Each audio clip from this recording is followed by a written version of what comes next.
technical difficulties going through here on Scully's end, unfortunately. But if you're just joining us, we're back here with GOAT Format Championship number 11. My name is Mascus. I'm joined by Gate Guardian and Cameron Saunders. What's up? Glad to be here. Yeah. Sorry about Wonderful. the technical difficulties that have just occurred, but we're back. Hopefully we won't have any more in the future of this tournament here. My internet just popped back on. Sorry about it, everybody. Of course. Great timing. I just put the stream up, so Okay. I guess I'll take it from here until the time being. Do you want to just hop into the second winners semis? Yeah, sure. Go right ahead. Okay. Twisted here. I have no idea what these guys' names are. Let me put this over this.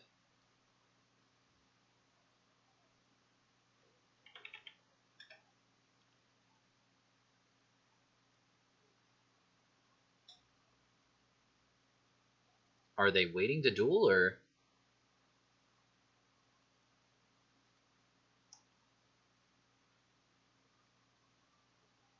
Do you know their duel book Who's it names? supposed to be? Big Llama 67 and Twisted Fate.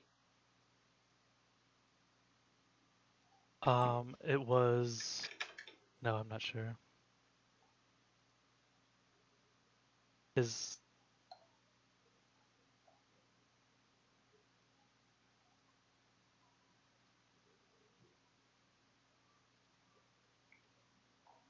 Let's check if they're even on.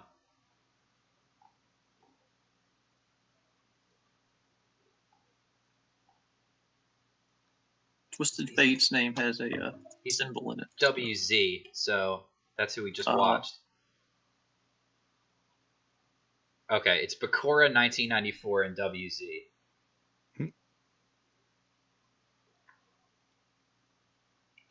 Okay, we're in a game now. There we go. There we go. We back. All right, this looks like some Chaos Turbo and Warriors. Textbook match of GOAT format these days.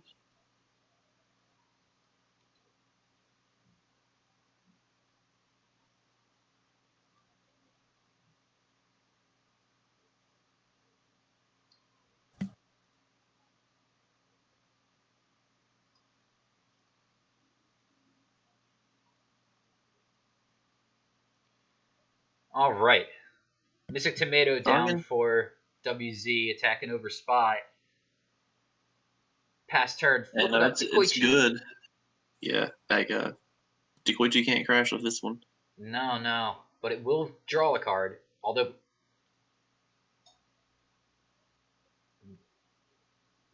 Deco and thinking. So he's thinking if they want to... Torrential? Probably torrential. Yeah. Well, they just drew a card, so they wouldn't be able to torrential now.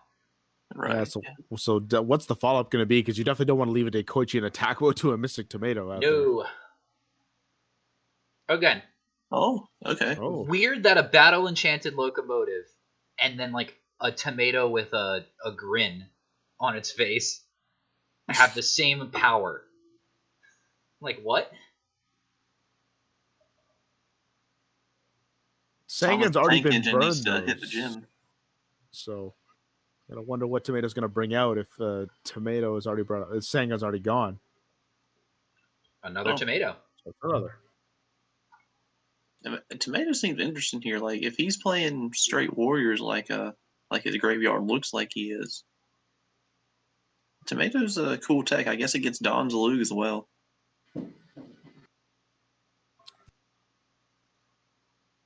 And it's just generally strong as well. It puts a lot of pressure people don't have to deal with.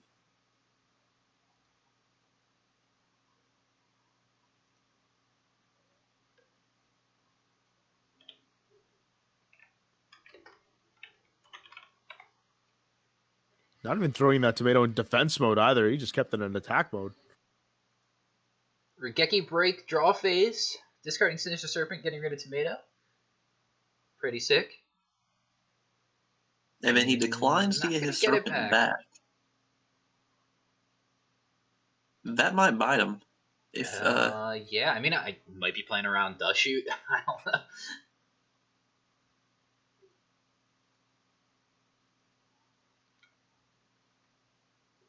unless he's Gravekeeper holding Spy Night Assailant as swinging in. well. Well, Gravekeeper Spy would have died anyway here to this.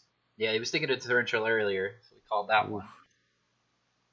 But that it would have died anyway to the Ninja if the Torrential wasn't down there. Yeah. Here's And declining Kaiko. the Serpent again. It's one thing to forget about it when it's been a few turns, but I don't. They're drawing to 3, so if you're getting, yeah, if you're trying you're to right, play I forgot. around like you're retaining the priority in the draw phase, discard Sinister Serpent to play around Dush Shoot. I think that's fine. I think you might see it come back now that they're out of Dush Shoot Maybe. range. Blade Knight over Vikaiku. Yeah, Big Blade Knight. Hello. Now it's probably a good time to get back the Arrow, yeah. Sinister Serpent. Yep, and that's exactly what's happening. He is playing Oh. around the Dust Shoot.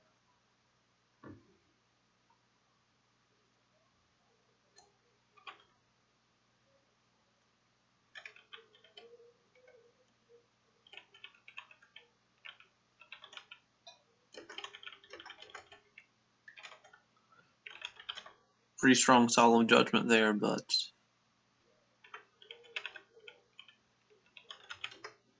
if he's no fear setting across Blade Knight, I wonder what he's got in that back row. It could be just his other Sinister Serpent he's just set. True. Yeah, he did bring it back. He did. 21 though, pretty precarious spot. I mean, he has burned through two spies. And he burned through 2 spies already.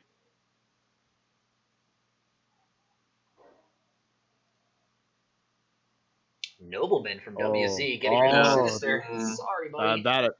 That's a huge blow to his deck. We're going to call on the reinforcements of the army. Getting the Donzalug. Hello there. One of my favorite monsters of the game. Guns blazing. Getting rid of Magician of Faith. Why are you rolling? There's only 1 card in the hand. A disrespectful die roll. Man. Yeah, I don't like that.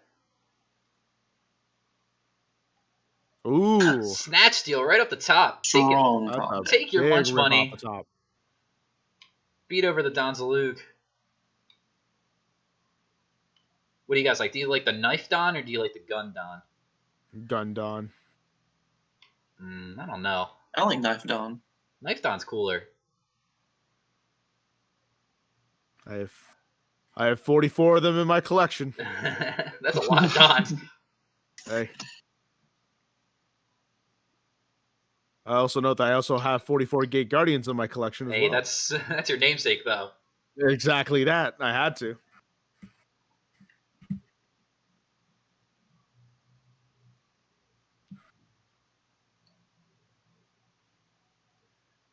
Mystic Tomato's just there to block, but like. Oh, and he's Okay. to let it die. Why would you Again? I guess you couldn't. You don't want to set Tomato just from knock. It's your only. It's his last.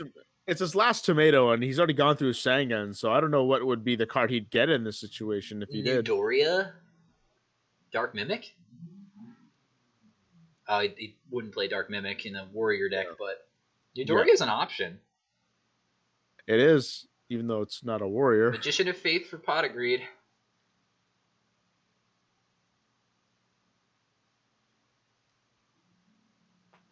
Pot of Greed. 10 cards left in the deck for Bakura. Here's Breaker.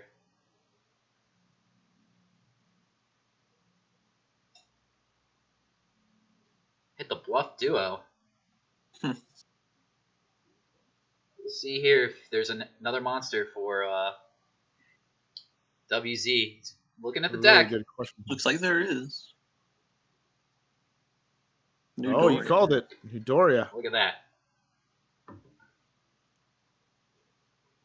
Pretty valuable card. Dies by battle can pick off anything on the board. Any monster, that is.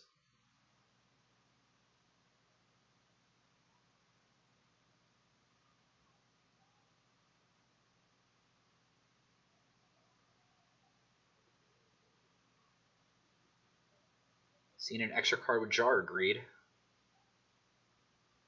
Jar Greed's been a really common tech lately that I didn't see a lot before. This past year, you would see it every once in a while, but it's picked up a lot of steam in a lot of decks. I don't know if it's Pressure's on now. Yeah, Pressure is on for both these players. This new Doria. 1200's nothing to laugh at. Oh my! Ooh. Well, there's the mind control. Just move it out of the way. I'd attack with the Doria first before even flipping, just in case. Just in case of a torrential tribute. Well, you do have. That's gone. It's already gone. It's but already gone though. Yeah. It's forced to. Regeki break on the Nidoria, but the spy comes back. If that's like another monster, ooh. Wild. Man, imagine if he had spies of his own. Is this the game? It is. Oh, it was only game 1. Ooh. All right. So main deck mind control from WC, as well as Nidoria in the main as well. I can understand Nidoria. That's a good tech option, I think. But mind control is interesting, especially if you don't have anything like to combo along with it. Like, I would presume that you'd want to put spies in your main deck for that. I think the logic between mind control and the warrior deck and just aggro decks in general is like really, really big guys are your problem. And, Snatch Steal's an answer to those, but if they book it, then, Snatch Steal is dead, but mind control can always take it. And of course, you have the utility of, getting their Faith or Dekoichi effect as well, which is super nice, but it's really strong removal against Chaos Monsters, because it can also remove them when it takes it.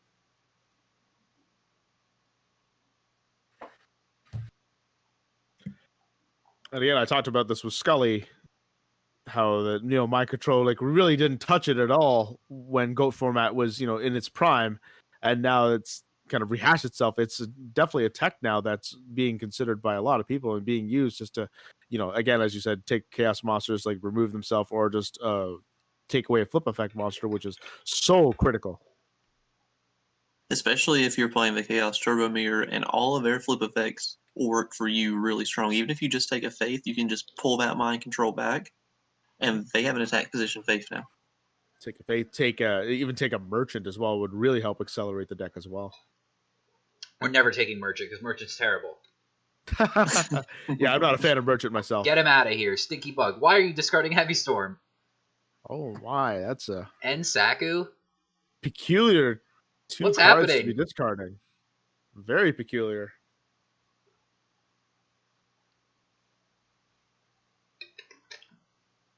Unless he's got like Magician of Faith, but Or maybe he has mind control and he's trying to read his opponent's settings. trying to read it, yeah. So no banish from Bakura here for us on the stream. Hopefully WZ will be helpful and give us the cards in the hand.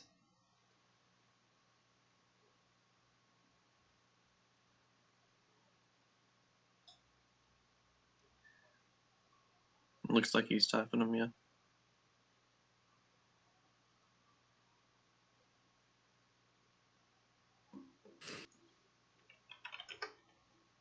Faith Breaker, Duo, Sork, and VLS. That's a pretty brick hand. Early game.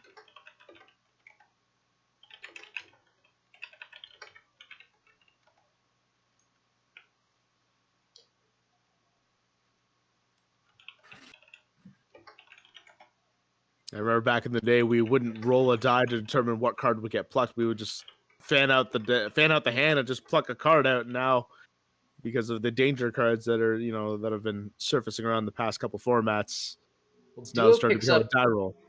They picked up Reinforcements and Exiled. Exiled, yeah. Exile is interesting because that's a Faith set that's going to pull back that Duo if you can't do anything about it. Like, what could that other card have been to just want to keep that over Exiled here? Open across it's the first card that comes to mind. Either that or mind control, or maybe it was his own BLS that he wants to keep safe for later. Yeah. So Either that or he's gonna allow the Delinquent Duel to come back and then maybe commit to the board. So what decks are these guys on for us who just tuned in or salvaged our internet? Bakura has Turbo, and WZ has Warriors that's teched out with Tomatoes and Newdoria. Interesting.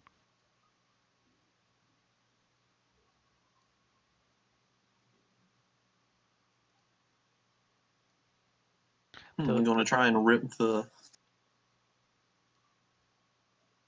Tomatoes and Adore is definitely a little bit of extra field presence for a deck like this, and then being able to grab the Donzaluk. I like it. Yeah, for sure.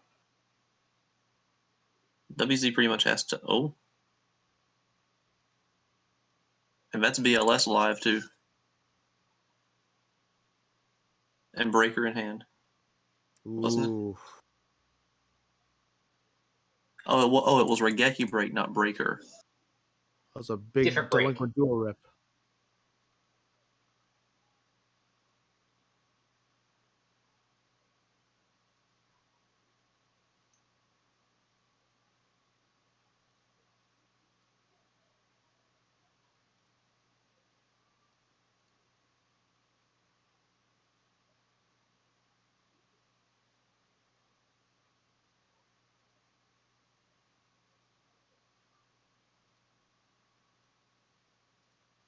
Yep. Ooh.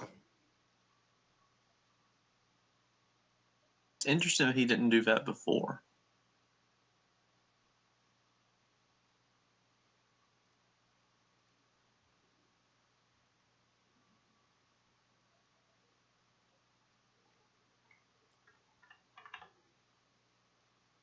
Now the game's starting to slow down a little bit here.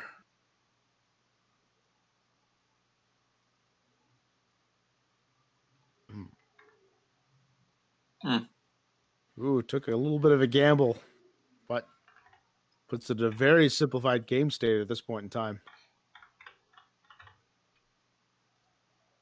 Did you guys see that move to the grave? You did. So that was a Mirror Force, and that's a great top deck off the top. But not against Songen.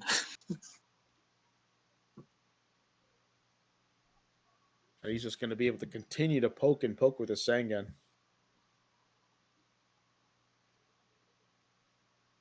Does he have live chaos? He does not.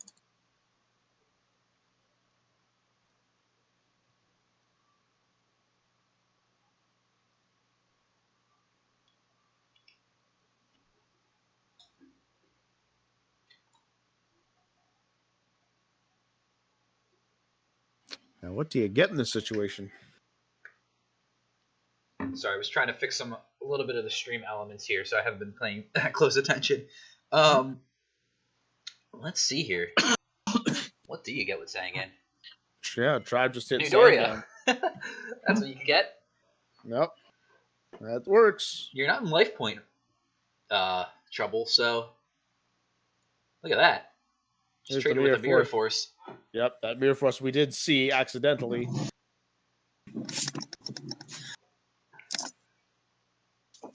So that kind of says that the down card could be something that wouldn't be able to deal with Newdoria, maybe like Book of Moon.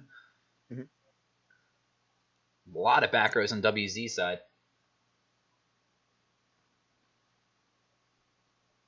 The Tribe keeps hitting home for now. That's the second time it's happened. Tribe is just doing some work here.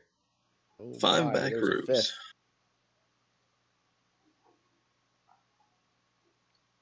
Oh, he just got sick and tired of it. Well, that Mirror Force was just drawn, so.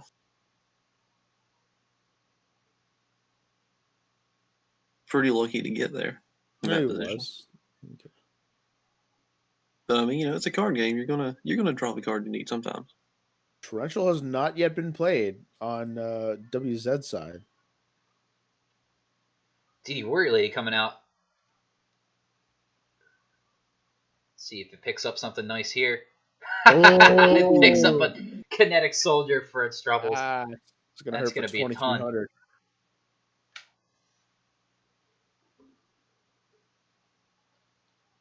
Do you banish this? I mean, if you do, you're open to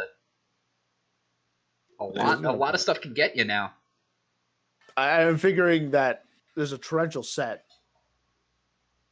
Well, there's Spy. Let's see if Torrential comes through.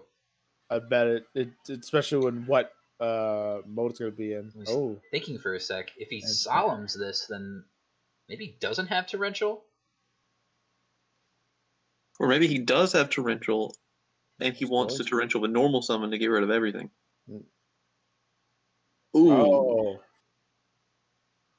Solemn, you're solemn.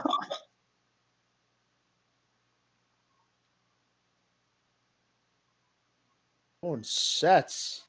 Well, what year is this? 2008? That's a Sinister, right? Yeah. Oh, because it would have just summoned and slammed and tried to attack. Mm-hmm. I mean, I felt like I should have poked with Sinister. Heck, that could have been an option. I could have poked. Hey, I mean, 2-turn clock for a 300 attack monster. Gonna have to use a Saku or something on it. There's Kaiko. Can Kaiko get in there versus 4 back rows? Sakuretsu and Mirror Force are already gone. A Book of Moon I'm going to smell out. Oh, it's another Sakuretsu armor. There's multiple my. Sakus. There's the second Solemn from Bakura. And he did. Does he have that third?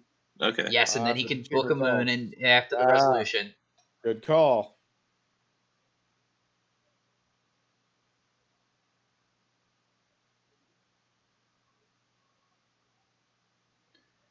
An UG from WZ. Doesn't like what they drew. Ended the duel in mid-defeat. Oh, man. Bakura's going to take this one after a top-decking war and multiple Solemn Judgments. Good back-and-forth game between the two. I feel like that game could have gone either way for either of them. Mm-hmm. Yeah, that was all down to the top deck. It was a top-deck war for sure.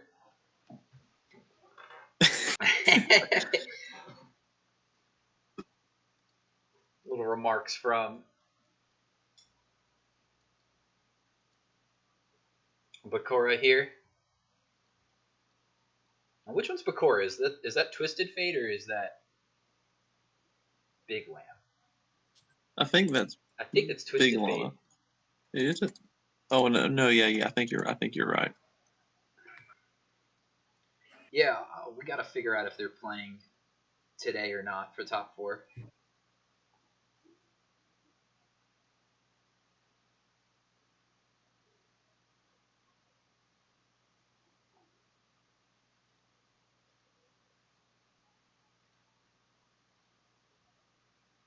I believe Scully said it was not going to be a second tournament because of the turnout, and they were just going to play everything today, and top 4 was getting invite.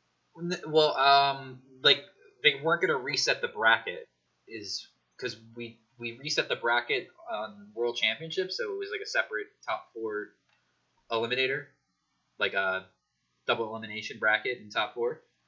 Instead, let's see. I'm asking right now.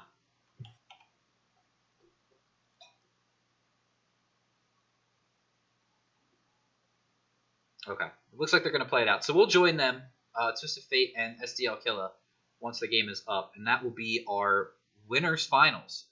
So both of those players have actually qualified now for the 2021 World Championships, Go Format World Championships. It should be played again later in the year. Still a lot of time left for anyone watching who's interested in playing in these events to qualify.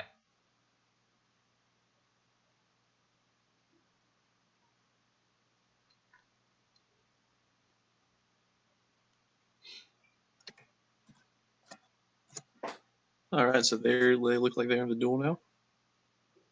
All right. SDL Killa opens with Blade Knight in a set, and Twisted Fate draws Charity has Serpent. Charity, get rid of Snatch Steal as well. Great one to get rid of in this matchup, I think. And here's Breaker. Now, do you just trade or do you test the back row first. Oh, he would have got no. rewarded if he did it. Oh. But a 2-for-1 is still pretty good. Yeah, But oh boy, he could have had more. could have had the plus, but it's all right. We'll take those. It's always a tough decision, but it's majority of the time you'd go safe. I've noticed SDL Killer really likes that Pro Storm.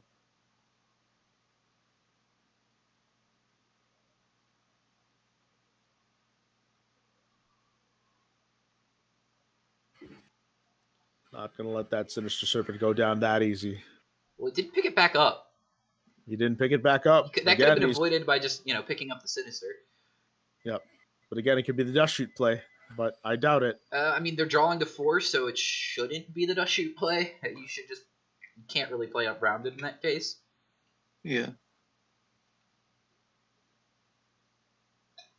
Ooh. Hate to see it. And it would be better if you just had your Sinister in your hand.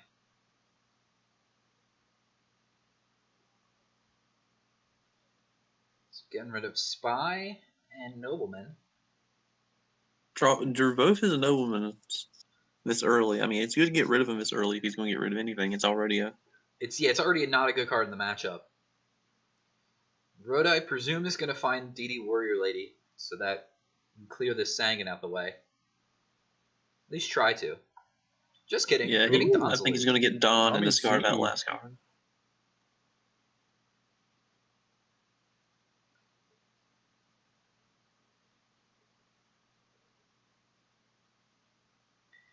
Here he comes. He might have Mystic Swordsman in hand to deal with... Ooh. Oh, he just has a Chaos Monster, so... Even better. Bryo on the BLS. Get rid of Sangan. Don's League attack. Get rid of card destruction. Bakura's just going to top like Snatch Steal, though. It's all going to be irrelevant. Finally going to get back Sinister.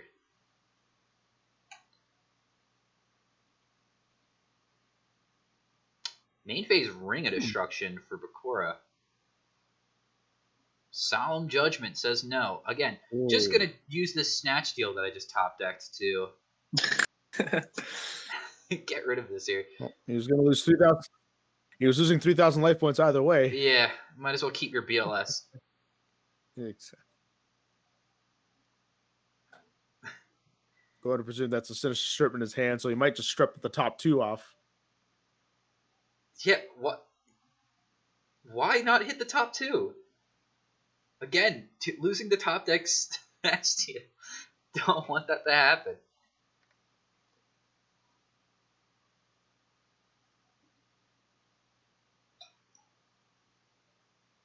Really board committed as well here with the Don Slug BLS and the set monster, but Torrential Tribute is gone. Yeah, it just flips like Magician of Faith here. SDL just takes it. So it's going to be Exiled Force. And we're going to go to game 2. It's a quick game 1 here. A lot of pressure from STL there, Yeah. even after losing the heavy. Yeah, the duo kind of, I think, swung it back in SDL's favor.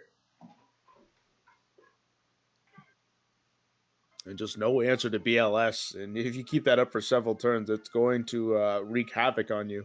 Because the SDL was like, or the duo was so good because the Sinister wasn't in Bakura's hand.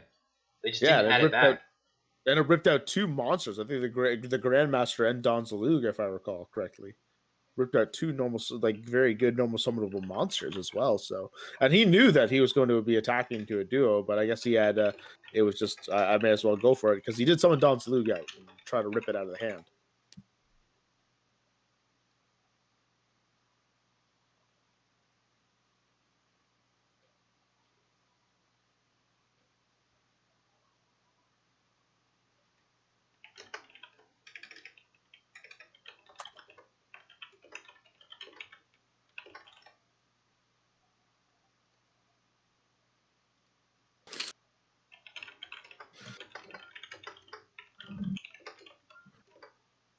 Duo's coming Slamming back the again. duo.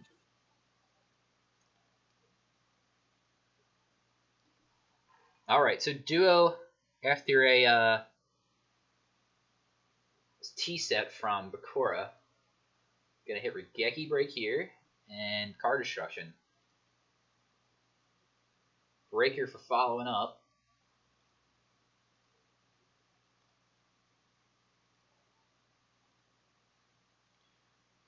Set's gonna get hit with the ring for 16. Just perfect Yeah, allotment of Ooh. cards here for SDL.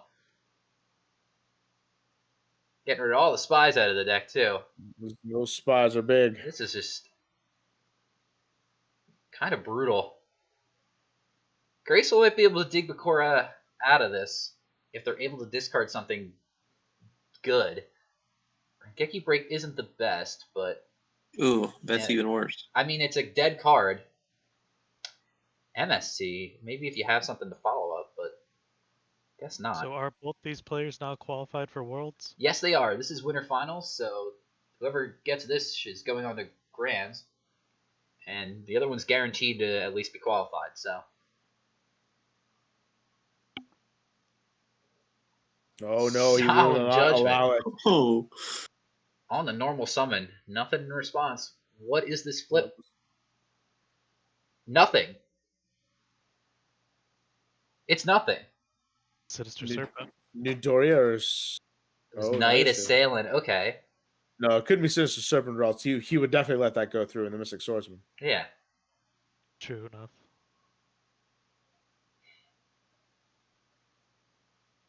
Ooh, Ooh, that's the 18 defense of Kinetic Soldier coming in clutch here. The gotta Great be if he Wall. butt.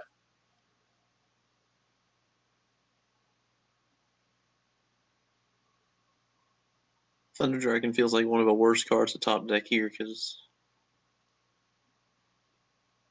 if he top decks a Chaos Monster, you can get him back into the game, or maybe not. Never mind. Tribute Summon for game. From Mobius. Oh, That's how Warriors do it. Mobius coming through. that was just a quick flurry from both ends. It was just back and forth, but they were not long. A lot of aggro. It was very aggro, but a lot of cards discarded from Bakura's end from the Graceful and the Lego duo were just usable cards, like nothing you'd really want to discard at all. And he just got stripped hard of a lot of cards. So, SDL, congratulations. Congratulations to both participants first off for qualifying, but SDL for making it into Grand Finals. So we're going to have to check out what's going on here in the losers bracket. Do or die situation for a lot of the duelists here. Do we have Reclaire playing? I think Ric Clair's been knocked out of the tournament. No, he's playing. No, against it looks Scotty G. like yeah. That should be a great match. Where I cannot find it in the bracket here, so I'm not sure. Reclaire versus Johnny G, yeah, okay. Yep. Let's check out both of these guys. Well, this is a board. Well, this is a board. Gosh, look at Reclaire's ranking or his like overall one, 4,540. Well, it looks like Johnny is gonna take it though. Looks like he got it. You preemptively knocked out the world champ just in time to lose on stream. Oof. Yeah. Oof. Let's see here. Is the bounty playing? LeBounty is playing versus Pianta. So let's check out what LeBounty's doing. Some return from the different dimension. Oh yeah? So LeBounty is one of the few players that is already qualified for the World Championship. He qualified through the Academy Series. He won 3 tournaments to get that invite.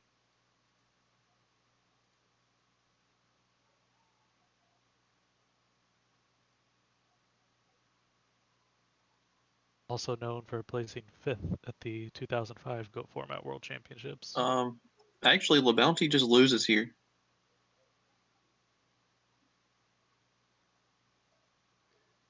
it'd be 700, not 600, and he would just take the 650 and lose. Yeah, something's odds going on here. 16 on 23. Yeah. Correct. What? You know, they have a card called Chaos Greed, and that's what's happening here. Man, Did I just kill myself? Yep. We are a curse right now. Sorry.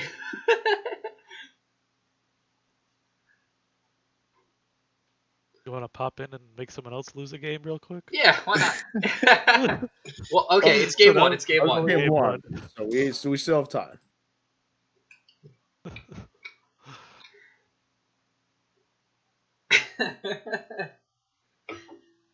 What a time.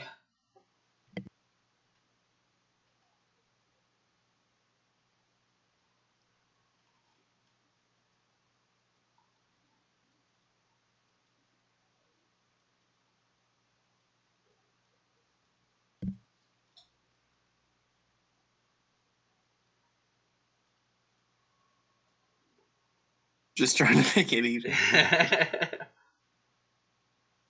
Humble a bounty. Great sport.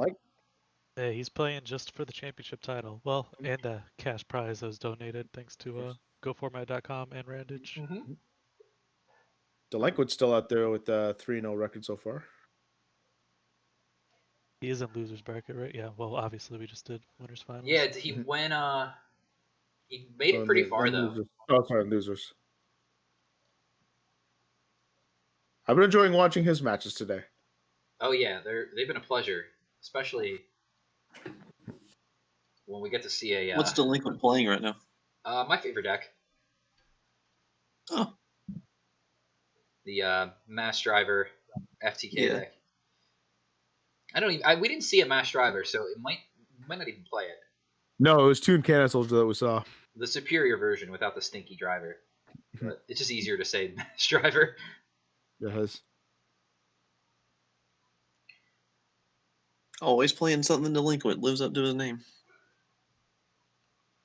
Throwing out Kaiko and 3 back rows for LeBounty's first turn here. Pizza's going to set up a Thunder Dragon. Try to summon down Tsukiyomi. See if we can set that Kaiko. Try to walk over it.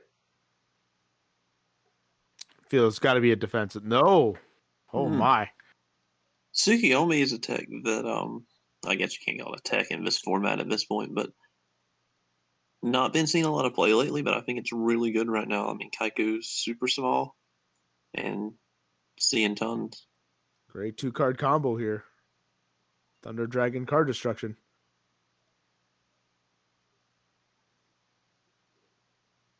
Oof, that was an all monster hand too. I saw from Pianta, so maybe this will help replenish some spell trap cards to his hand and get going a little bit more. Or not. Or not. I think Mystic Swordsman level 2 is one of the best threat cards right now. Yeah, it's really good. Yeah, Mystic Swordsman level 2 is what made me just never set Spile on turn 1 anymore. I just can't do it every time. We're Bounty flipping call. Getting in there with Blade Knight and Kaiko. 3,800. Just committing everything to the board now. Yep. Probably has Solemn somewhere in the back. Get rid of a Dark and a Light and Magician of Faith.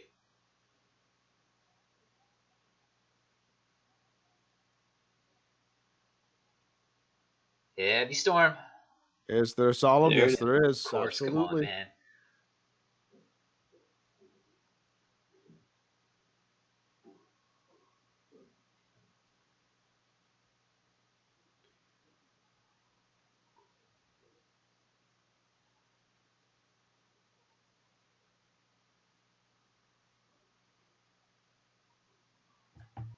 And face Dust Tornado. A card that's kind of fallen out of favor. Not a lot of people are playing it, but it's very efficient.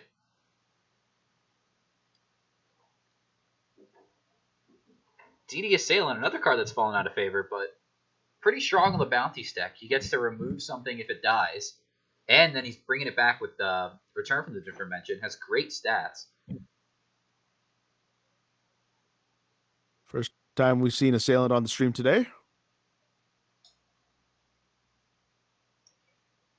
Midoriya is going to eat Kaiko. Fine with taking 2,000 from Blade Knight. His Chaos Monsters are live as well. That's probably why you ate the Kaiko instead of protecting yourself from 2,000. Yeah. And there it is, looking at his grave. Yep. Here it comes. Probably Chaos Sorcerer. Sit with Prio on GD Assailant. Get rid of that. Probably banishing that has to be because that's the threat. Mm-hmm.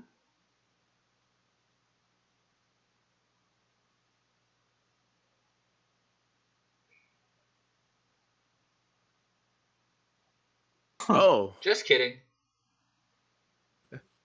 Do you have another Chaos Monster? Nope. Guess not. Great if this was a Gravekeeper Spy that was set. That's what we're looking for. For pizza. Definitely Gravekeeper Spy now. You definitely want that. Or a Spirit Reaper. Oh, yeah, there we go. There it There we is. go. And sure enough. Spy's going to be able to wall off for the time being. And with that much overextension on the board, if he could, Tribe Infecting maybe Virus looks great here. it's gone though, unless he plays premature. You're right. It is gone. I feel like the Chaos Sorcerer was just a bait. Oh. Metamorph. Oh. And this will slow the game down. I think I'm taking DD Assailant here. Yeah, I would definitely, because that's the on-field threat. Yeah.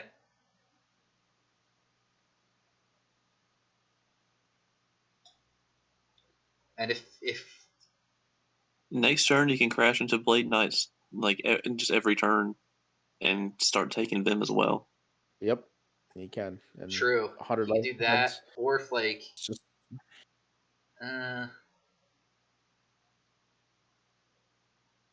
maybe he still wants to wait on them.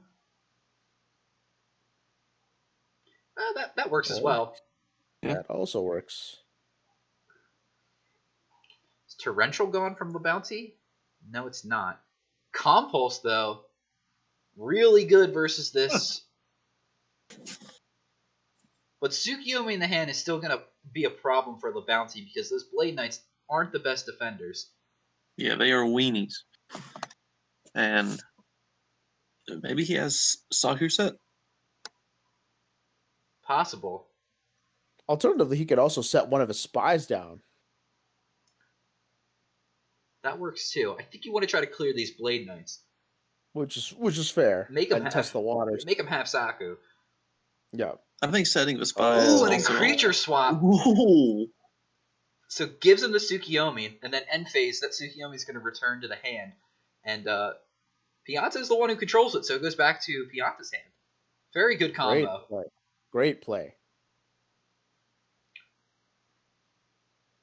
But here's Kaiko. So, I mean, Kaiko's a good draw. It's going to be able to deal with the Blade Knight, but it still just loses outright to Tsukiyomi.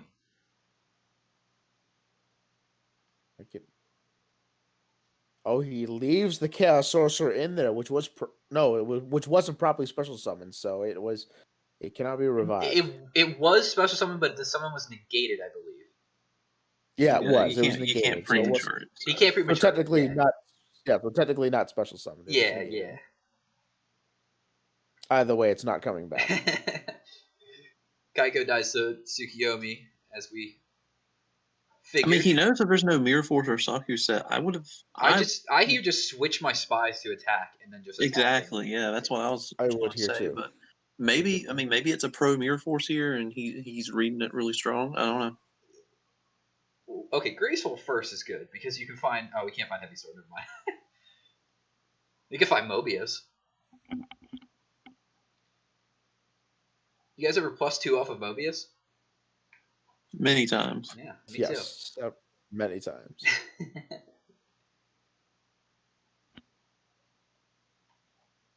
Gonna play it safe here and just try to attack in with Kaiko instead.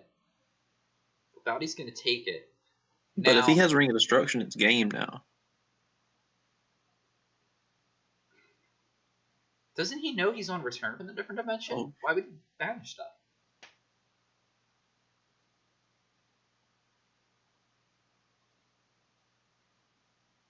Bounty still could have surprised Book they of didn't- Moons, too.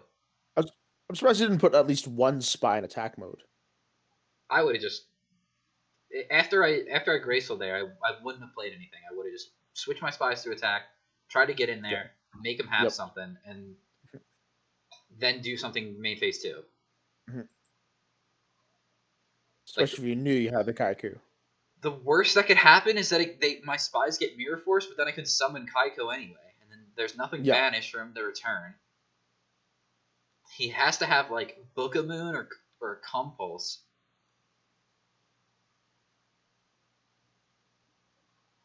Doesn't have anything.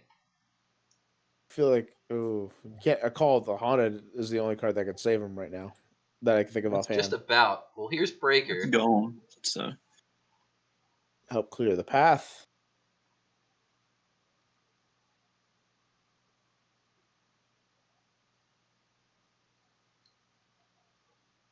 Turn from the different dimension. You gotta chain it to prevent you from dying here, and you have to put these in attack.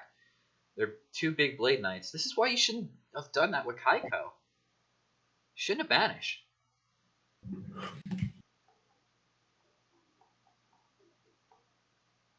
Book of Moon on one of them.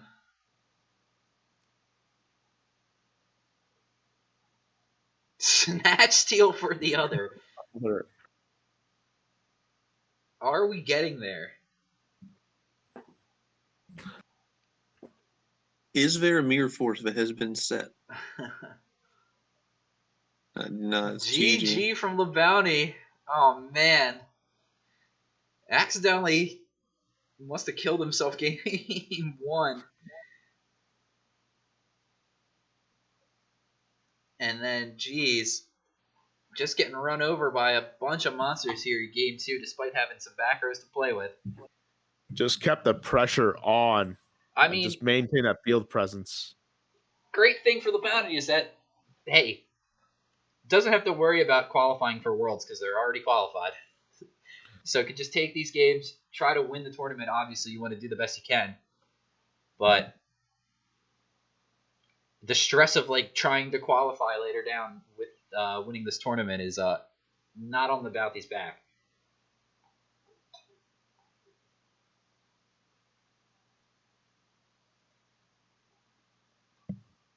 So who should we take a look at now? Challenge working for you guys? Yeah, I'm seeing updates. Seems like it's down for a lot of people. I'm just refreshing here.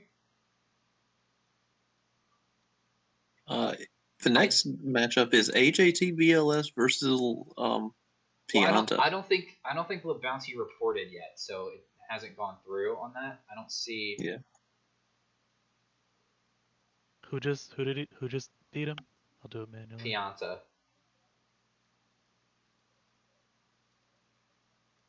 You manually do it, and I'll see if this updates.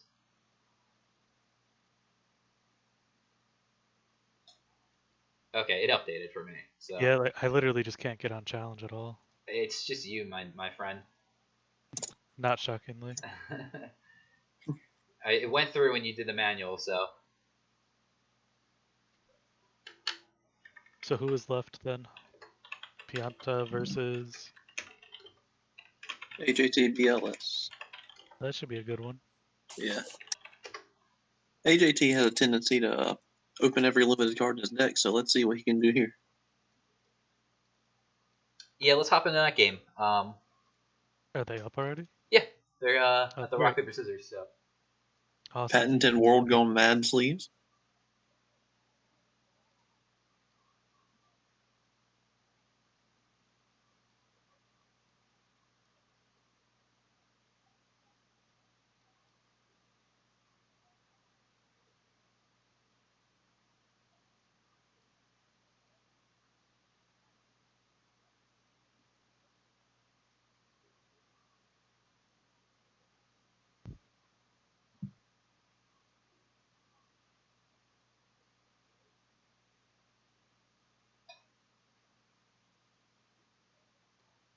Oh, we've already had 2 of these guys on stream already, and now they're going against each other. That's right. Early card destruction. Oh, that's a strong one too. Yeah, picked up a BLS Duo. Not the greatest hand for AJT BLS, but getting rid of Duo is pretty, and BLS at this point is pretty good. But that is That's a a great really discard strong for card. Pianta. Opting to keep that Mystical just to be able to draw an extra card. And he gets that Dark Mimic back as well, so he can set that Mimic, potentially draw a card down the line.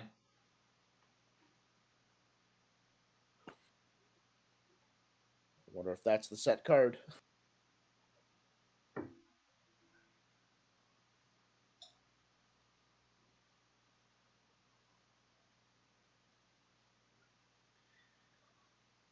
Rhoda for Donnie Z. Well, one of my favorite cards. I and he's guess coming there's a down already. Nobleman.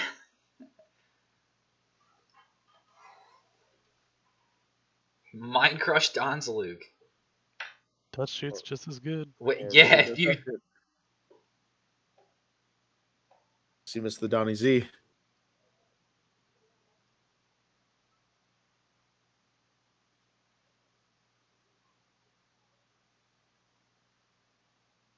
Summons fine. Yeah, we're going to see the Nobleman There's here. that cross out. Yep. That was the Mimic, And as it we was. thought. And it was. We know there's not a Sinister in the hand, so Don's looking pretty free right now.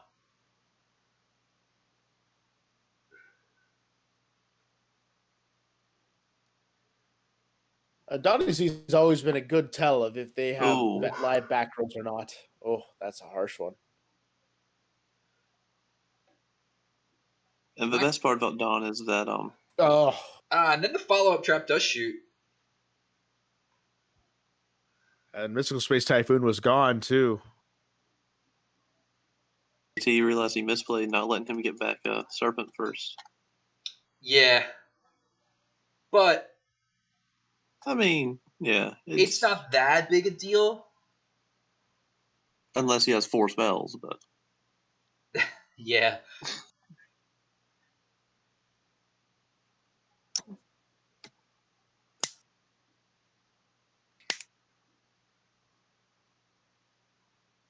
And AJ realizing that he could have waited, but It's just nerves, I guess.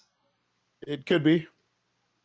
But you yeah, know, you're you already in sometimes, losers bracket. You want to sometimes get just everything want to done. gun it just so that like you know that I'm gonna activate this if you don't have anything like when you pass priority. So setting back AJ condition doesn't of that, take notes that's on big. hand, but I remember. Oh, okay. So BLS, Book of Moon Ashura. I wouldn't have said Serpent, just in case, because he didn't get it back yet, even though they did flip the trap dust shoot. So could have just said like BLS Book of Ashura and see if they remembered that they get back their Serpent. Ooh, Book of Moon. That's obviously a set book there.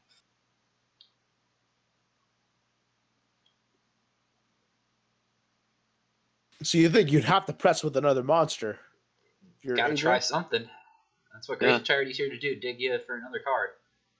Well, there's one of the cards you could have used. Yeah. Unless he just gets like Heavy Storm here. There's 2 monsters. 2 monsters, so yeah, Heavy Storm could be a good thing too. DD Warrior Lady. So one of these are probably going to get hit with the Book of Moon. If this is Serpent and then the Dawn goes through. No, it's the Assure Priest. It's We a know Sure it Priest. is. They booked the Assure We Priest. got booked. Oh, gotcha. Yeah, we know it is. But I think it's great. It's fine to keep the DD Warrior Lady over the other stuff because it's just a monster that you can use to out something later down the line, where those other cards just don't do much right now. And if they do set Sinister, I mean, you get the value out of being able to banish Sinister with DD Warrior Lady. Well, you could book both these guys and let the Asura clean up. Yeah, that's an option. If he has the second book. Does not. Yeah, you definitely knew that if you were AJ, you had to press with another monster, or else the Donnie Z was going to die out to the Assure Priest. Yeah, those 2 back rows are probably great cards too. So like you want to preserve those instead of keeping those other monsters. Ah, jeez. Yeah, the Solemn. Thinking on pot. Yeah, he might just Solemn Judgment this. And Scully, you're a that'll little put bit low, by the way. Is that any That'll better? put it- now? That's way better. Yes. Yep. And that'll put it on an even game state, too, if he does decide to Solomon. It'll be 2 for 2. But he's letting it go. I think that's okay, because you would have to top deck another monster in order to get through the Sinister Serpent, in order to try to discard the BLS. And assuming he has a... The BLS is going to come down anyway. Yeah. And assuming he has a Solemn Judgment, he can just 1 for 1 this. Yeah. Yeah, it was probably better just to wait to just sell him this BLS here. And the summon is good. Uh-oh.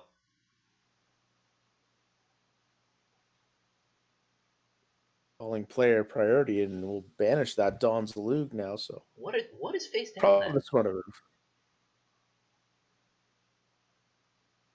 Set a card, and then we're going to Thunder Dragon.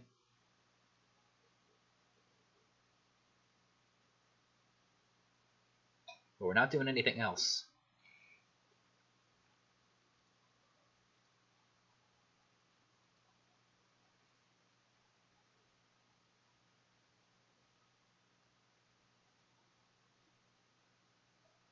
I will be right back. Okay. Nice Mystic Swordsman, though. And Snatch Steal. This is definitely one way to turn this around.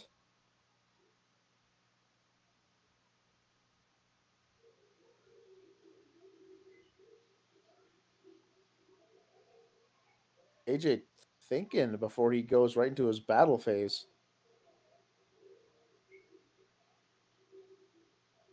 All right, so his hand is 2 T-Dregs and Serpent. That's not good against this setup. Oof, not. And the coach gets derailed.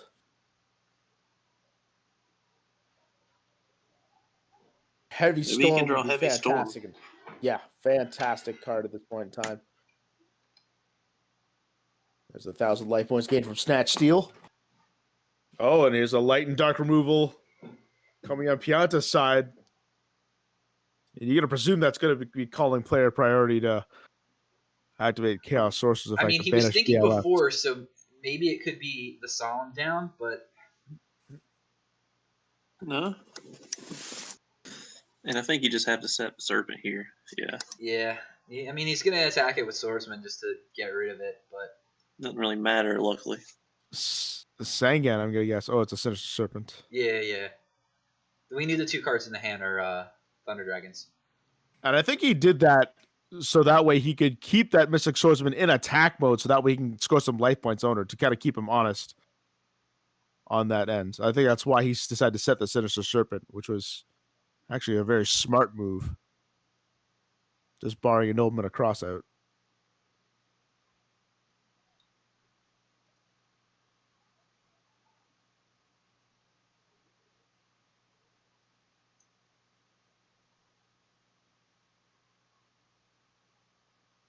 Really, it shows how strong Chaos Sorcerer is. Just top decking one guy.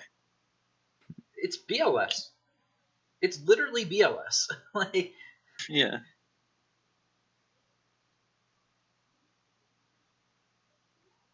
Okay, it's not the same as BLS, but it's comparable effect. It's got great stats. So why not play more than it?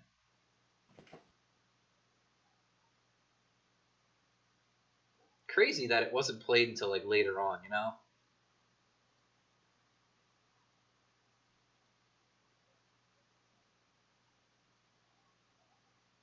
Well, I mean, it saw a lot more play once BLS got banned, and then Chaos decks shifted over to Chaos Sorcerer. Yeah, but being run in 2s and 3s. Even before that, it's just like it's still good in conjunction with Chaos or with It really is. Especially since you're already like, committing your deck to be operating like that anyway. You may as well. So AJT's going to summon Kaiko here, set another card to the back row. I don't know if this Kaiko is going to be sticking around. Probably not. She's probably going to get banished here. Not a whole lot for that Pianta's doing. Kind of hard with 3 back rows and just a couple of Thunder Dragons in your hand. AJT's just kind of looking for something to do each turn to get rid of the Sinister. This way, you can't summon like a Thunder Dragon and actually start poking. Pianta's also showing some discipline by not switching the Chaos Sorcerer. I think people would try to switch the Chaos Sorcerer to the defense, because Pianta knows there's Ninja Grandmaster in the deck, which can deal with the Chaos Sorcerer in defense. And AJT doesn't have a Dark, so I don't know if AJT has Chaos Sorcerer of his own. But if he does, it's just not live right now. Yeah, Pianta's just not making any hasty plays, even though Torrential and Mirror Force are still out there somewhere, but he's just playing very conservative. He's trying to draw AJ in. Let him do the work. Yeah, I mean, there's Ring of Destruction, but we're just going to meet a Book of Moon here.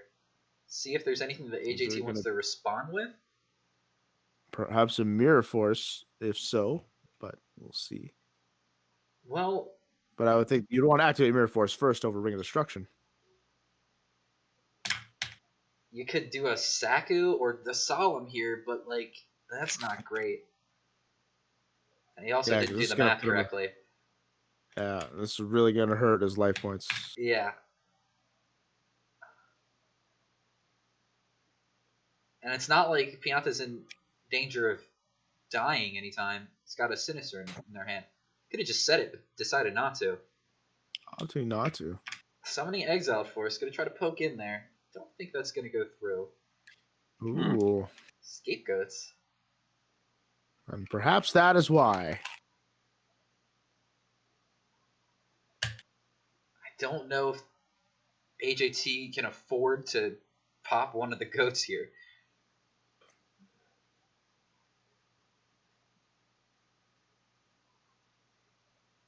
I think he's going to play Metamorphosis here. Do here. Oh, he's just going to trip it off.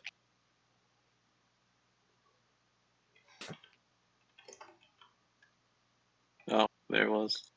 He's just had enough.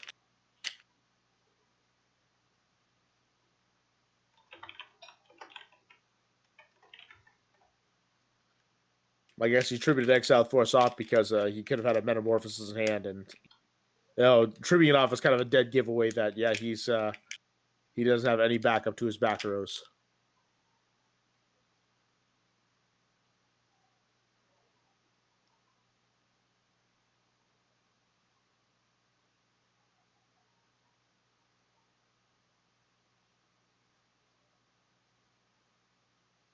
Yeah, he really had no answer to that Chaos Sorcerer for a while.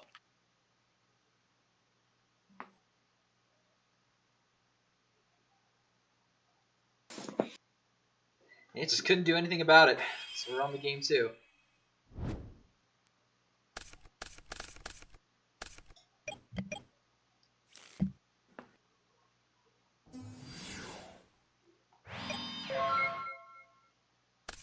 Kaiko coming down.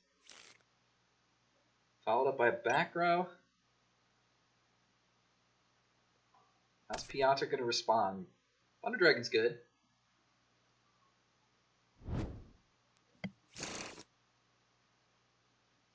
Are we going to see another card destruction or Graceful Charity? We're going to see a Delinquent Duo first.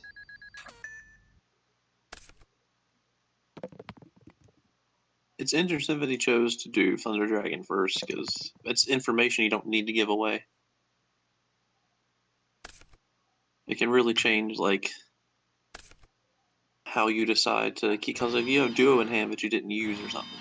I really don't think it matters that much. I think. Well, I disagree, because if AJ saw the Thunder Dragon, it's like, okay, maybe I'm going to discard Don Zalug instead, because I know that, discarding out of the hand isn't as potent with those two Thunder Dragons lying in my hand. Kind of thing. It's probably not a big difference, but it makes a difference in some sense. Right. It's not something that, like, it's kind of overrated how, like, the sequencing there is, like, the benefit of it, but, like, it's still proper sequencing, you know? Yeah, and again, it makes all the difference. See, there's the Don Zalug that come out, and well, they just topped it. Yeah, he just topped it. Yeah, it wasn't like it was in his hand already. No, it wasn't in hand, but now he's thinking, okay, maybe this won't be as potent though, because of the Thunder Dragon in the hand. You still but just still throw it interesting. down, though. You're just attacking it. So he's doing it with the Kaiku. You gotta It's wonder probably if that. spy. Oh, if it was a spy, well, you wouldn't book a moon at all. Oh, I would think. that's right. Yeah. Yeah. So I can't think of anything that has higher than 14 defense, but yet not 16. New Doria. But Okay. why waste for? Interesting. Yeah, that's That felt like a well. waste. Maybe there's fail to find and then summon a chaos that was in the hand. So they wanted Yeah, that might be the only reason why. Because he didn't want to discard a card from Donzalug. Mhm. But it doesn't look like that's resolving here in the 3 back rows. Got Solemn Judgment for it. And there goes the last Thunder Dragon. Hopefully AJT draws a monster. That's not the one you really want, but it's something. 900 better than 0. Oof. I don't even know if I would have discarded out of the hand because that now opens up for a Chaos Monster top deck. Yeah, but it's probably better to do that than hit top 2 in this case. Because of this scenario. I think you hit top 2 now. Or you just killed him.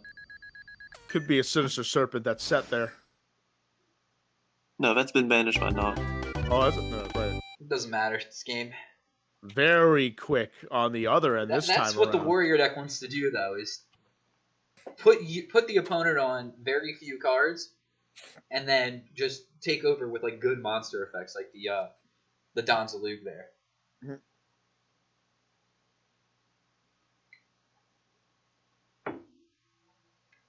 Like Cam said earlier, it's not a deck that's just going to OTK you out of nowhere, but you will just eventually lose to it if you don't do anything versus it.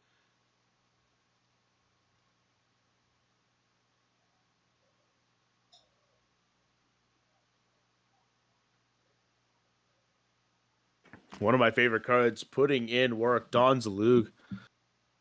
Just putting an absolute threat.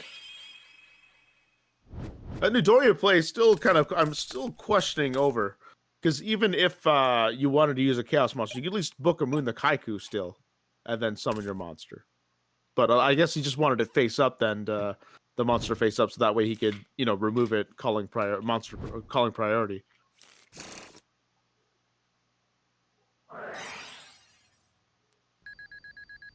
Thunder Dragon here, then duo on Pianta's side.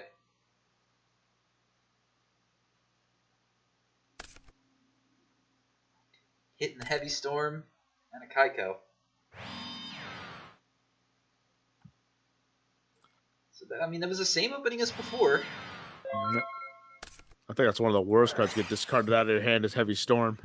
Oh. And a Trap Dust Shoot. Trap Dust Shoot. Because already once you lose Heavy Storm, it lets your opponent play completely different. Oh, he's going to call priority to activate Mystical Space Typhoon before Dust Shoot. Which technically he did at the start of the duel.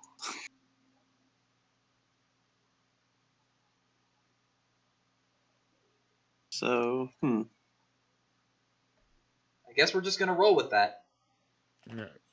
Because AJ technically does have player priority to activate it. Yeah.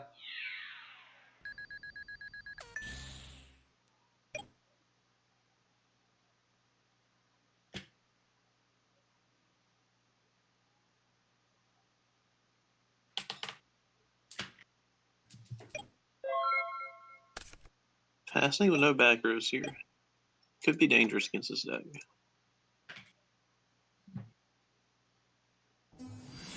Yep. Easy out.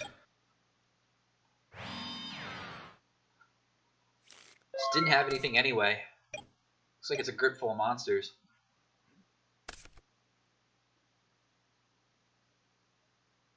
You're thinking Donzalug here to try to bait out the back rows. If not, strip a card out of his hand. Yeah, that's probably what he's going for. Oh, Oh no. Just kidding. We're gonna get DD Warrior Lady. No. Shows what I know. Something that I mean, Tsukiyomi couldn't beat over Donzalug anyway, but No. not trying to attack Donzalug into Thunder Dragons unless like he might be worried about Tomato crashing of Zulu. That too. Oh. Creature swap. Very powerful card in this matchup. Just being able to steal stuff for little investment.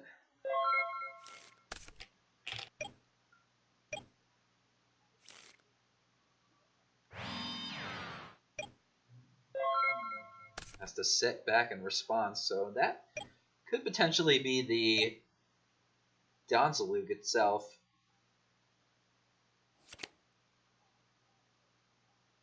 It can wall out DD Warrior Lady. Why is he just doing that? No. Because he's got another creature swap. Creature swap. Wow. And again, he can afford to set those bluffs too because he discarded Heavy Storm with Delinquent Duo on the first turn. So he can virtually just set whatever he wants and play off of that. He's got something. And the MST's gone too. I mean, the only thing that AJT has is like Breaker to even deal with back rows. And I think that's a trade-off that Pianta is willing to take, is to trade the psychological game for the vulnerability of one breaker. Yeah, I mean that we know the other one's Dust Shoot that's dead right now. Mm-hmm. And okay, that's must be Exile Force. Oh, it was Magician of Faith. Oh, That's not very good. That's just going to be able to get back Duo. No, it's just going to be able to get back Creature Swap. So he flips his DD Warrior Lady up. Tsukiyomi Creature Swaps. Takes the Don. I think in this case he's just going to attack with. He's just going to flip up DD Warrior Lady and attack. I'm taking that Don's away. Unless that happens.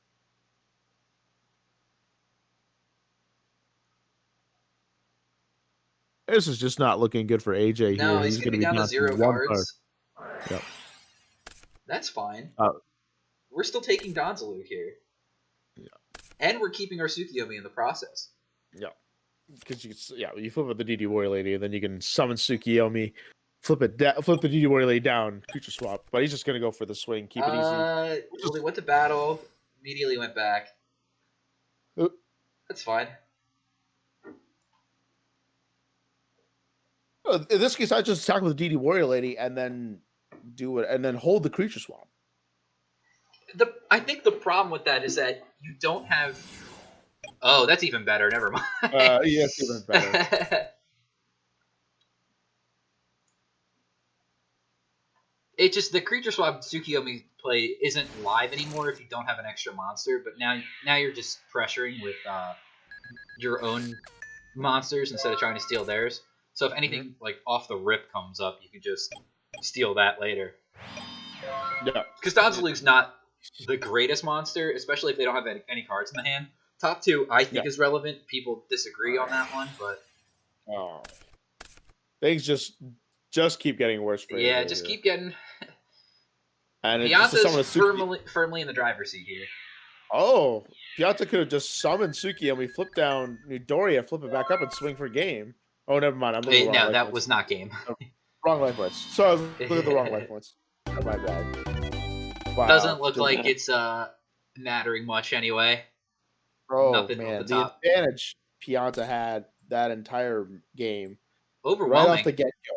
Yes. And again, that Delenko duo taking out that Heavy Storm really just puts AJ in a hard position because, again, Pianta could just start setting whatever back rows at will. And then, of course, he lost the MST as well. So you virtually can just set any kind of bluff and just make AJ play so defensive and just play the game at his own pace. We're going to move on here into the other side of the losers bracket. We're going to check out Moxie's game going on versus Arts 1. Not sure what game it is right now, but it looks like Moxie's is going to try to snatch steal a Mobius. Looks like it's a Chaos Mirror. Well, Chaos Warrior from Moxie's and Chaos Turbo from Arts 1.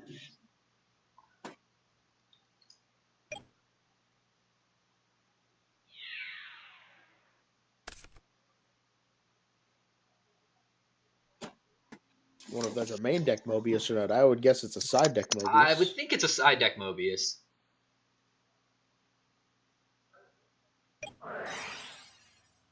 Yeah, I think this is game 2 because I'm seeing no element of extermination in here. And It's definitely not game 1. yeah. Exiled Force coming out for Moxies. Pick up the second spy after attacking over it with Mobius, the Frost Monarch. Ice on my wrist, call me Mobius.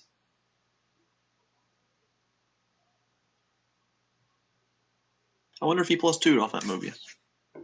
No, I don't think so. Let's see here. I could have hit Saku in the Mirror Force.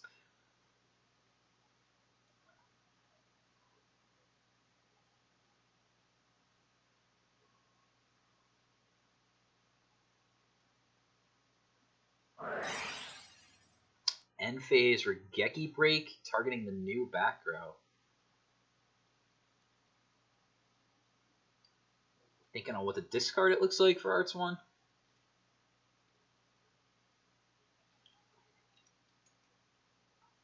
Yeah, still waiting on that cost, but it looks like he might have a play with that Mobius on board because he could have targeted that Snatch Steal and take the Mobius back. Yeah, he could have targeted in response to it and avoided this whole situation. But maybe they said they're calculating, so probably BLS in the hand.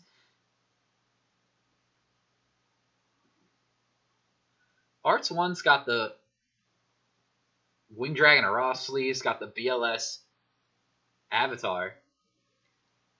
Probably means that they play a ton of Dueling Book. Unless it could be an MST set as well, or in the hand to get rid of that Snatch Steal and then go BLS. Well, they were calculating on what to do here. Yep. So I'm thinking that like the down card's Ring of Destruction. Yeah, definitely knew BLS was somewhere. Yo, Kinetic Soldier. Have we been seeing this card a lot? And it's been the nuts. The sheer damage output from that card is actually bonkers. Like 1350, gonna take 600, then 3,000. So a Ring of Destruction will do it.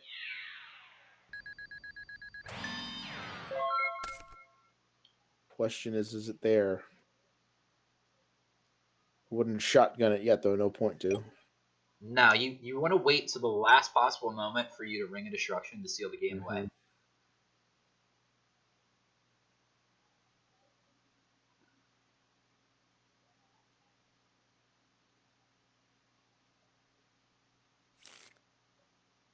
Does Moxies even have a play? Nope. Game 3. That answers that. Man, when Kinetic Soldier is on, he's on. And even if he doesn't activate his effect, he's got a pretty solid defense, which walls out almost every single normal summon of a monster. Yeah, I mean his stat line is powerful. Yeah, very good stat. I remember I ran one regional. This was when Light Swords just came out, but they weren't like popularized yet. And I was playing this anti-meta deck that included three kinetic soldiers, and I kept it in against a gadget deck just because they just had an 18 defense, and it was just good to it's always good to wall off gadgets when you need to. And they didn't have any warriors, but I still kept it anyway. And also for lack of better side deck against them, but.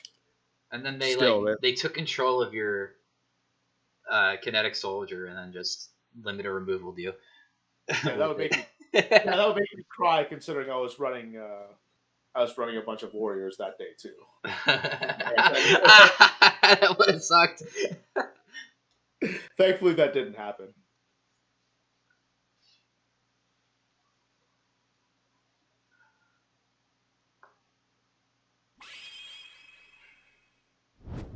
It being an Earth and being able to be found by the Rat Box deck as well is pretty sick.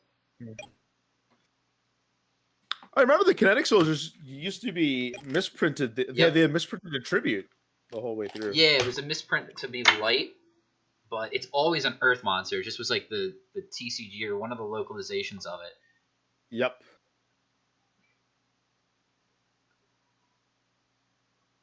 All right, so Moxie's is going to go first here.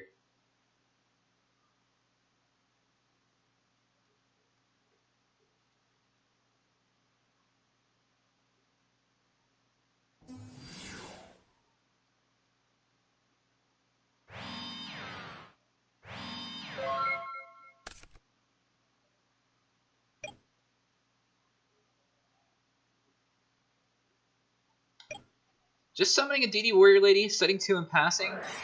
We got Heavy Storm on Arts 1. His own end, but Solemn Judgment's going to take care of that. Trade 4,000 life points to keep an extra card on board.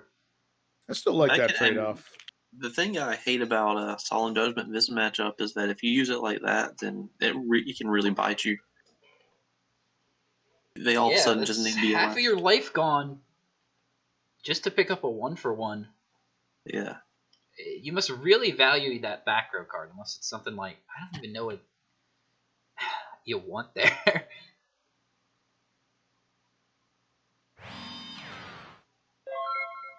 Artson's just gonna play passive here, set 1 card. That was a Heavy Storm of his own.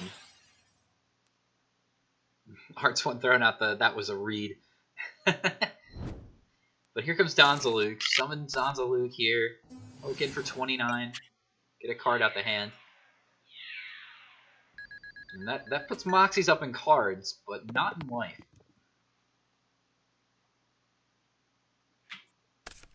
Get rid of a Solemn Judgment of Art's own. I think he could have set that Solemn Judgment too to prevent all of this from happening.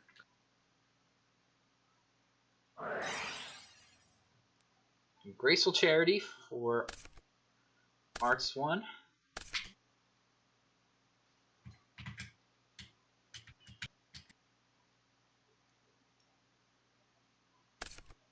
Discarding Mobius, not going to be able to summon that just yet.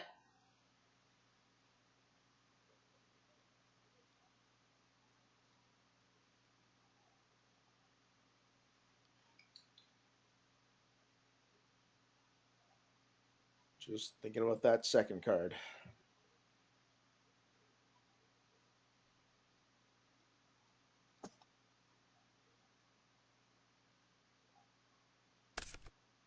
Hey, the Machine deck got a deck tech as well.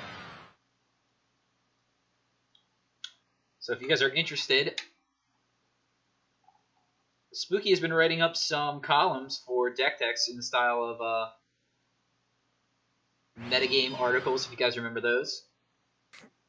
I'm going to post some in the chats here for everybody to check out.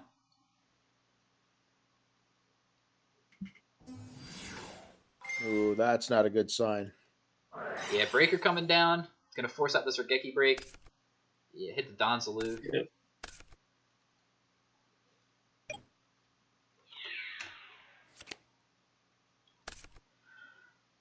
Draw the card, though, with Dekoichi. Breaker coming in for 16. Ooh, and Call of the Haunted. Oh, man. So good.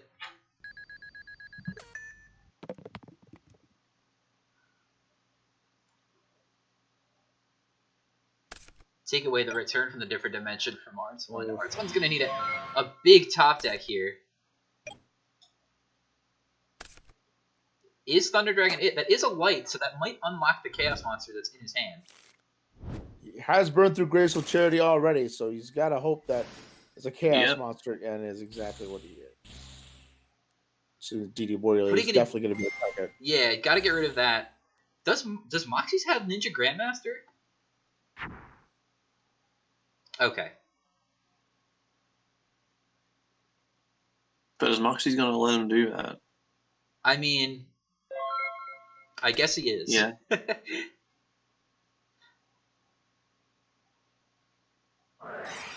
It doesn't matter. It's a Rhoda anyway. I was like, it really doesn't matter because Exile Force is left in the deck, so it's like...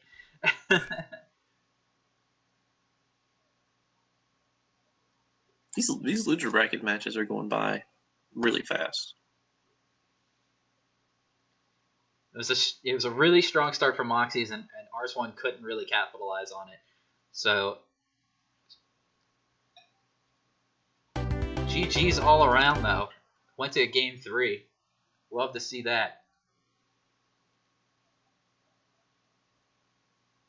Yeah, we're starting to see the tempo and the pace of all these games now starting to quicken up a little bit now.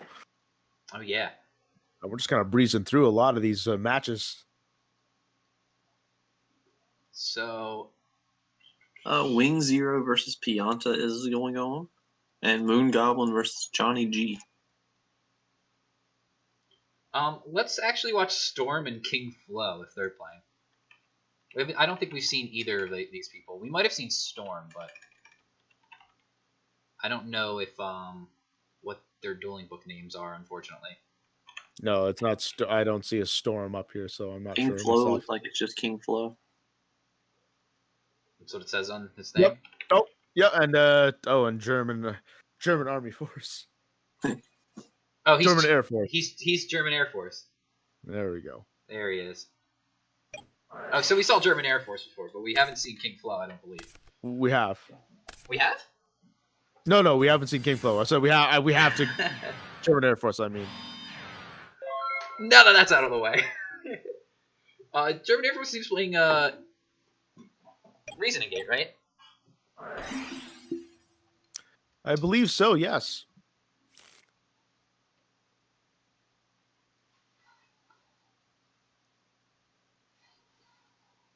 And they're just asking about priority. Just checking in case of trap dust shoot. Mm-hmm. Pot Agreed's going to come out for the German Air Force. So both players opening up with pot agreed. So we get some. And then fast. afterwards, we're going to resolve with trap dust shoot. I like the play.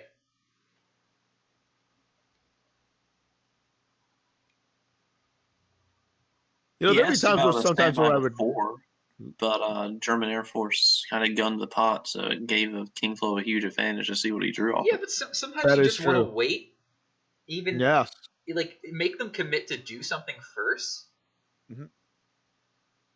Especially if they play like Rhoda or something right off the bat. Yeah. But I always like doing this because I'd always like to set scapegoats and trap dust shoot first, and then I wouldn't play it yet. Let them see if their first action is a heavy storm, because typically that's like the first action you would do. When you see 2 back rows, then you want to make an offensive push, or like give that giant trinity, and then you would chain the goats and then chain the dust shoot. It's like, okay, I didn't really lose anything, and you lost your storm, and I'm plucking a card out. So you put back a monster in the deck, which is not always great when you're facing Reasoning Gate, because if you put back something like the only monster in their hands, Demon, then they just summon it or have potential to summon it back. Mm-hmm. Look at it here. We got Oh no! So Demock's gonna get Pot Agreed. Monster Gate with Defusion as well. So he had 2 reasonings.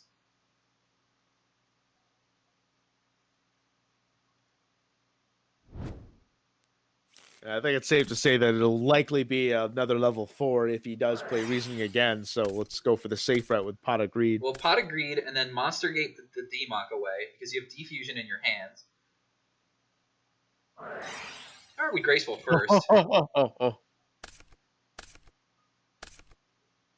This has to be a little bit torturous for King Flo right now to see the draw go through. Just waiting to see if they're dead.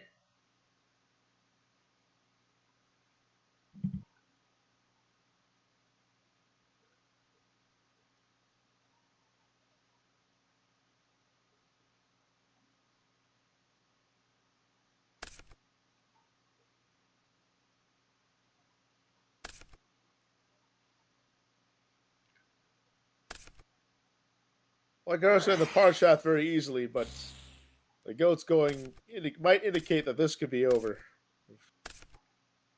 Picks up an Air Knight. I really think he wanted to see like the rare Metal Dragon. Mm-hmm. I think he had the rare Metal Dragon of his as well. There is no dark in the grave, so he can't. Yeah, that's why he wanted to see it. Either that or Chaos Sorcerer, just to have a dark in the grave.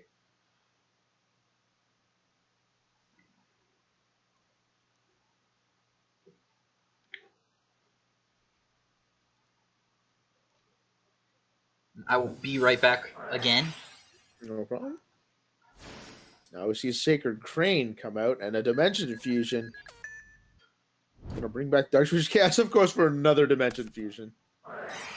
Oh, and Lightning Vortex is gonna get dropped and is gonna destroy the DD Warrior Lady. And that is an OTK, my friends. And that is game one. Very quick gameplay from German Air Force taking down King Flo. And even though he had the trap dust shoot, it was not enough to slow down the Air Force. Game one already in the books. That's the thing that this deck really has a lot of advantage, especially when you're in the early rounds of a tournament. You win the game and get to the later rounds faster, and even if you're in the losers bracket, I think it's even more powerful there. It's definitely a really tricky strategy to play against because the trap cards you have aren't as reliable because, well, first of all, there's Jinzo that's always lurking around, and then on top of that, it's like there's probably triple copies of Trunade and Heavy Storm, so it's always going to be thrown away. So it's really difficult to defend. And then again, Lightning Vortex too, just to clear any boards. So you're most of the saving grace is a really good set monster or a Book of Moon as well to contend with any Jinzos. But even then, it's still tough. I think this deck gets a lot stronger too when you look at the meta and you see that not a lot of people are playing Scapegoat anymore. So your Trunades and Heavy Storms are just safe to play and you win through them. And it's real ironic too because it's called Goat format because of Scapegoats, but people are drifting away from it because we have so many new unique counters to it that people are just kind of shrugging it all off. And he kept the dust shoot in, which is surprising. Yeah. Well, he is going first, yeah. But again, this kind of deck, it doesn't mind if they get hit with the dust shoot because of the monster getting reasoning. So yeah, and the worst part about dust shoot in this matchup is that probably like 70% of the time they don't even have a monster. Yeah, or it's a dead monster they have in hand that doesn't mind going back in the deck either. Yeah. Compulse Monster Gate, Dimension Fusion, Call the Haunted, and Giant. It's not a good hand for German Air Force. Definitely not a good hand. So King Flo will go with a reinforcement of the army. You gotta wonder if he's gonna go for Don's Lug or DD Warrior Lady. I'm back here, so I presume that German Air Force won that game, right? He did. Okay. Yeah, full OTK with Lightning Vortex on the DD Warrior Lady. What a sicko. I'll relinquish the play-by-play back to you now. Graceful Charity coming out for King Flo after, what did he search off with? Donzalug for reinforcements, right? That wasn't Donzalug, yep. Get rid of this Mystic Swordsman's not doing anything in this matchup. I don't know why you have that in your deck still. Yeah, he also kept the dust shoot in, but I don't know what he put back, but German Air Force is on a Reasoning, Dimension Fusion, Compulsive Monster Gate, yeah. Yeah. I don't know what the Giant is. Giant Trunade.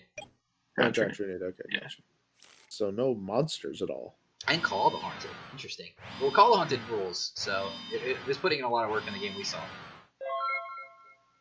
That's just a million back row. That's fine for Reasoning Gate to do because, like, they play stuff like Trunade to reset all their things where your opponents aren't going to, like, keep in Heavy Storms usually. So you can just set a bunch of crap and then they have to play through it. Yeah, my reasoning too for him setting that is because he's thinking about a Call of the Haunted from Don's Luke to strip the cards out, so he may as well just set them all, knowing that Heavy Storm's probably sided out, and Don's Luke can make a recursion somehow. Yeah, maybe he baits him here. That's like Jinzo in the hand. Nah, it's premature.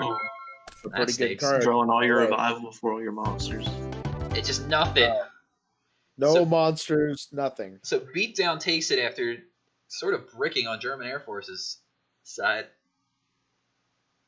So I wonder what that monster he put back was, cause yeah, it didn't tell us. Time for game 3 though. If you're Reasoning Gate, it's kind of better sometimes to go second because you have the more explosive like OTK style deck.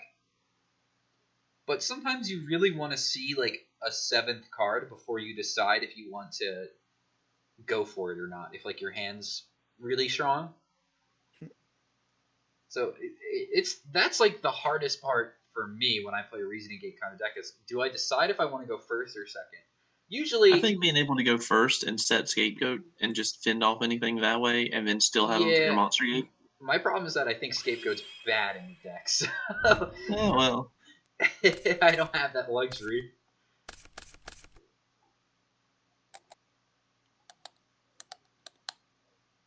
I guess if you have Scapegoat in your deck, you always want to pick first. But if you aren't playing it, then Yeah, seems fine if you got Scapegoat. Something to defend yourself. Either way, the German Air Force has opted to go first, regardless.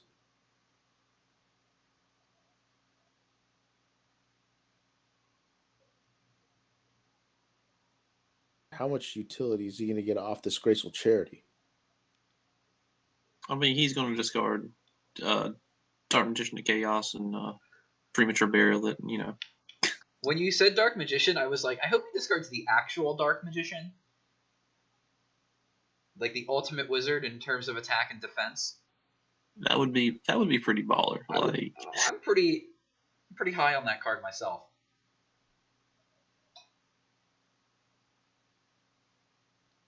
Still taking his time on discarding. It's a big choice.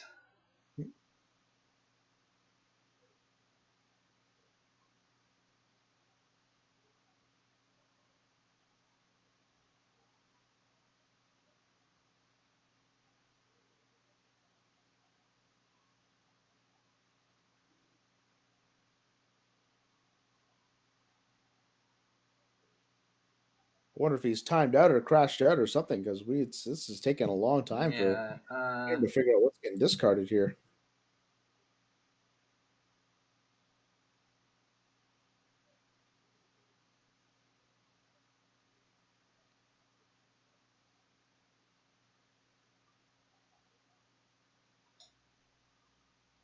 No, he's good. Okay. As of the update today, actually, Dueling Book has a reconnection feature to matches. Yeah, we saw that, and that's pretty awesome. Yeah, it's probably the best update of. Well, I guess it's not an update of 2020. So. Well, I mean, I think the best update that they ever had was adding the goat ladder. Well, yeah. Here comes the messenger piece. Pope's coming down, spreading the good news. Pot of Greed from Kingflow, though. Gonna look to see if they can summon like a breaker and break this guy. Weird that he just Sacred Craned out there. I discarded Monster Reincarnation. There's Breaker, like I said. Break that. Wonder if you just attack and trade here. Yeah, get something off your... your Breaker dies too, friend. Thank you. For a second, I almost thought that he wasn't going to attack, and just the opponent just assumed that he was going to throw the crane to the grave. All right. Here's reasoning off the top. I think I would say, like, this is so hard. Because if he hits a 6, it's so unlikely that he hits 6, but getting a Jinzo here would just ruin... I would definitely call 6 here, too. Yeah, it's like, it's so unlikely, so it's probably going to get whatever you called. Or it's probably going to get something here.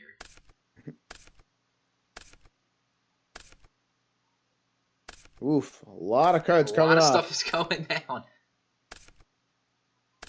There's the crane. Right. So there's darks and lights now in the graveyard. Crane activates.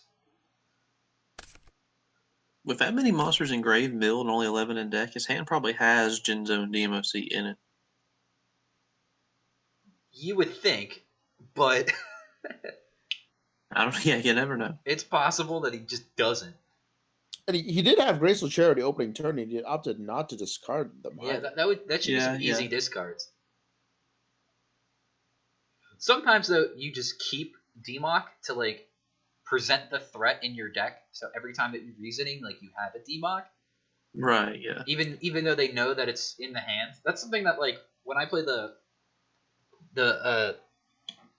DMOC FTK deck, it's like I only play 4 cards that can ever be summoned off of reasoning. So I know for a fact like what I'm going to hit, or like my odds of hitting a certain card, depending on what they call. And they don't know those odds, but I do, so like it makes reasoning more in my favor. And sometimes like if you think that they're going to do 8, you know that like you have the D-knock in your hand, you know that's like a safe reasoning because you're just going to get whatever they pick. Kingflow was thinking on resolution that whole time. I wonder if they had a dust shoot set, just opted not to play it. It's possible. Compulse is going to clear away this Kaiko, which is nice. That's going to make sure the graveyard's unlocked. Unless Kingflow's got something to do. He's got something like a Solemn here.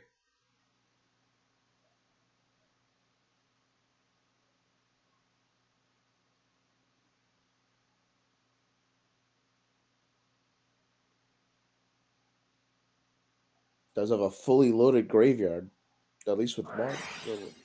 Oh, and you called it. Yeah, Solemn's gonna take care of this, but it's like, if he removes stuff, Dimension Fusion's just live.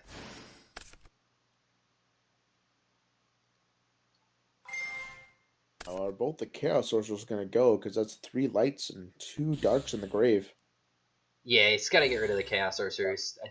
I just forgot they were in there. I thought he still had like the Air Knights and Crane, like those were his only monsters. That was a second Crane. Yeah. That makes sense then. Get rid of the darks. These darks can't be summoned back as well. Yep. So and there was only darks. Only like 2 minimum darks left in the deck, it sounds. Unless he's playing 3 Chaos Sorcerers. Well, he's got the rare metal dragon. Oh too, yeah, he does still have rare metal. Unless he sided it out. But I figured he's going to side out the rare metal dragon before he sides out the Chaos Sorcerers. He should actually just play Marauding Captain. That way you could summon your rare metal dragon from your hand or your Sacred Cranes and like draw a card for Sacred Cranes. That is true.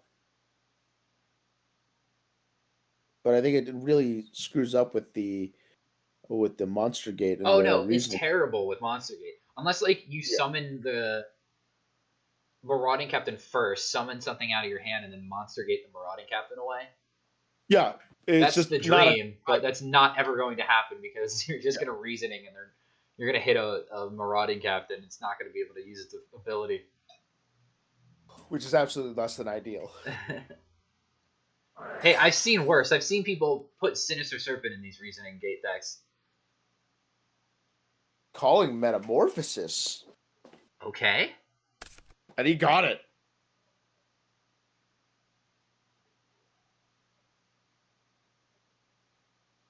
Oh, no, he doesn't get to verify. No longer gets to verify. Oh, jeez. Well, that was in the old rules. He can verify, but not with the current rules. No, there's an article on GoatFormat.com that states that you do not need to verify after. Oh yeah, when there's one copy of it, but it's not restricted. Still verified anyway. Well,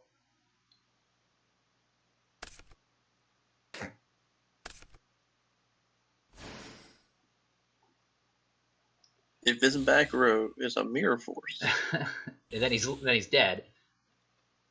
You're right, Genzo. Yeah. To Dimension Fusion.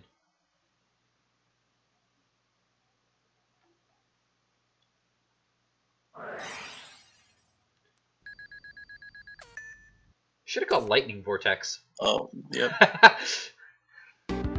Guess it didn't matter. Seeing the hand overall, just gotcha anyway. It doesn't matter if you see it if you can't do nothing about it. Yep.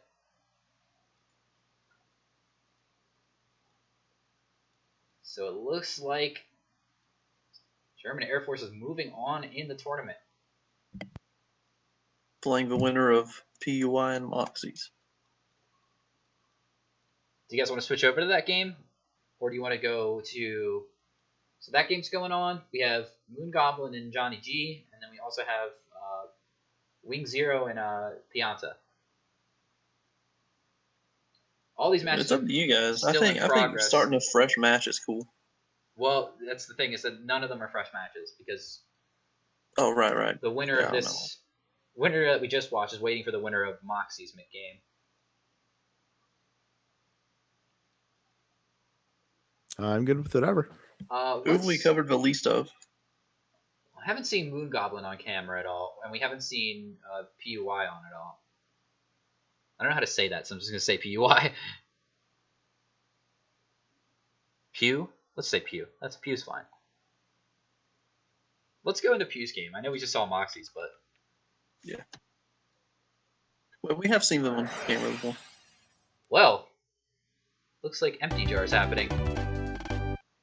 Well, this should be Yeah, fun. they're playing.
All right. So, Empty Jar here versus Moxie's on Chaos, right? Yeah, Chaos I've seen Warfare. so many decks I don't remember who's who anymore. This is a matchup that you definitely want to see, especially with the Empty Jar. Yeah, we'll see if Pew can take it. Looks like they're up a game, so. Saw the combo here.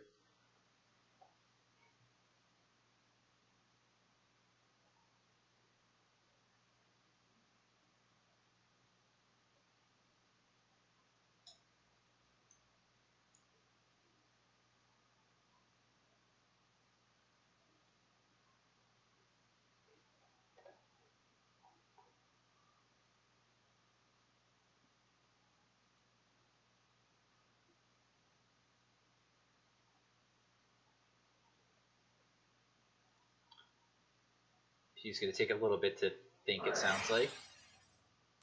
Oh, it's because we're playing. Prohibit on Delinquent Duo. Okay. And say go. Quite an odd card to be calling. Well,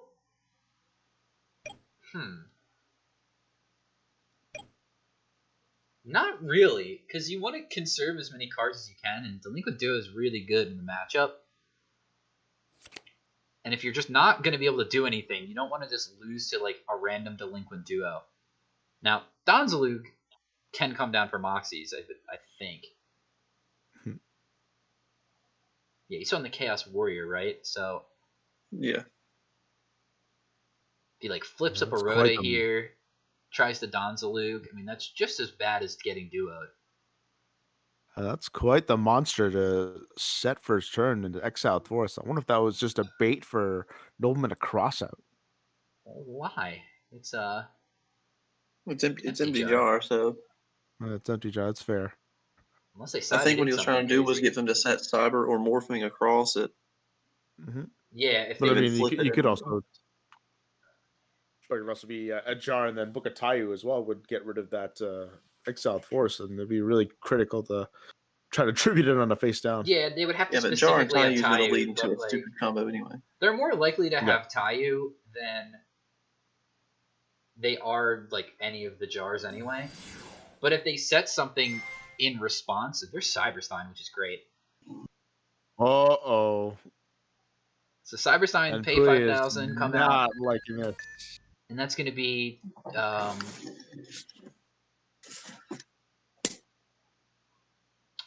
that should be Balter.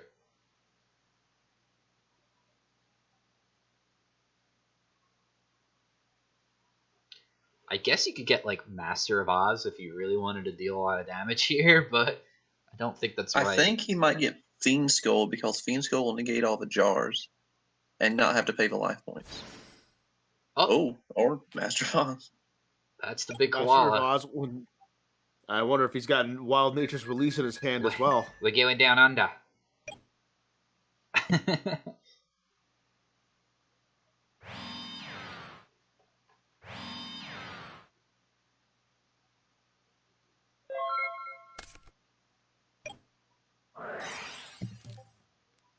Trap dot shoot. See what's in the hand for Pew. And what's in the hand That's all doesn't she wrote matter for that because one. we're going into game 3 here.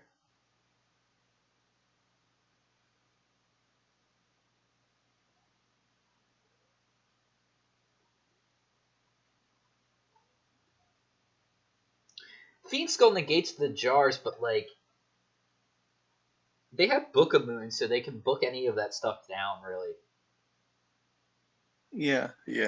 Yeah, because it's got to be destroyed by battle in order for them to negate the effects. Or at least, with Balter, Fiend Skull just is a floodgate effect for flip effects. No, Fiend Skull doesn't have to destroy anything by battle. Yeah, It's Fiend Skull. Balter. It's only Balter that does that. Balter's just a little bit better because most of the deck operates off of normal spells. It's just unfortunate that like part of the combo is using Book of Moon. So these cards are kind of weird versus them. So maybe Master of Oz was always the correct choice here. Just kill them before they can kill you.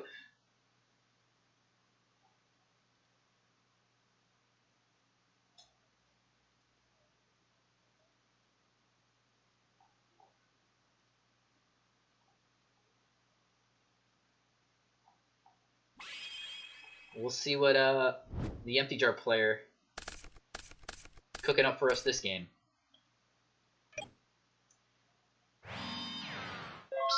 Set one, go. It's not what you want to see, but you do have some time with this deck. Empty Jar is definitely one of the more resilient combo decks. It is able to play through a lot of disruption that other combo decks in the format can. But it sacrifices that with not having as much like turn 1 consistency.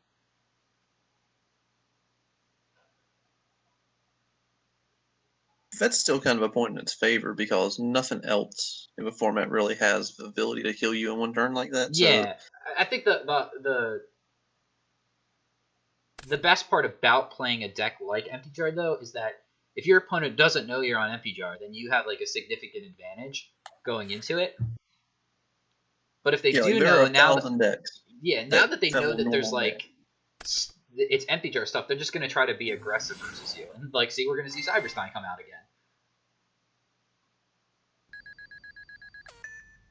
And if Pew just doesn't have, if like they get Master of Oz, Pew just doesn't have anything. Potentially just game over again.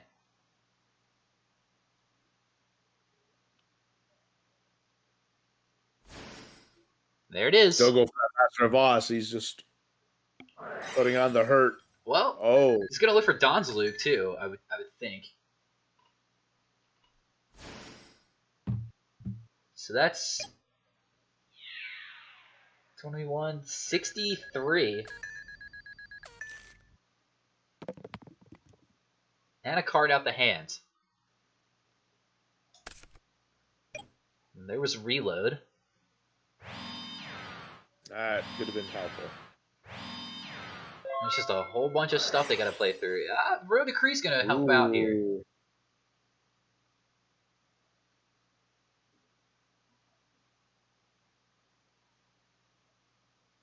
Pew saying it's Heart of the Cards time. Yu-Gi-Oh! Is it gonna happen? Let's see if the Pharaoh is gonna help him out. Pot of Greed's a that's a good great start. Good start. Yeah, just need some jars, really.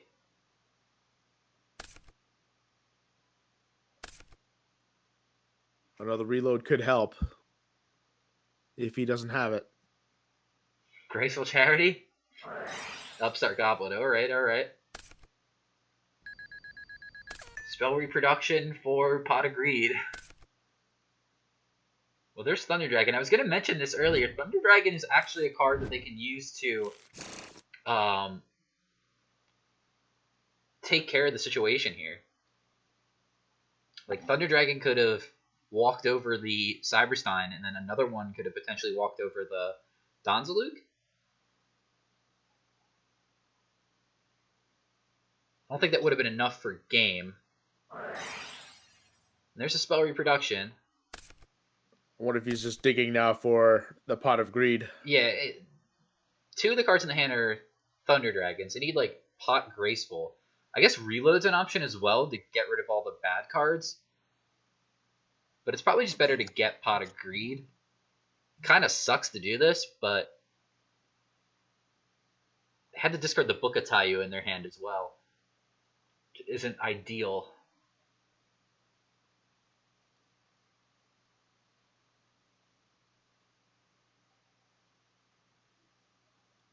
It's a tough call to go for that reload or the Pot of Greed.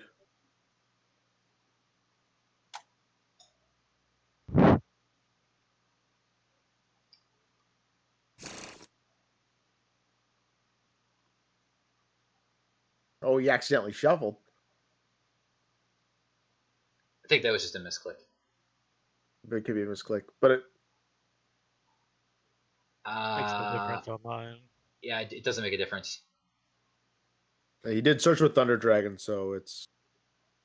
Yeah. I don't think it's that big. I don't think it's that big a deal. It's not a big deal at all. On mine, your next card is completely random, so it's not like something was stacked on the top. Welcome back, by the way, Scully.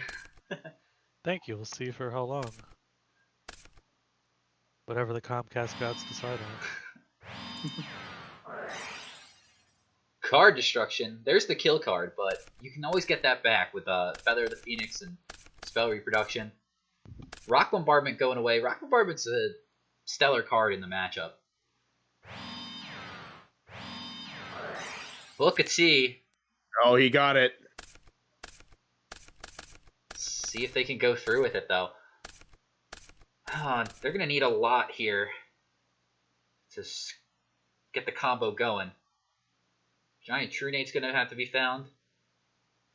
They're going to have to watch themselves to see if they don't deck out them on their own.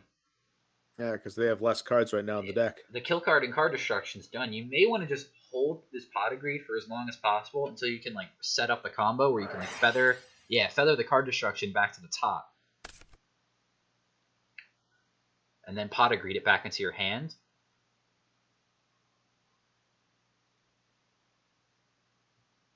Oh, they already used the Pot of Greed. I thought they got it back with...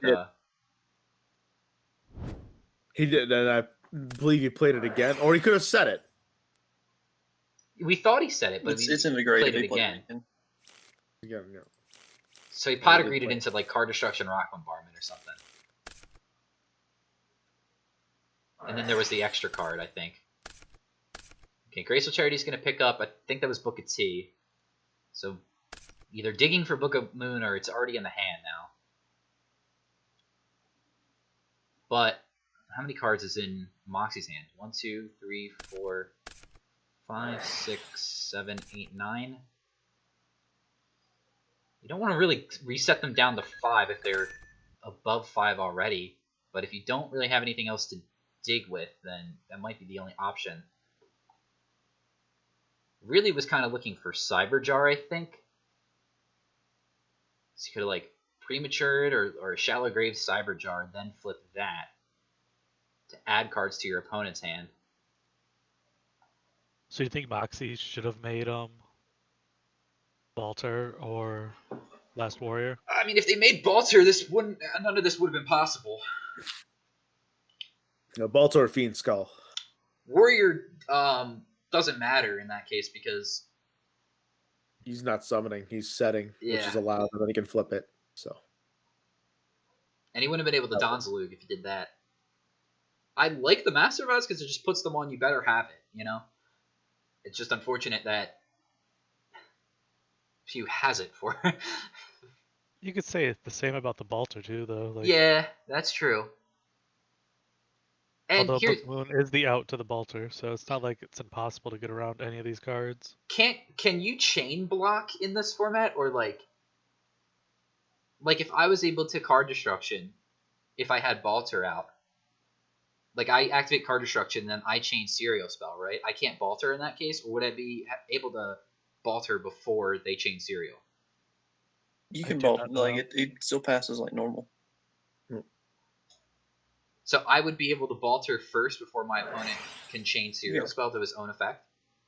Yeah, always. yeah, because he's got priority is past the opponent at that point in time. The chain moves. But it's a finisher. quick effect. The Serial Spell is a quick play. It doesn't matter because they If have you're a in a chance chain, to it's respond. always- After Okay. you activate a card, they have a chance to respond. Got it. I know it wouldn't work that way in current format. So Oh, well, no, that would still work in current format in that particular case. okay. Oh, Boy said he just killed himself. Yeah. Don't toy with my emotion. I mean, it was an uphill battle this entire time, I think, for Pew to go through with this. They really needed to get Cyberjar.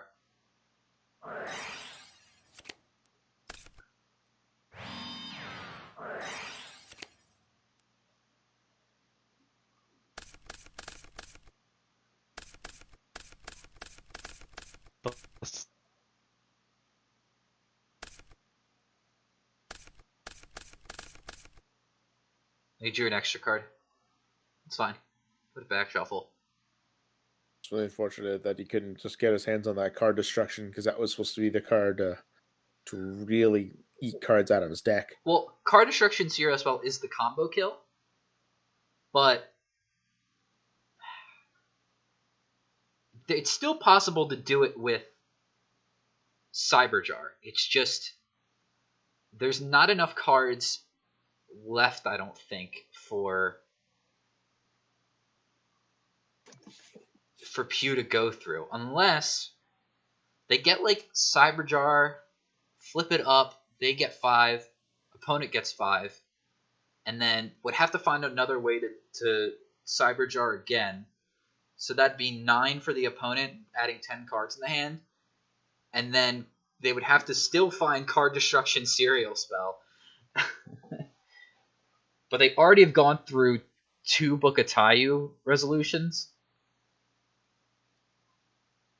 So there a lot has to happen here.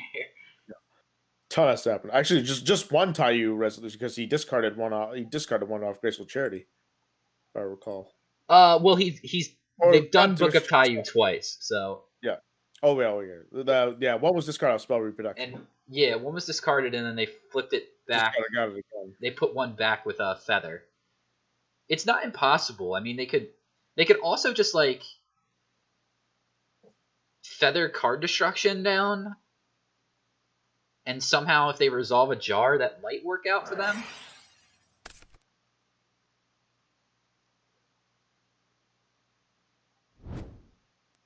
Yeah, Feather card destruction.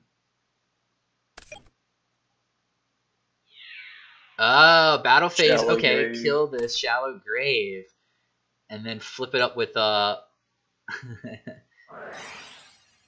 with the third Book of Taiyu.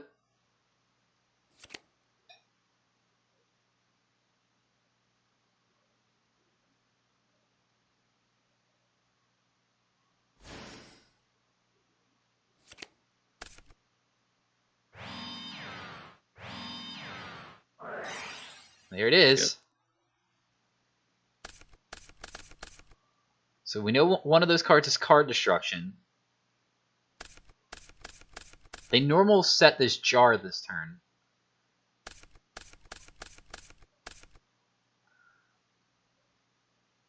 Do they There's have no an kill upstart shot goblin here. left? There's an upstart goblin No, in the grave. they've used both. There's two of them. Oh, in the darn. grave. Because I was thinking, like, they could feather discard the Cyber Jar, put an upstart goblin in their hand, and then, like... It looks a report for Pianta and X-Wing is in, and that is Oh, they would Pianta have to lost. put the Book of Moon in there, or Book of Tayu in there at the top, and then use an upstart goblin to draw after they shallow graved a Cyber Jar back, and then they could Cyber Jar, and that would be 10 cards, potentially 10 cards. I mean, it's not always going to be 10 here. I don't know how they could do this. It seems like they need a lot more cards. I guess the spell reproduction helps out. Is there any left? There's one spell reproduction left, so if they sequence everything right, but they need an extra draw card, and I think that's what they're out of. Well, maybe they have reload left. If they reload for a specific amount, they could, like, draw their deck. This is all bearing if they have Cyber Jar in their hand, though, already. I guess they wouldn't draw their whole deck because they have to put some stuff back for reload. So Yeah, it could. This has to be nerve-wracking for both ends right now. it's complicated game state here. Because, I mean, if Pew messes up here, they're dead. Yeah. And it seems like there's some cards that are sort of just blanks in the main, like Level Limit. Prohibit could still be in the deck. Prohibition. Drag Down's in the deck as well. That's another card that they can use to draw. And that actually helps them out. Because it gets rid of cards from their hand. If they do some kind of shenanigans with, like... maybe I'm wrong with the Drag Down. Now that I'm thinking it through.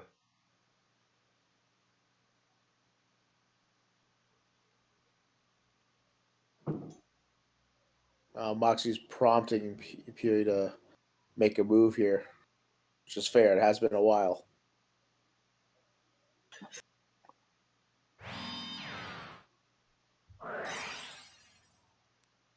Card ding for all three. Can't just draw the rest of your deck? That's what he's going for at this point in time. He's going to have no cards in the deck. Oh, he did have the Cyber Jar in there, so you couldn't use it. Well, it didn't have anything to do with it. But it's just not enough. Well, there's going to be 9 cards left in the deck for Moxies. So, Pew has to find a way to resolve Cyber Jar twice. Or if he can resolve card destruction twice. But I don't think he can do that. They can't card destruction because they will lose. Oh. You can't, like, do that, Well, I don't believe. Yeah, he'd have to, like, get rid of his... Yeah, he'd have to, like, ditch his hand, of course. Yeah. Is there anything that can trigger that Cyber Jar? Book of Tayu. But I don't believe that's... Those are all gone. They can spell reproduction for Book of Tayu. So they have one left. Now that I have resolved card destruction... okay.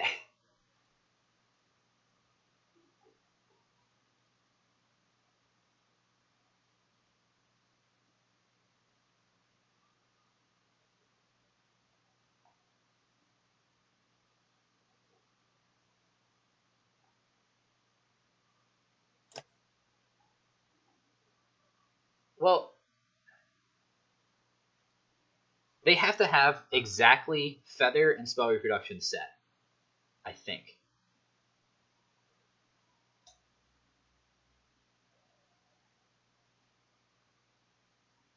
It's quite the woolly banter going on between these two right now in the chat.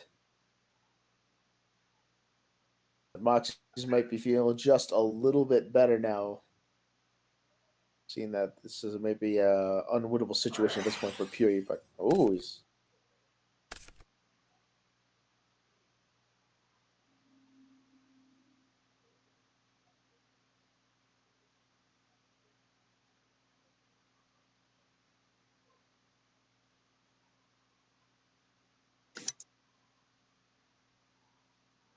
Does he not have a third feather?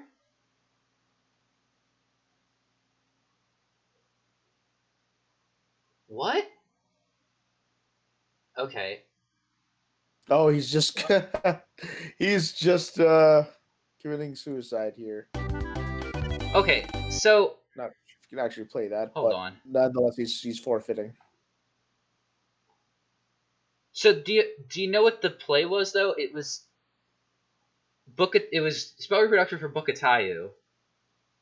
Then feather, if he had feather set, it would be feather for the card destruction.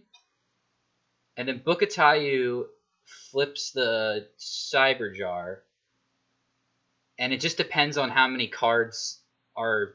I mean, well, 5 cards are gone. So yeah, it's down to 4 cards, and then card destruction because there's 5 cards in the hand. Right? Yeah. So it needed to be exactly feather, but I think they might have just drew feather.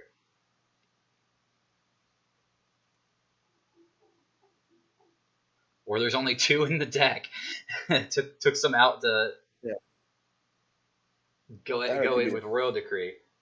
Or it could be like a serial spell, but we because we haven't seen that at all. Siriuswell got discarded earlier on though. Did it? Didn't see it get discarded. Something messed up somewhere along the line. Something messed up. Oh, there's a serious spell. I see it. Alrighty here. So Moxie's is gonna move on and face Storm. We could join in. We could wait for that game to start. That is Loser's Quarters, I believe. No, it's not.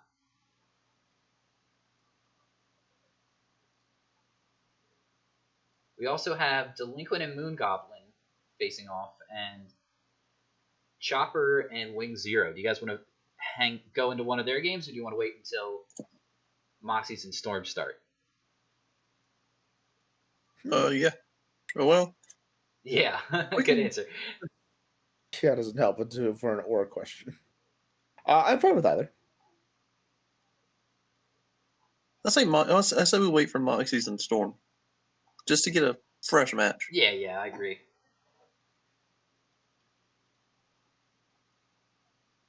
What are Delinquent and Moon Goblin playing? We could peep in real quick and find out. They could be. You know what? Sure. Let's do Delinquent Moon Goblin. Well, they're not even in a match right now. Yeah, they're not even in a match, so Then do Chopper's game. let's go for it. Actually, people would probably prefer not to watch another empty jar deck, even though Delinquents is pretty entertaining to watch. That empty jar, it's the. That's why I like it as like my favorite FTK kind of deck in the format, because it's very quick. You either have it or you don't. Are these sleeves of a real card that Chopper has, or custom? That is Isolde, Tale of Two Noble Knights. Yes, that is a real card. That is a real card. Back in my day, It's a very strong card. That Yu-Gi-Oh card's cards insane. like I love Isolde. Seen this game grow since 2004. Noobs weren't playing it in 2002 like myself. Wow, crazy. Yeah, I know, right? Imagine not starting Yu-Gi-Oh when it was only in Japanese. 1999. I wasn't there for it.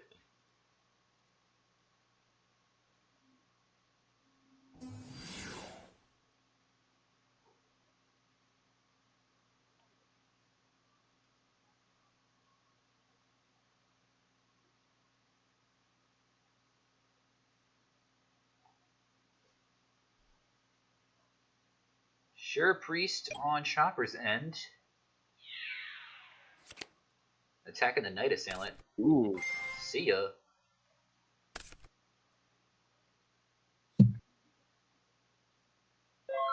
Going rather aggressive right off the bat.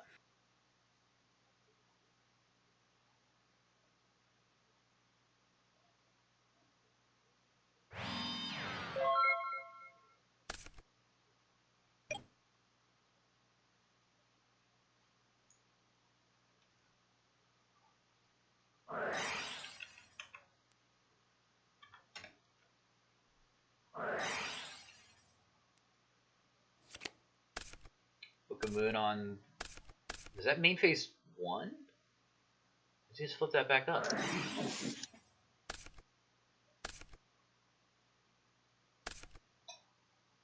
Should have flipped up the skilled first before Pot agreed, so it got its counter.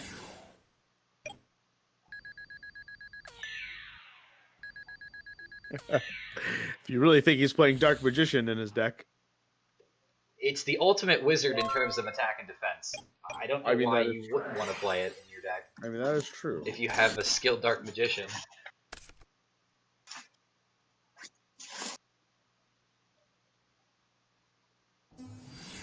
Not that he's playing it for his stats or anything. Overrated. I want to summon Dark Magician.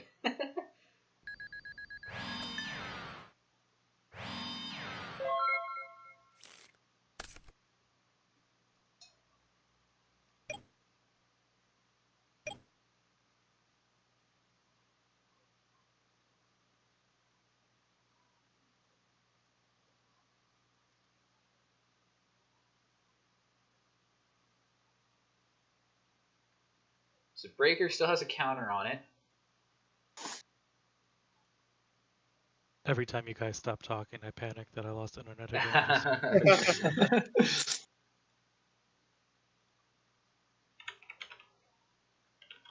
You have to wonder how you're going to tread this. If you're going to try to run it in there, I mean, it's very threatening when Breaker has a counter on it. I was going to go for Exiled Force. That's a good one.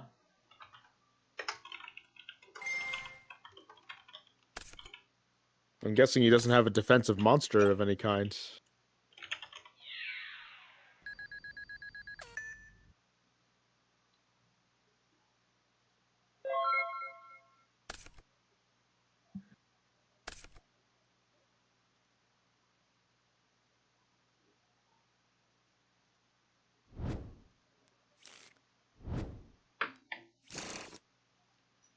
Thunder Dragon's here for 23S.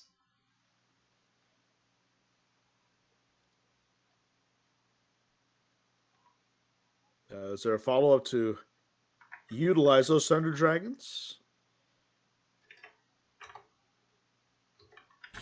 Well, Chaos, pretty good one. Especially if it's the Blackluster Soldier. Ooh.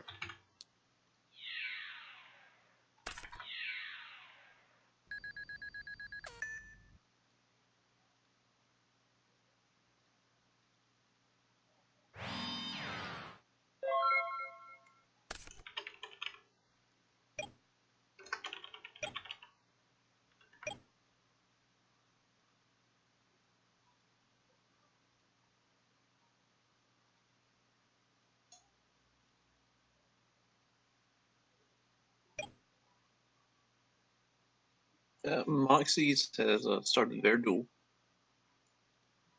against German Air Force. I kind of don't want to turn away from this one now. So it looks like it's almost over. We can join that one right away.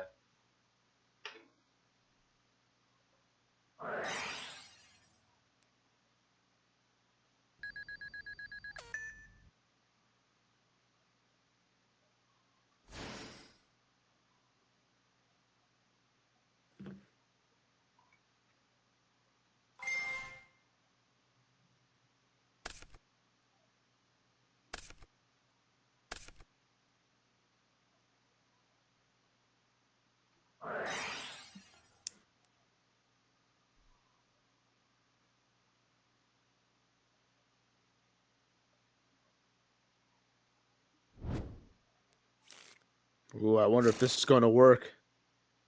The Six Swordsman coming into play. We've seen that card a lot today.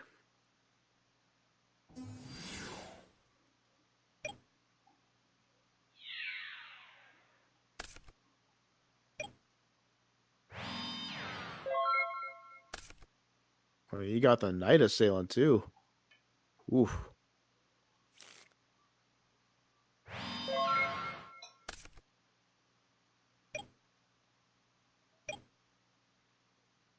And Mr. Swordsman's putting in some work right now. There's Kaiku.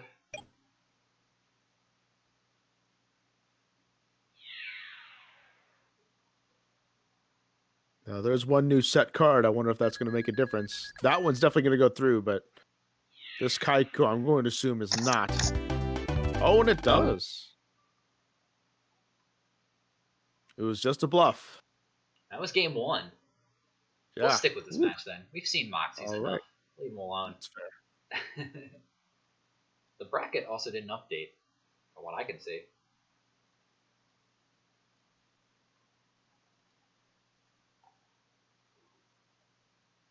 Well, we've definitely seen a lot of Missing Swordsman level 2 as a side deck card, and that's to no surprise. I mean, it was in my side deck when I was running my own goat deck.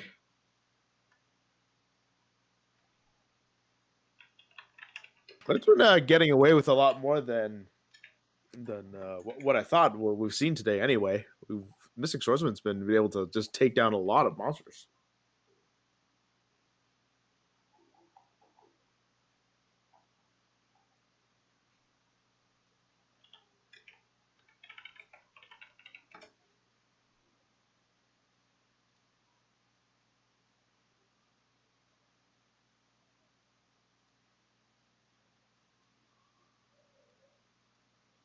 Tensions are getting high between these two now. We're going into game 3 and This is game 2.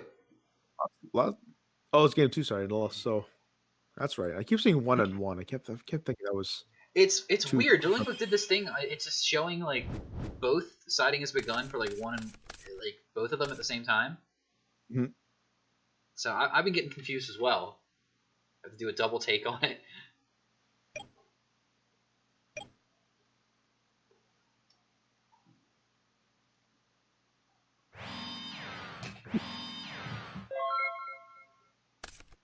Let's see if X23 can bounce back. T set here. This was the first time we featured both these players today. Yeah.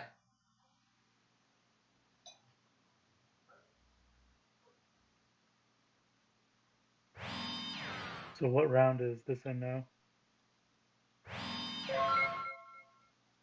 Uh.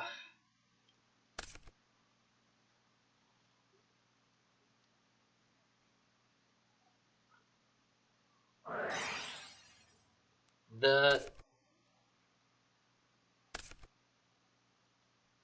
one before the one that's losers quarters. Losers top 16. Is that right? Or losers top 32.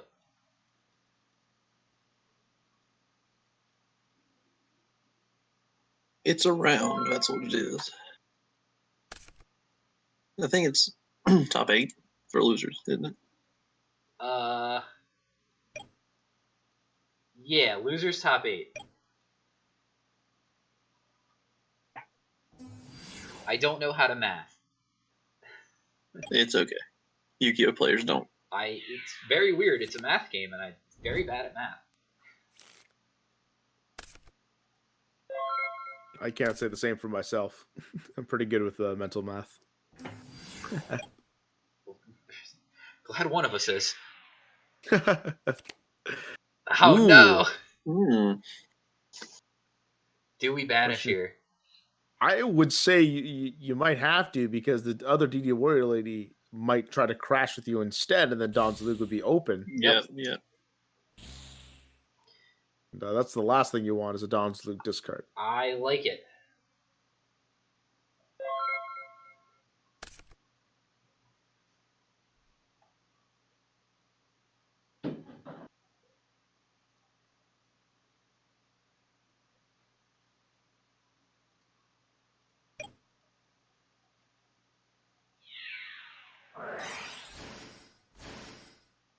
Oh, but you have the scapegoats anyway.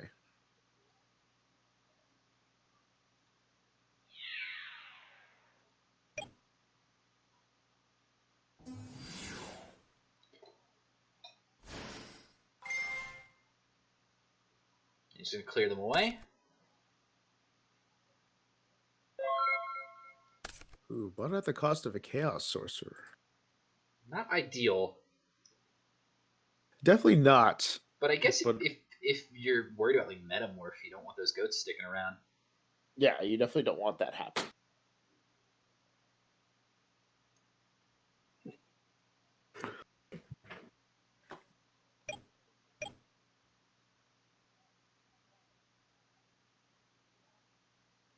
About an equal game state here since X23 started this duel 6-5. Ooh. Oh, that's a good one. Snack steal, taking your lunch money. With maybe a couple wet willies too before they get. Just a bully card. Yep. Now he did opt to go for the tribe infecting virus. Could have possibly taken the DD Warrior Lady and just crashed it into instead to get rid of them both. But oh, that's why, and that makes perfect sense why. Sick play.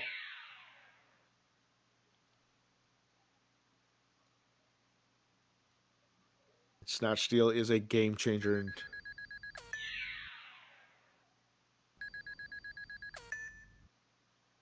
Even when it was printed originally, like, yeah, Change of Heart existed at the time, but still always great card.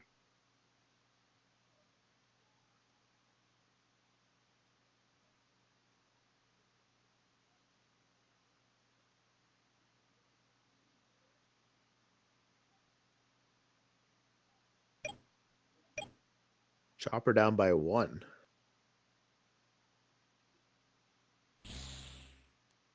Well, here's a chaos man.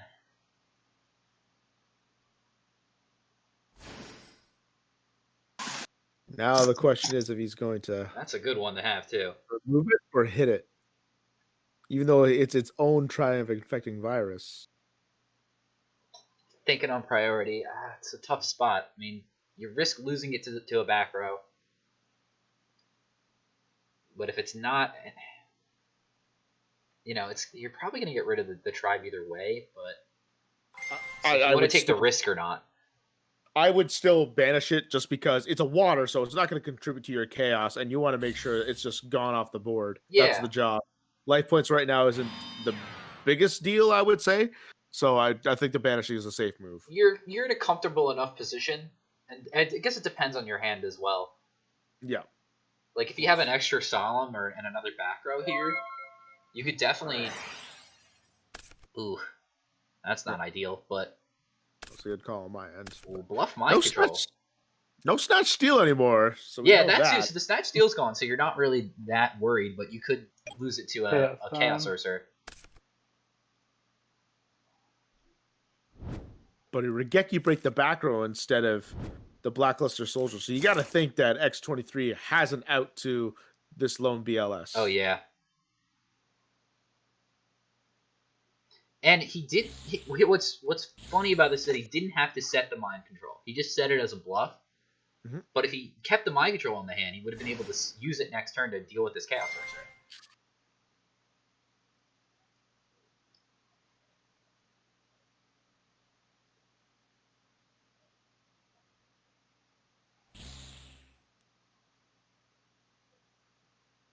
Is there a follow-up? Not a big deal if there isn't.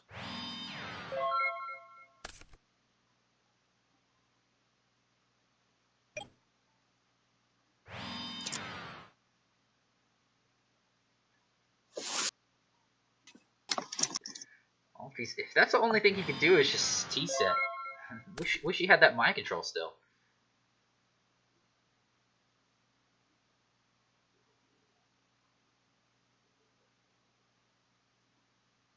Trying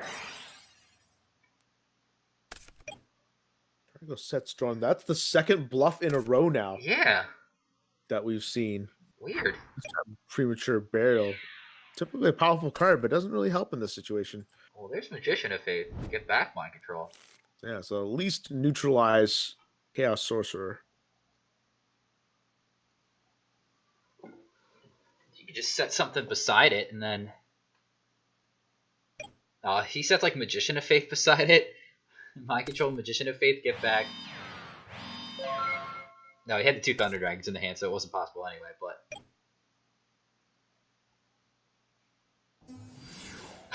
Ooh. Ooh.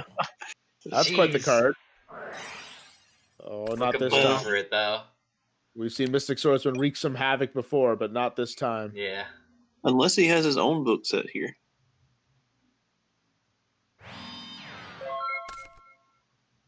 Could be.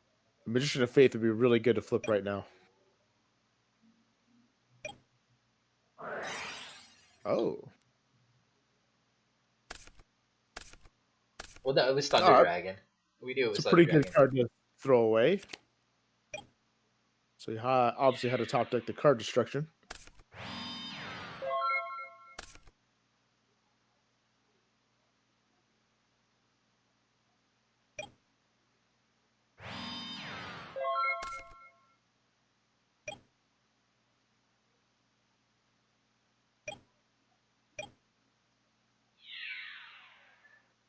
Thunder Dragon's gonna do some work here. Poking in.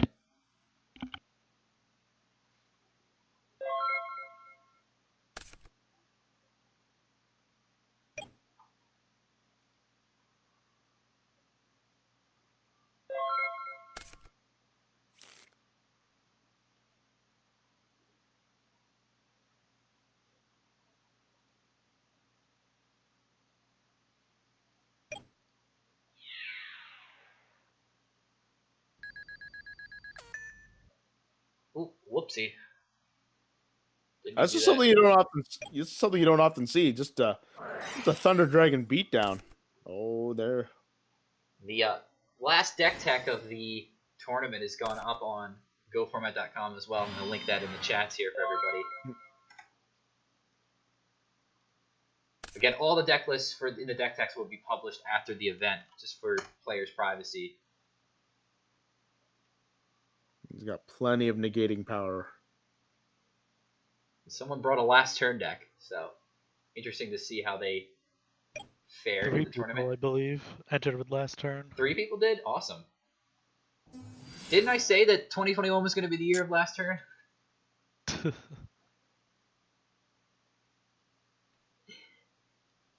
Well, right now there's still a sneaky library FTK deck in the event. Oh, did they beat Delinquent? Yeah, I believe so. Oh, Moon Goblin. Yeah, the bracket's not updating because the bot is finito right now. I'm not sure if they beat him, but they should be playing right now. Yeah, that's going on. Night Assailant is going to take care of the breaker face down. See if Dark Vault or Night Assailant can seal the game up for X23. And we're moving on to Game 3. Ooh. Good, hard-fought game.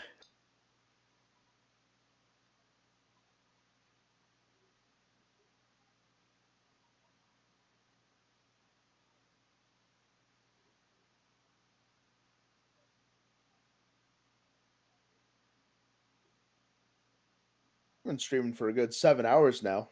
Been a good hard tournament so far. The huge. Good hard tournament.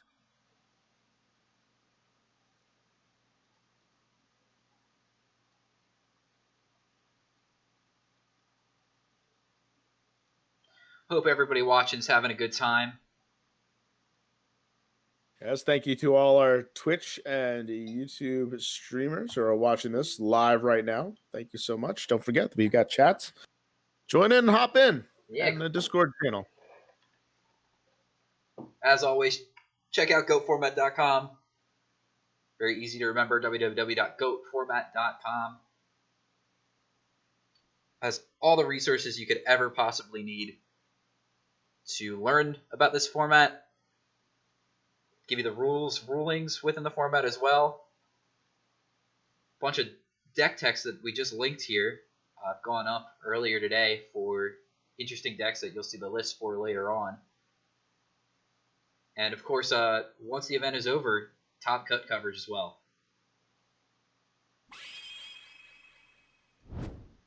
It's going to be game 3 here.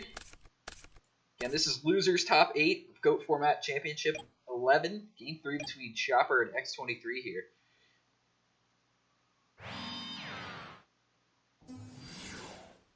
Blade Knight on Chopper's side. See how X23 responds. Thunder Dragon, let's see it.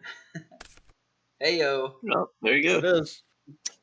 Blade Thunder had a bit of Dragon, a graceful. Blade had a bit of a weaker opening to start for as opposed to several other monsters. Well, if he just has like a flip and can't do much else. Yep, there's the graceful too. Living the dream here.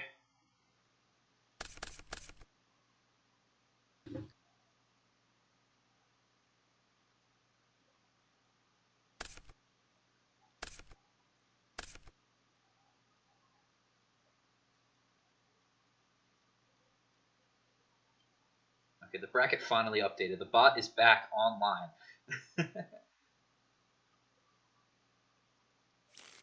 Maybe it was just a manual. I don't know.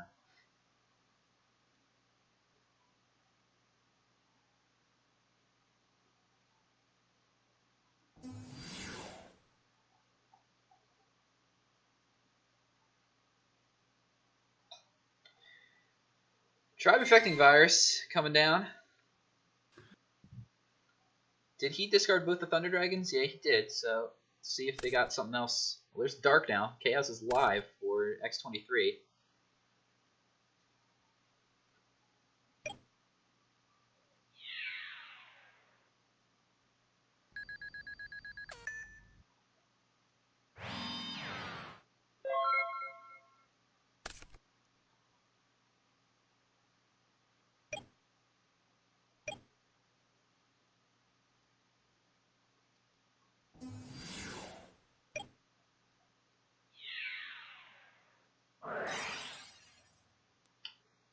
And Geki Break's going to clean up with Shura Priest here on Chopper's turn.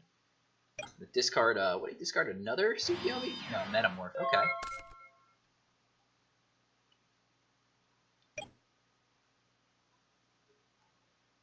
Not ideal, but I guess you wanted to keep that Tribe Infecting Virus. It's a good way to get rid of a Shura Priest, because that would have been annoying to deal with otherwise. I always found Ashura Priest and Tsukiyomi to be like very looming presences that just feel a lot better when they go away. Yeah, especially since you aren't allowed to deal with them on your own turn. Yeah. Unless you have Skill Drain. Well, yeah. But then I don't think you're really worrying about a No. 1100 meter. I've actually been using a copy of Ashura Priest my Chaos Turbo for decks that still play Goat, and it's been pretty good. Like, it's just a strong threat you can put down on the board, and they can't do that much. Yeah, it's a card that you don't have, like, you're committing your normal summon, but you're not committing any board presence with. So Yeah. it's really hard to deal with sometimes, because like, as you saw there, he had to use Regeki Break, but he also had to discard a Metamorphosis to get rid of it. Not ideally what you want to see. You want to be able to use a Regeki Break like optimally with Sinister Serpent or like Thunder Dragon or something. I mean, the Thunder Dragons are gone from Graceful, of course. That's, like we said before, free real estate. But Yeah. Blade Knight not taking care of the Spy. I wonder if he should have. If he was going to set something, he should have set that first to make the Blade Knight big. Doesn't really, I mean, the I guess 400 actually because probably. it's the flip effect. He was going for the flip effect instead.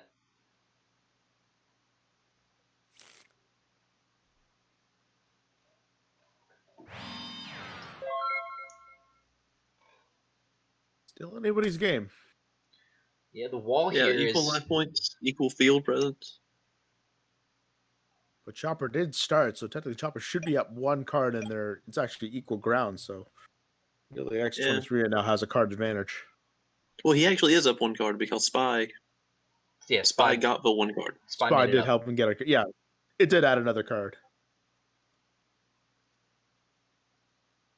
But that is still something he has to contend with either way. He's actually up an extra card because of the Graceful and Thunder Dragons. Right? Yeah, but then he discarded. He got rid of a real card with Regeki Breaks and put him back down. So, got it. Math, everybody. All right, so Chopper flipping Magician of Faith, getting back Nobleman, then booking his guy down, flipping up Heavy Storm. This way he doesn't lose anything. Was that a Torrential? Yeah, that's Torrential and Knock. Torrential and Crossout, so it's unfortunate. I gotta wonder if there has to be some kind of follow-up to this. I don't think so. No? I mean, it is good that he got rid of the Knock with the Faith set.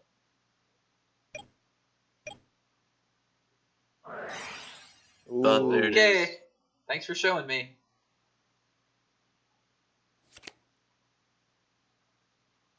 Now I won't be able to get any of the stuff in the graveyard back, so Heavy Storm and Booker gone for now. And X23 can just take back Graceful Charity here. If they so desire.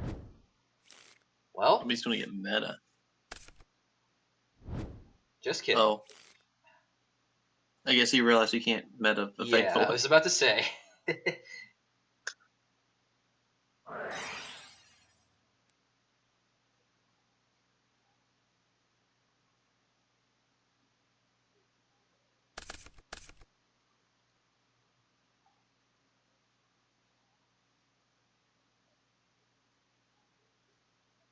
No surprise it's here for the Graceful, but what is he going to discard now? The Blade Knight's only at 16 as well. Let's see, he's got some real fancy trick with the Regeki Break set.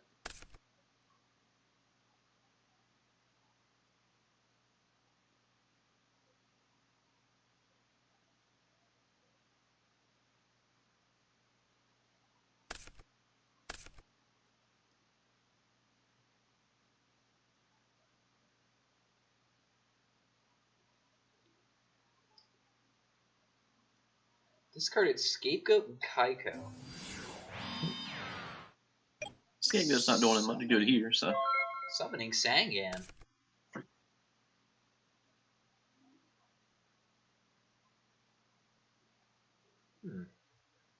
I wonder what that last card is then, if he's keeping that over Kaiko. Because Kaiko could have tried to kill Blade Knight there.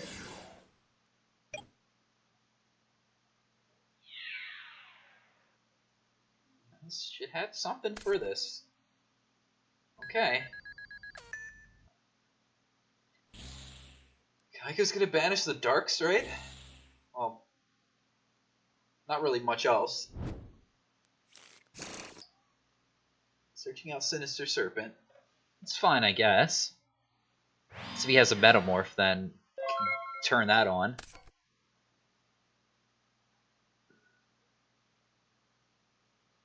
Those spies are really buying 23 as some time. Yeah, Spy has been really, really strong this current era. It's been performing. That's the thing about the spies too. Unless like you really have to like commit hard to the board, they're just really naturally difficult to get around if you don't hit them with an open or crossout. You know what else they have going for it? The fact that Max Suffrage played Spy in his deck, and he did pretty well in that tournament. I mean, I think he only came first place in that national, but I mean, and I'm pretty sure Scully was the one who told me all about it again. I wanted to revisit it on the podcast, but I mean, who am I to say about that?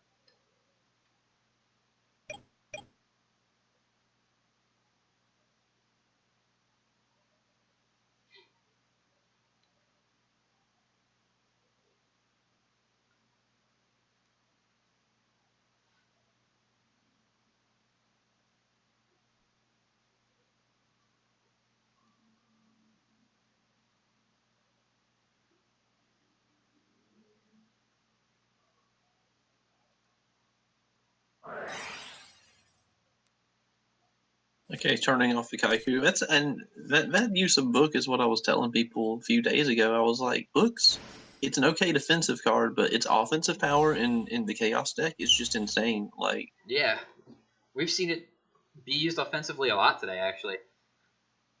yeah, I It's think it's better in this meta offensively than defensively. Like, you see a lot of people, they'll book their own thing when something attacks it to get the flip effect again. I'm like, okay, that's cool, but you could have saved it and gone off, you know? It's such a fantastic two-way card. Yeah. Ooh, attacking here. I don't know if that's best, but it's going through. Oh, it Yeah. scored. It was a dangerous. I guess here's the thing. One of those might be a nobleman. Chopper has been setting some bluffs for back rows.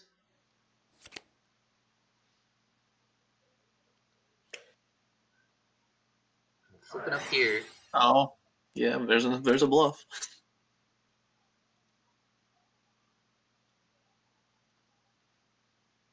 And there was the mind control. Oh, it wasn't nobleman that he got back, was it? Before with faith, or was it Yeah. mind control? It was It was no. a mind control. Yeah, it was mind control because he lost it earlier to Heavy Stone. Did he? No, with a faith play, you mean when he booked faith and flipped it? Yeah, and he flipped it back down. Yeah, that was nobleman he got back. So he just had the That this must have mind been the control. other He still game had. where he was losing to Heavy Storm like that. But yeah, he played Heavy Storm and he did lose Nobleman and Torrential. 23 did. 23 did. I'm thinking of the game previously then where he was setting like mind controls and prematures and losing those. Yeah, Peculiar move here to eating banish the banish. Kaiku because he's going to lose 2 more monsters of the grave. I presume the Thunder Dragons. Well, Let's see, didn't forgot. activate the effect, so I guess he's not losing anything. Did not. Ooh. That's a misplay on Chopper's been. Yeah, and I wonder if that's going to come back to haunt him too, because there are 2 Gravekeeper Spires on the board, and you just need to get one of them off to add to Dark. That could have been both lights. Exactly that. And this is going to put a dark in the grave, so that's. Yep. That is unfortunate then. That he missed that. Because Kaiku's Nope. an optional effect. You don't have to trigger it, so you can miss That's it. true. It is. I wonder what that set monster is right now. It's face down for Chopper, because Chopper knows that Torrential's gone, so he can freely make the normal summon without too much problem.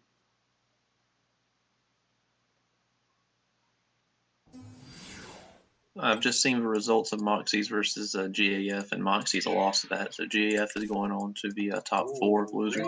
Reasoning. He There got we go. reasoning. And now the pressure's on for 23S because Sasuke has come down. And he's been hiding behind those spies for God knows how long.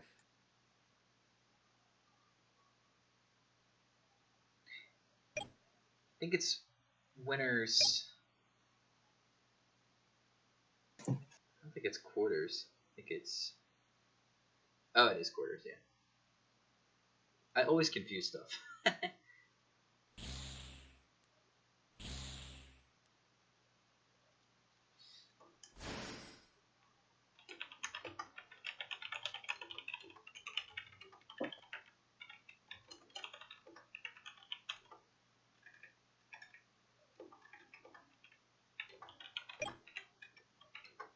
And this is a really strong BLS here for sure, because he knows that back row isn't real.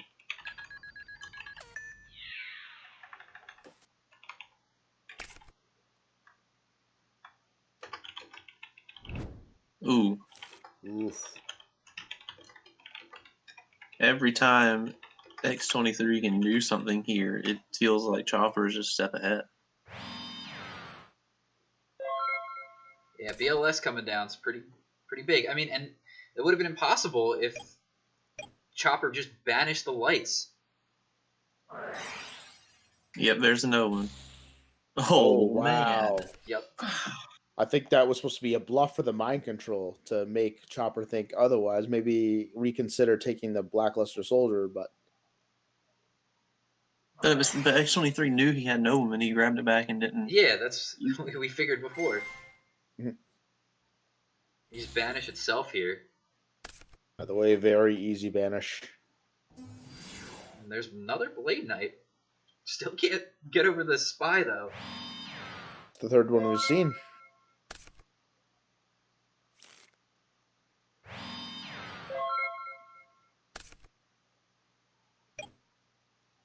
But the Magician of Faith is there, so it's going to turn off the flip effects. Oh. Oh, no. Doesn't matter when you have another nobleman.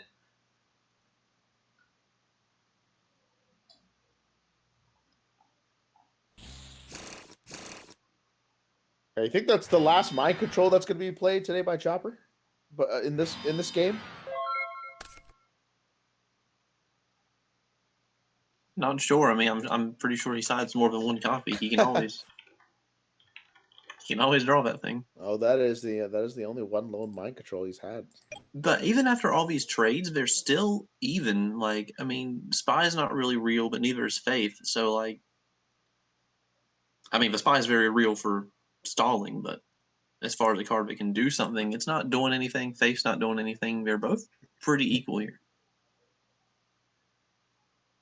Strange to say it, but it also might be in 23's interest to keep the Faith on board, so that way, the Blade Knight can't negate the flip effects. Huh. Stormed away a dust shoot and a torrential. Peculiar. Could have just saved those and 7-tooled the torrential, but I mean.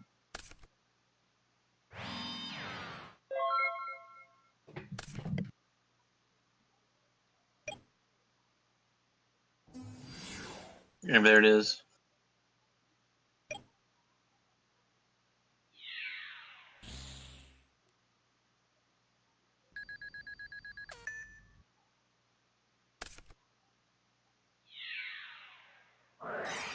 Scapegoat gonna save X-23 here from some damage. DD Warrior Lady should be banished.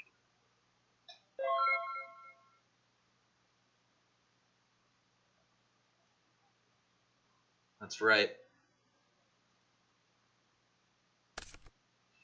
Heart of the cards for a ring here. Calling a shot.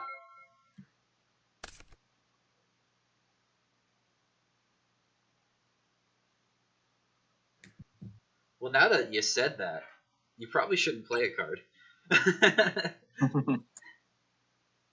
Just switch your guys to attack and just kill the goods. It's got to be careful. If there's no backup, it's vulnerable to a Chaos Sorcerer. Yeah. But there's no Dark in the Grave, so True. be able to rest on that. Man, there are a ton of cards banished here. 14 cards banished on X-23's side. Yeah, just picking this up, making sure that it's banished. Does actually matter.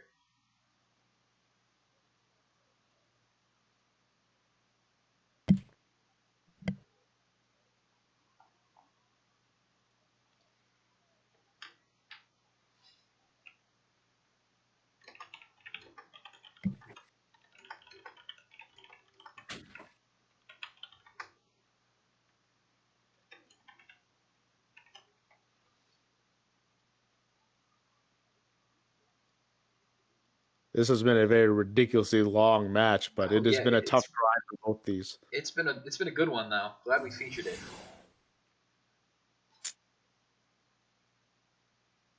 Breaker now. Do you hit the newest set card? All right. Just a Book of Moon.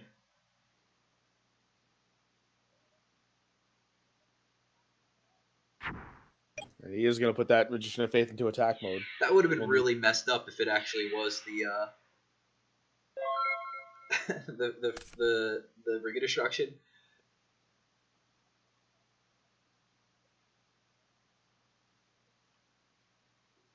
Chaos Sorcerer can't win here because there's not a Dark in the graveyard currently. But Metamorphosis could. Not off pure damage, but Metamorphosis could lock the game down for sure if he summons a Thousand Eyes Restrict. So that Book of Moon was definitely a great draw into prolonging the game out. Having that token on the board is pretty good.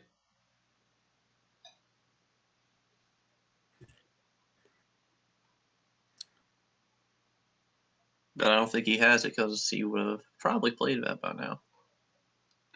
Metamorph set Ceasefire. Go. Don't take anything. Okay, Breakers shows up. Yeah. That's Seems just gonna put okay. some damage on board.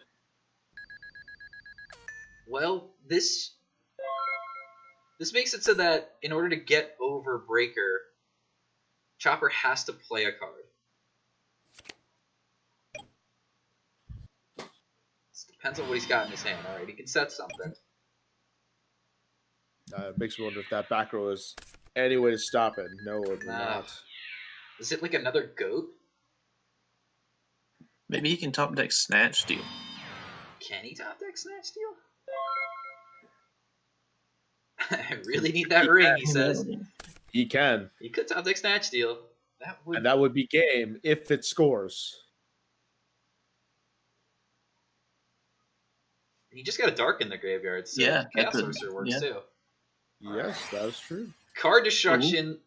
Oh. Will the fourth Trinity piece steal another game? Try again. Oh, but he Oh, got and it Night gets him. Assailant. Oh, but that doesn't get him Oh, anything there's no back. fourth in the grave. in there though. Because there's 14 cards banished. But Oh boy. Well, I mean, if he doesn't have an out, if it goes through, to if it this, goes through. it is GG. Oh my. Card destruction. Like we said, the fourth Oh. Trinity piece. And that is enough. Wow. What is this down card? Another. Oh, This is like the second mind control. What is this? that was Crazy. a fantastic show of resilience from X23 to just hide and play defensively almost the entire time. Those spies just kept him in the game. The Scapegoat kept him in the game, and you Scapegoat can't as even well. be mad. I mean, dude, Snatch Steal in 9 cards, like you Yeah, really can't even there be was mad about there was a that. lot of different cards that X23 could have hit within 9 cards in order to Yeah, get the third game Chaos shot Sorcerer set as up. well. Yeah, third Chaos Sorcerer, the ring that he was begging for, but instead, take your guy, attack with Yeah, Blade he had Knight. like a 1 in 3 chance. No, he hadn't seen Pod either. He had a much higher than 1 in 3 Oh, he chance still to get hadn't it out. seen Pot of Greed? Crazy. There definitely were some misses that he could have hit off of card destruction as well, but Yeah. a good roll either way. So congrats Oh man, to that was a match. congrats to him moving on here. Yeah, what a match that was. The grind, having so many turns and just those Gravekeeper spies. I can't get over how game breaking that card was. Let's go ahead and check in Oh. on Moxie's lost to GAF, and that Yeah. means that he plays against Aleph, which is a Dimension Fusion Turbo Mirror. let's go check that out. That sounds a lot of fun.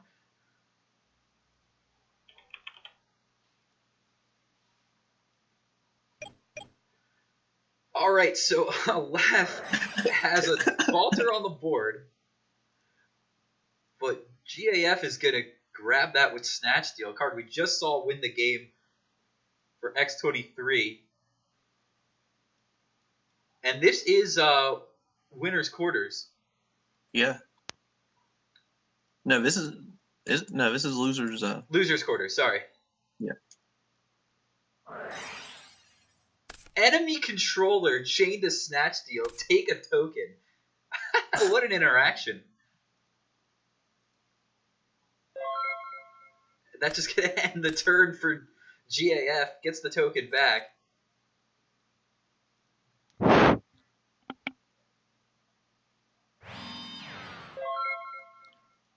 Enemy controller, one of my favorite spell cards of the game. It's a good one. It is ridiculously disgusting. It's better when you aren't tributing Balters, but pretty good there too.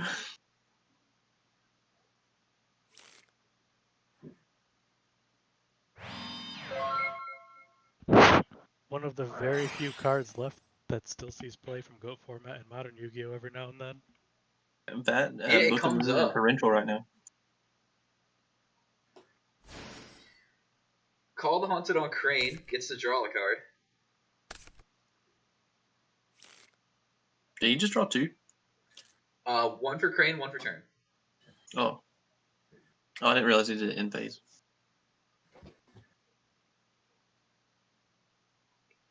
Now left's gonna think here. Some decisions that need to be made. No darks in the graveyard for GAF, and one dark in the form of Balter. Won't be able to bring that back with Dimension Fusion. Here's reasoning. What you calling there, my friend? Always a fun game to play. Just playing the reasoning game. Debating if there's going to be a response to reasoning. Going for 8. Just hit the Crane right off the top. Draw a card.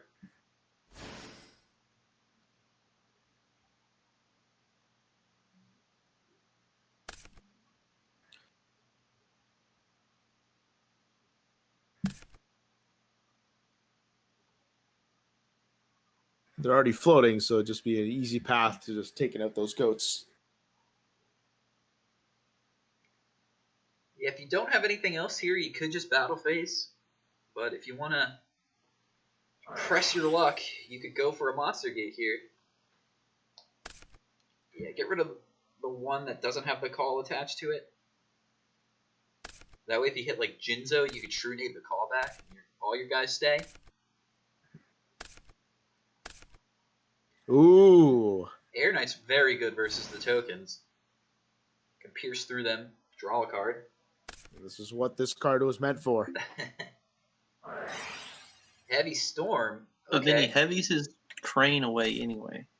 Oh. I mean, you're Probably okay going- with doing that. You just want to... Was that the one that was attached or not? No, it was the one that was aligned with Call of the Haunted. That was the special summon one, Yeah, I he believe. definitely misplayed there.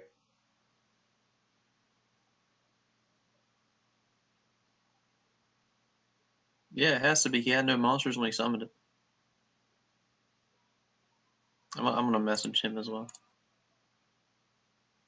I mean, It wasn't end phase, so it mattered if it did bring it back. I wonder if the game would default it to bring it back in the center zone because it is GOAT format. it is, yeah. It does, yeah. It will default it to do that. I'm lagging really hard on my messages and searching up players. Oh, it was. It was. Yeah, he did pick the wrong... he attributed the wrong one then. Yep. I mean... Just going back to the tape now.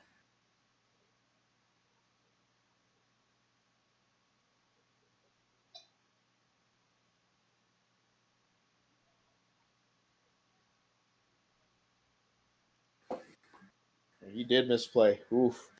I just checked the tape. Yep, that is the middle one was the yeah, Call of the that's Haunted one. unfortunate.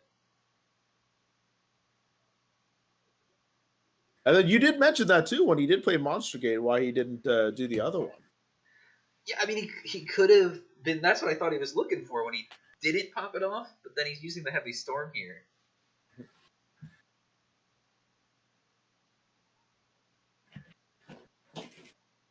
Yeah, the log will actually say, because it'll tell you what zone it's summoned to, I believe.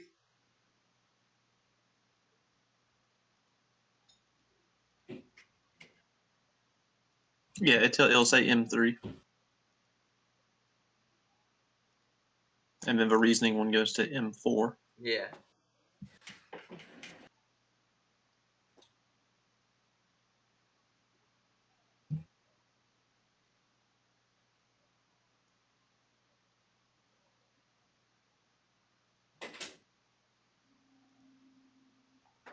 Yep.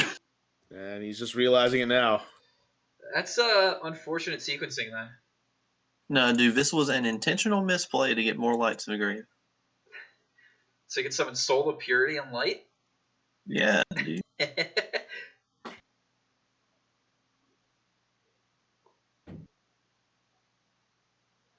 We'll see if the left then can stabilize after making such a misplay. I mean, it's understandable. This has been a long tournament.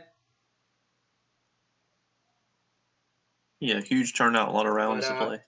Yeah, I mean, like, that's sort of what is the difference maker in sometimes here. Yeah, Like, you have that one extra round from having 64 more people for the last Uh-huh. tournament.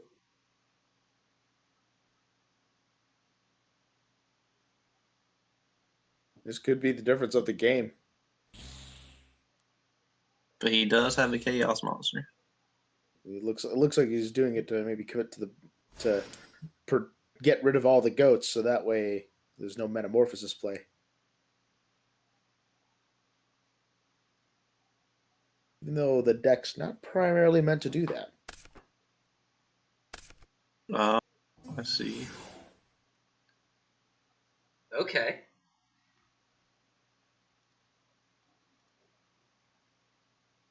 It's a tribute off for D-Mock. Oh, and then Econ can take the token, and then he can defusion stuff back. Econ can put the token in attack, and that's game. If it's BL, yeah. Oh, that too. What a sicko. And he still gets game. Even though he messed up with the sequencing, he still did it.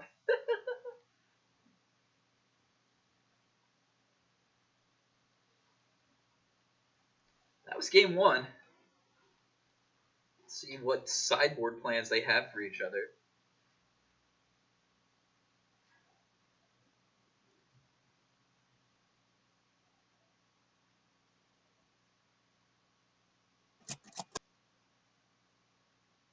And both these decks are incredibly fast, so you got to wonder who's going to be able to outspeed the other person.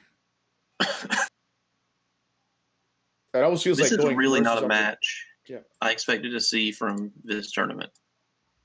It almost feels like going first might be a detriment in this case because you're just getting opened up on the first battle phase, considering how explosive both these decks are.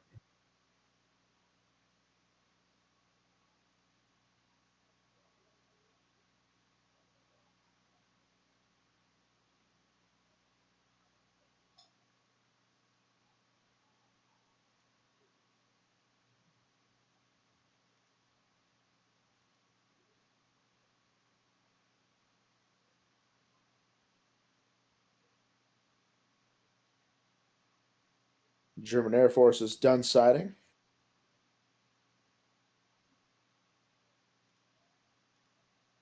I was a bit perplexed when I saw both those cards go to the graveyard then saw a Dark Magician of Chaos. Like, oh, well, that definitely explains that.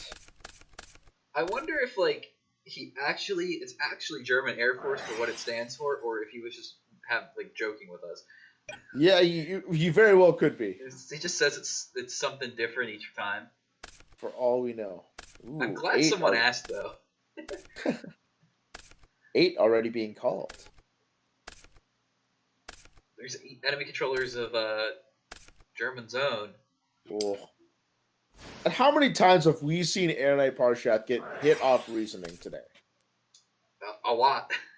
A lot. Definitely a lot. Here's Dark Bolter on German Air Force side. Bolter pretty good in this matchup. The engine cards are normal spells. We'll see if a left-sided anything that can just turn Bolter off, though.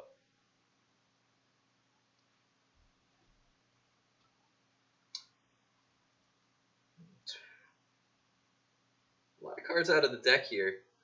Has a light and dark setup as well, but 2 Dimension Fusion's gone. That he could, normal Sacred Crane, Econ, and take the Altar, and then do his plays. And then Monster Gate. Yeah,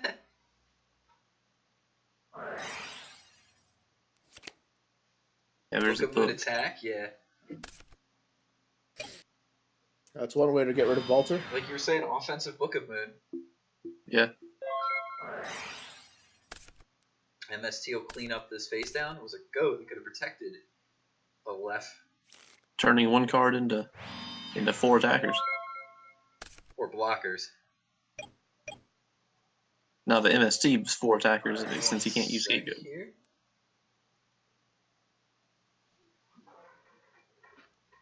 Hello? Hello? Going with the odds here. Calling 4. Yeah. Alright, I'll be right down. Oh, there's that rare metal dragon. Oh, Ooh, I mean, doesn't matter in that's- this matchup though. That's a good card. Puts him halfway there. It does, yeah. Oh,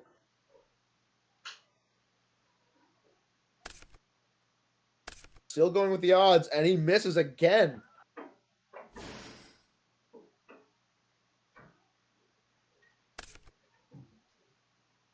Sometimes you just gotta put a random number up there and maybe you hit it. I feel like you never hit 4. Yeah.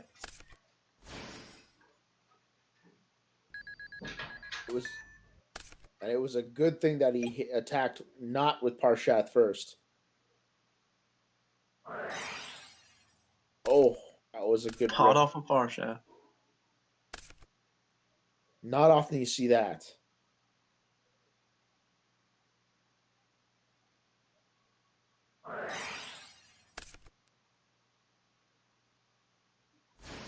Oh, he's turning the tables.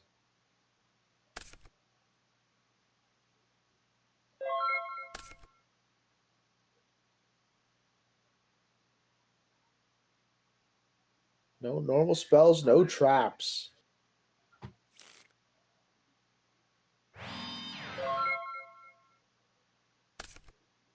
He does have access to a chaos monster if he can get one in his hand, however. That's not going to be the case. Oh, this might be the cherry on top. This might seal it.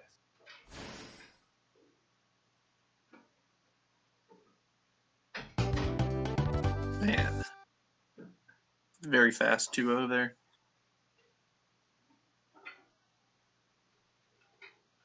Fun little mirror match. Oof. Book of Moon. Again, fantastic card.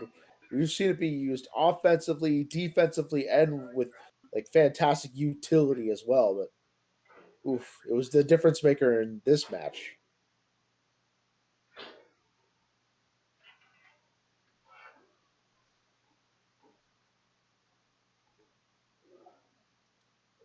And some good sportsmanship happening between these two after the game. Yeah, and that puts Left in the loser semifinals against whoever wins versus Big Llama.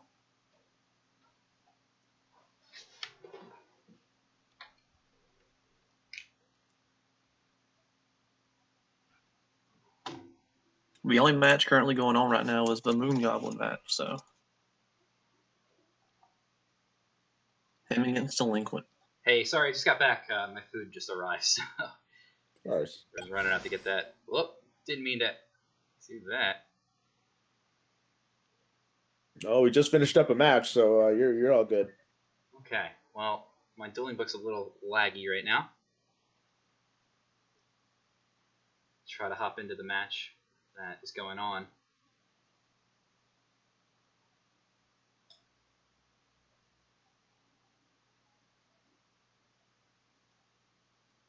It's a Moon Goblin, right? And Delinquent. Okay. Yep. Oof. Looks like they're siding.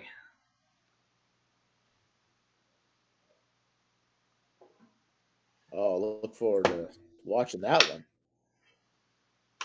Where am I going to put this keyboard?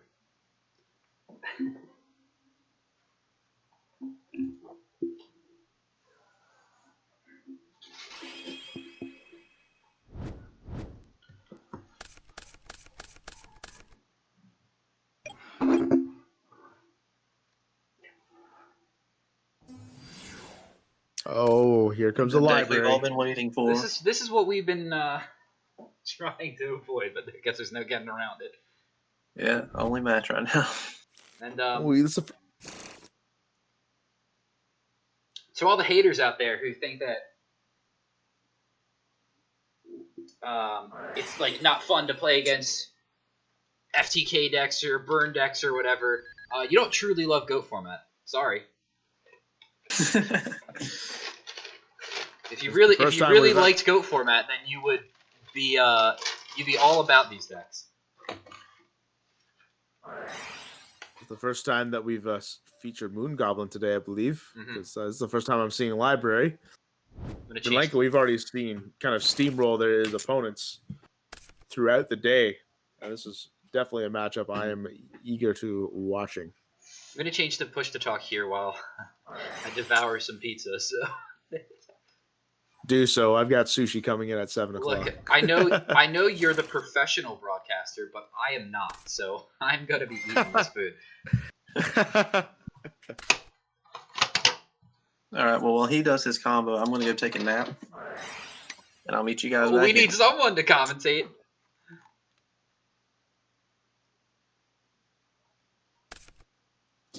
Oh, he called wrong with the Archfiend's Oath. He just threw a blind one out there.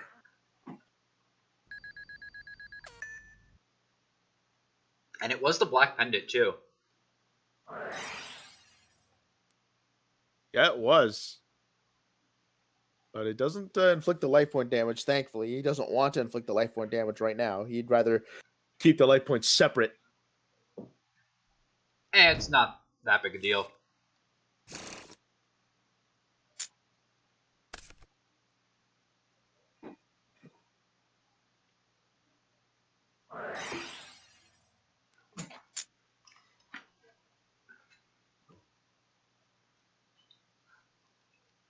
Was the deck made famous by Vincent Tundo, playing Library FTKs. Oh, you got the name drop going on. I see you. Oh, yes. I know my history.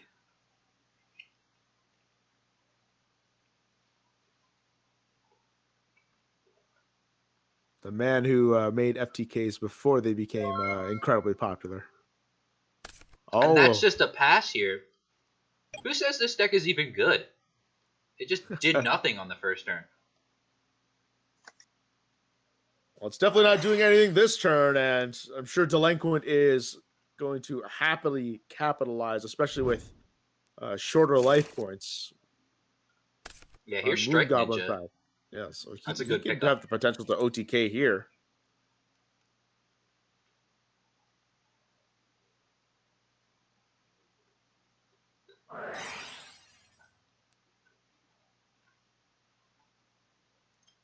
Tune table of his own is going to cycle through the tune tables, find nothing, I guess.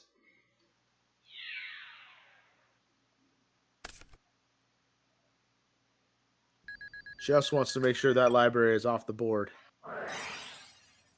Heavy Storm's good too. That is a fantastic card against this kind of deck.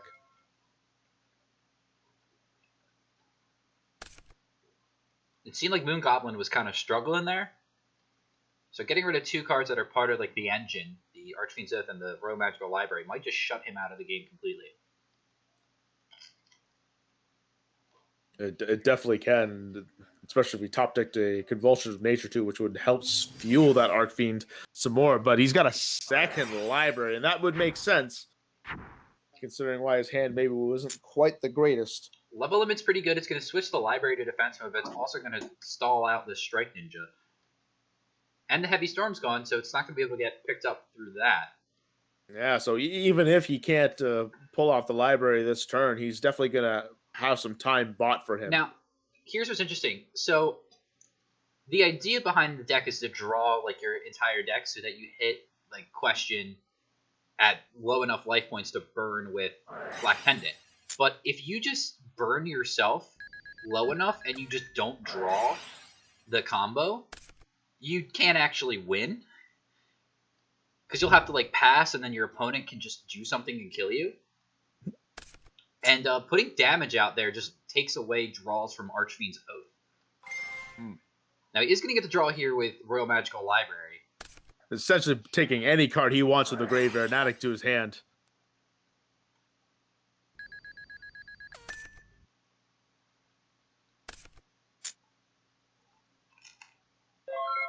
The difference now, 6,200 life points between the two, almost at life equalizer point. Getting very close. And that level of area B is Card's definitely going to not help. legal.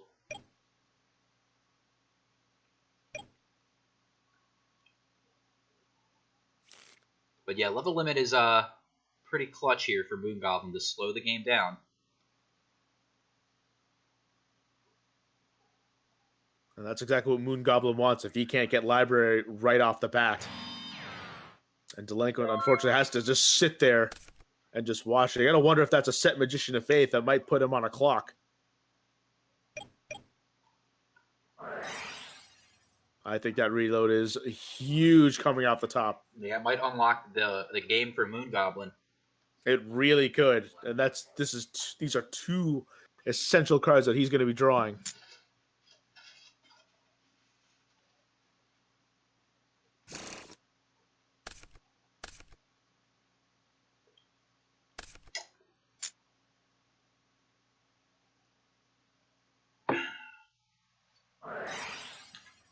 Oh my. Oh man. Yeah, that's plus. And now the life point difference is now at 7,000.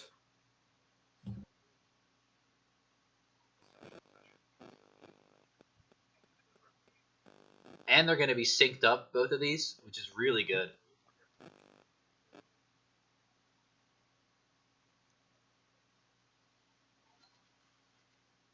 I think he's been accurate with the life, with the... Yeah. I think counters Delinquent the counters lost so track, but he's been accurate because he used... he had one last turn. And then... yeah, has used reload and premature this turn. So that should be at 3. It should.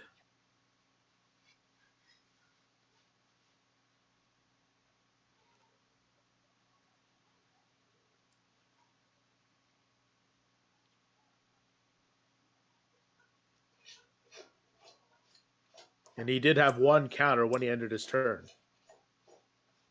So those two counters are legit. He should be at 3. So he's going to get the draw the card here, and then everything's going to be synced up. So he needs to find something that he can draw with. And yeah, 2 other spells. That or Giant Trunade unlocks him as well. Giant Trinade would be the best card because you can activate all 3 of those cards again and draw another 2 cards off.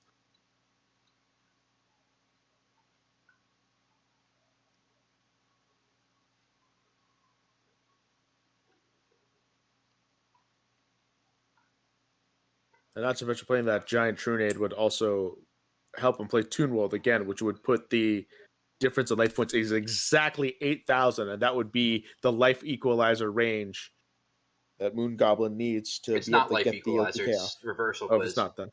Oh, it's reversal quiz. Oh, okay, yeah, that explains the black pendant. So he's got to There's go down even Giant further. Trunade. Oh, he exactly guess what he needs.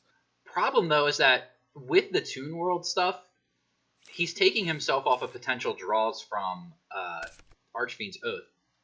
Now, he's going to get the additional 2 cards here just by replaying the level limit and the Toon World. So it might not matter as much because he just has 2 libraries out, but I don't know. If those 2 cards are just like Convulsion and then nothing.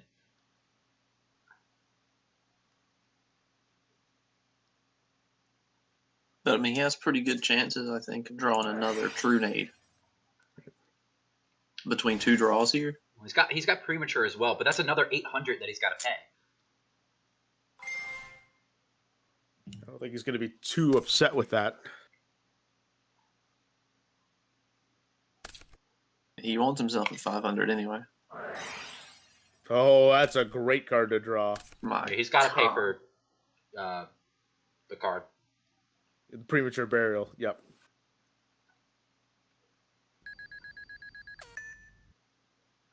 Again, I don't think that's a giant problem for Moon Goblin. Now it's just a matter of he can just accumulate the reversal quiz. And the Pigeon holding Books of Spell, which I presume he's running. Nah, just plays Feather. Now the Toon World. No, Feather, yeah, Feather works too. That's true.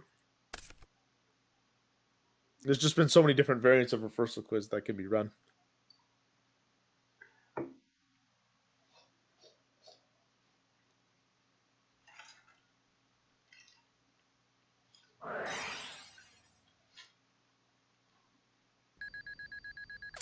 Down to 12.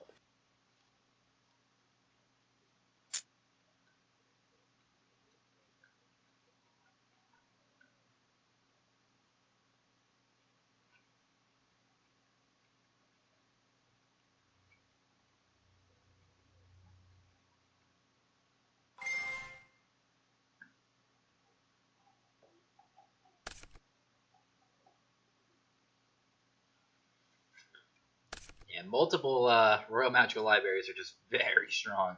It definitely adds to the speed and intensity of this deck. It's tough enough just getting one, but having two is just absolutely destructive for the opponent. I can't imagine Moon Goblin losing out of this situation, but you never know. If he can't hard draw the Black Pendants at the right time. We already saw one go.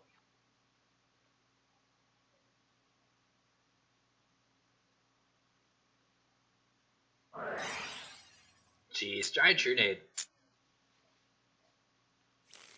Delinquent we saw was on the DMOC launch, so maybe Game 3, if there is the Game 3, if Moon Goblin just doesn't somehow fizzle out here,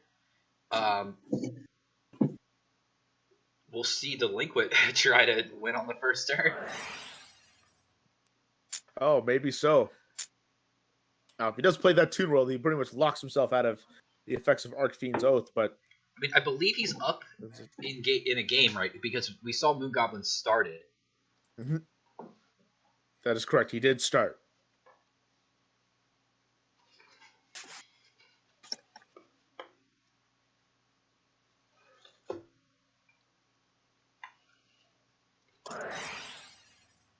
Oh, that's definitely going to help.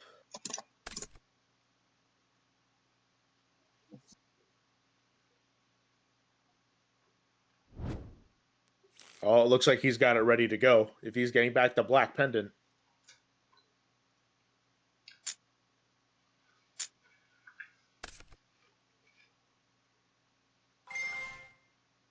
He needs to do 1,000 more to himself first.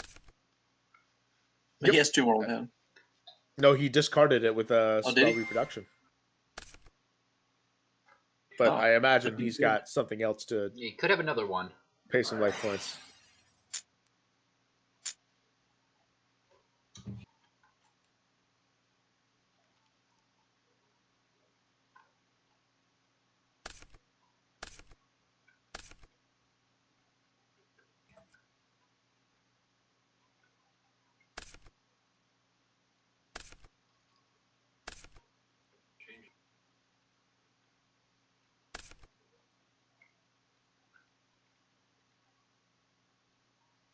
That's a fail to find. Yeah, it is. Not that it really helps him here. He's going to randomize the deck again. Yeah, I guess he just wanted to shuffle.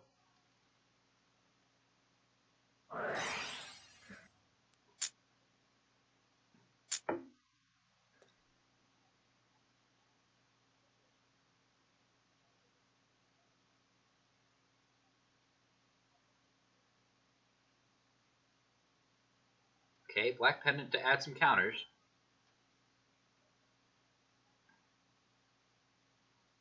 That's also the great thing about Black Pendant, too. It can also put spell counters on. You can equip to any monster.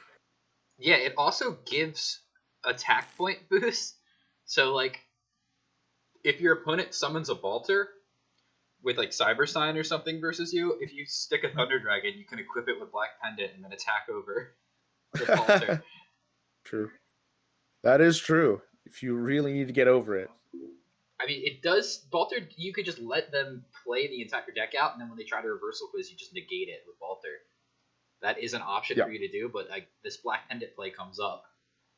Well, that is one thing, too. If they happen to just drop themselves down to Black Pendant range, you just play reversal quiz and just intentionally call it wrong. So call it a trap card. And then you'll still be able to send all the pendants to the grave. If they're under 500. Yep. Oh, great. Now I'm disconnecting from the game. Yeah, I'm also reconnecting here as well. Cool.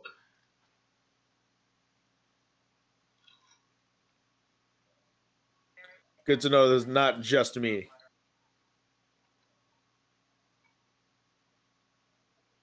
Yep. So we did get booted from it. Lost. I had a lost connection. I wonder if they just.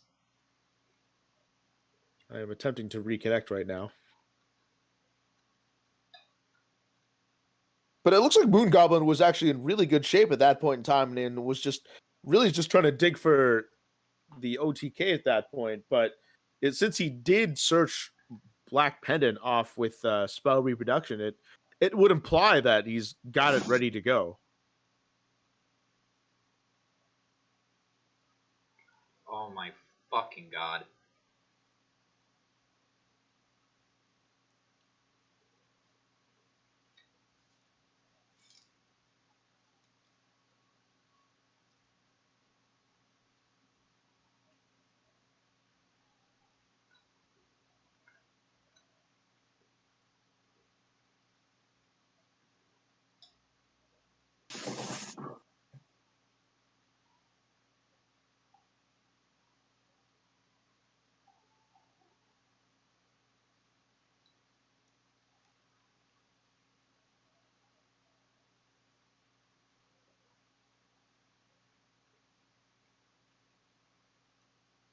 I haven't been able to reconnect yet, so Dueling Book I don't know if it's appears to be Dueling Book down for a lot of people right now. It wasn't just the players also got booted. So we've moved on to the technical difficulties. Dueling Book is down screen. We are still live. We're still here. It's not us. Definitely Dueling Book. Yep. We'll try to keep getting on. Thanks, Dueling Book. Great that you added in the new feature, but not helping very much right now.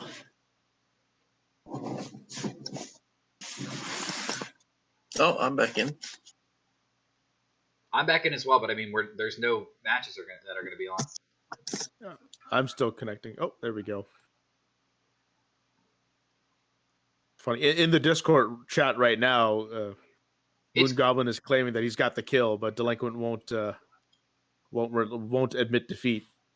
Well, that's because they disconnected. Yeah, not that they necessarily have to, but I am convinced that the Moon game Goblin is still did have going on. It looks like all the games are here. Yeah. Yeah, because it's keeping the games up because it wants everyone to disconnect within the time period. Interesting.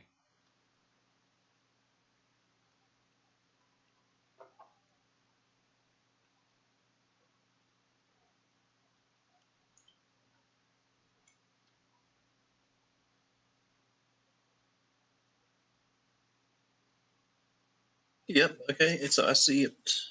Yep, I see it back on. Yeah, Moon Goblin reconnected here. That's what's saying on my end.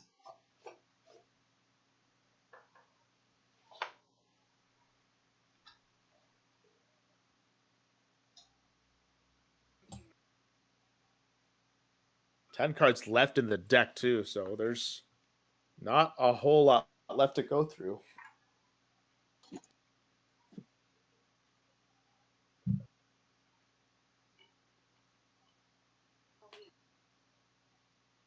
He's only gone through one spell reproduction as well. He could have just got Pot of Greed and kept going, so I'm thoroughly convinced that he has the kill ready to go.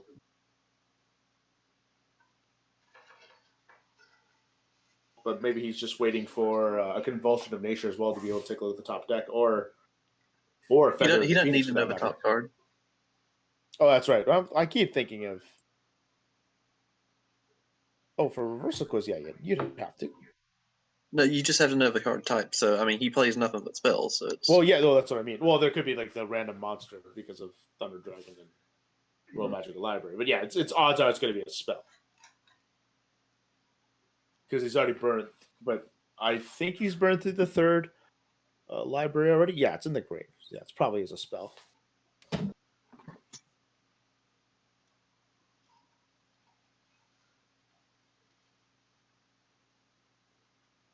Supposedly they're both back in the game, but they can't do anything.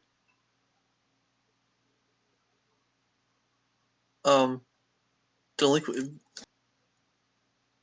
Refresh DB delinquent, and then rejoin again, and it should undo your glitch.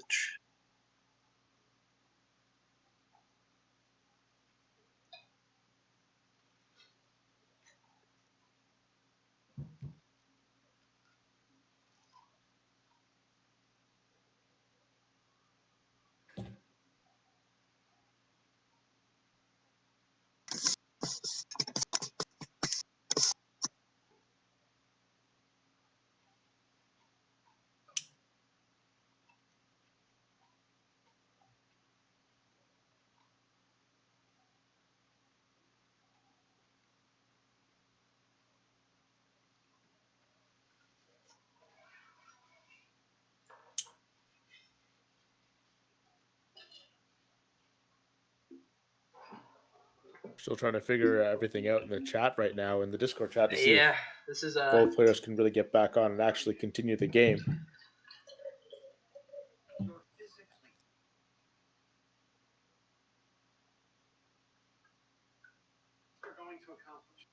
this is quite unfortunate.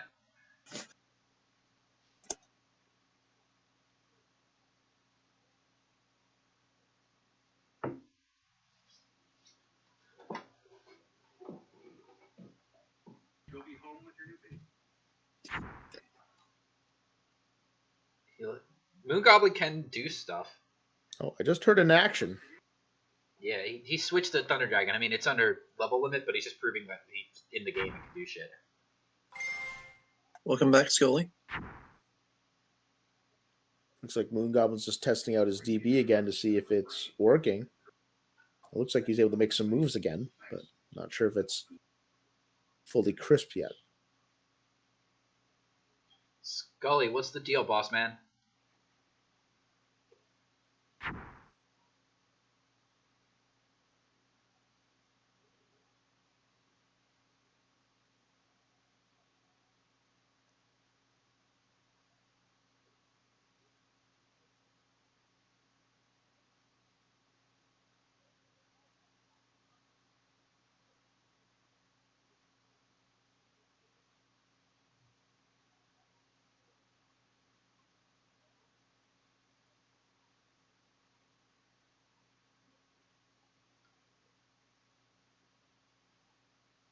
I think it's also fair to assume that Delinquent can't really do anything.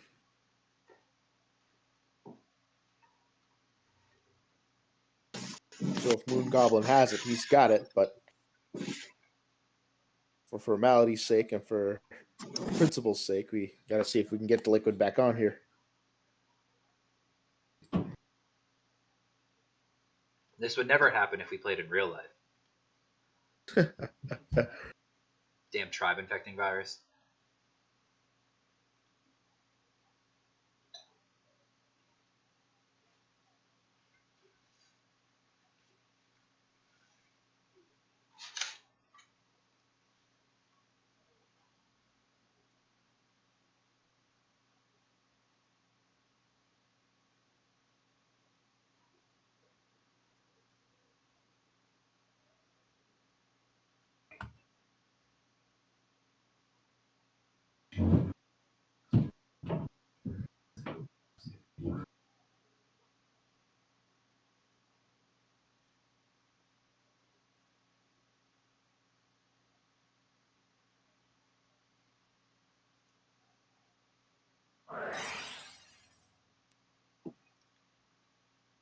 Okay.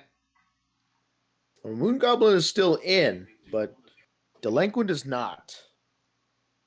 No, he says he's here, but it's just not that he just like can't do anything. Yeah. I wonder if Moon Goblin just can like show that they have the win.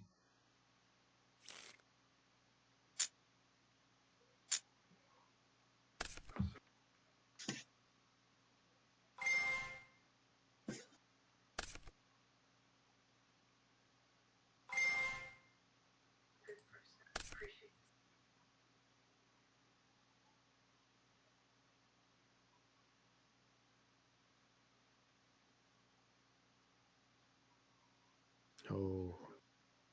Had that third giant true nade too to keep going.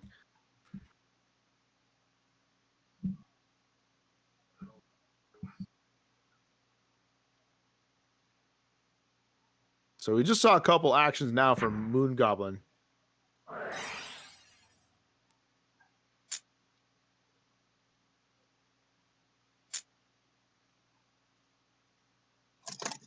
And he's got a mitt full of cards in his hand.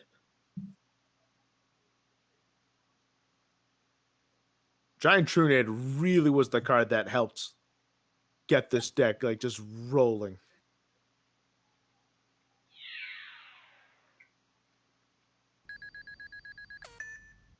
Okay, so you see what he did there. He put a Black Bandit on the library, attacked into the thing to get him exactly at 500, and then a reversal quiz here. Yep. Exactly that. Just to get some extra battle damage on. Graceful Charity just for kicks.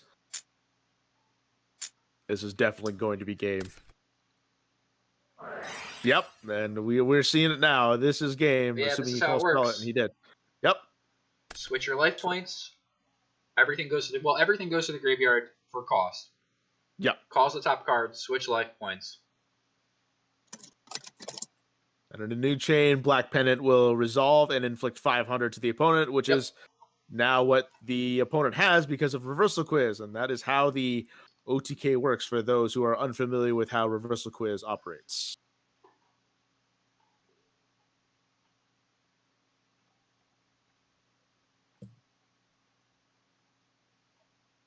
Delinquent saying 1 sec, implying that he has a response.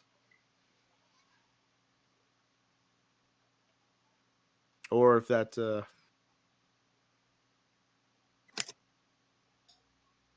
Delinquent has no idea how he lost the 700. Because Strike Ninja cannot banish itself. Oh, this was game 3. Oh. That's awkward.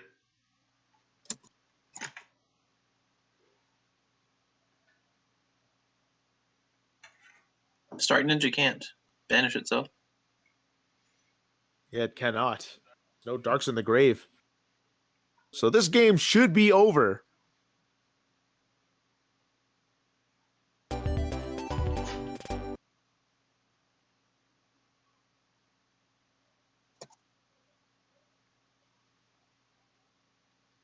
And finally, Delinquent has admitted defeat. So Reversal Quiz shows up and takes out Delinquent, who I thought has had a really good run so far in this tournament. Delinquent was doing really well. I definitely was pulling for him just as a connoisseur of the DMOC launch deck. Yeah. Unfortunate circumstance there. The problem is just like, regardless of the disconnect, it wasn't either player's fault. It was definitely a issue on Dueling Book's end. Mm-hmm. And he had the game and was able to reconnect anyway. So try to preserve as much as possible, like if we were actually playing in real life. Yeah, it definitely is. I still like watching the deck play though. I love seeing it fire. I find it very entertaining to watch. Yeah, except when I'm playing against it. All right, I'll be going on my dinner break, so I will be back, gents. All right. Great, glad having you here. Thank you for having me. Yes, absolutely. I will try to be back as soon as possible, assuming we're still going on by the time we're done. Yeah, I'm hopefully done we dinner. can get you for a top 4. Yeah, absolutely. I'm here all night, so I'll be Perfect. back on once I'm done dinner. We'll see you guys in a bit. All right, awesome. All right, so coming up next is Moon Goblin and X23S. Is that the one that we're going with? I just refreshed the bracket here. It doesn't look like the bracket's updating. I think that's just the bot's fault. Yeah, but bot being down is keeping the bracket from updating. But Can't someone do this manually, or it still requires a bot. it still requires the bot to go into challenge and update it manually? Oh no, not for that. No, but yeah, someone should be.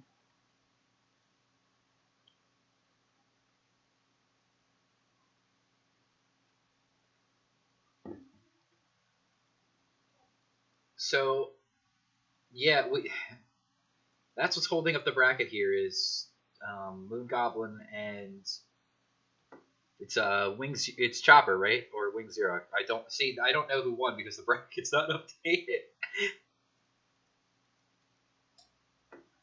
But we'll find Moon Goblin. Oh, it was X-23, so that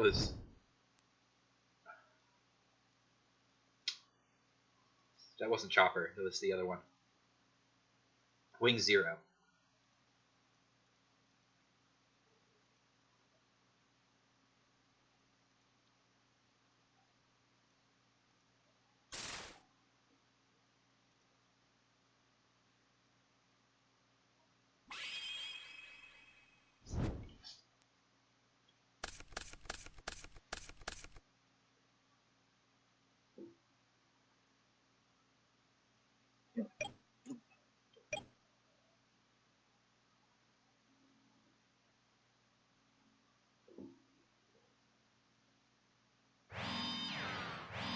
All right, so their match is being forced to start now by TK. X-23 starting off with 2 back rows and a set card of his own. Convulsion of Nature coming up for Moon Goblin. X-23 is going to think in response to this.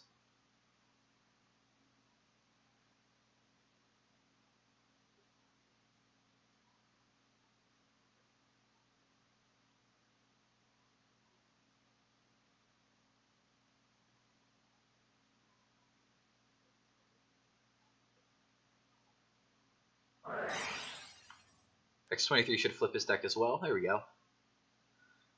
Delinquent Duo, bottom card for X-23.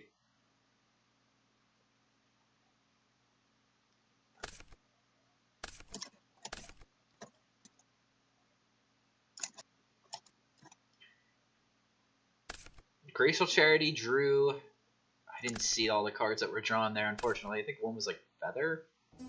Oh no, it was Library. I don't remember now.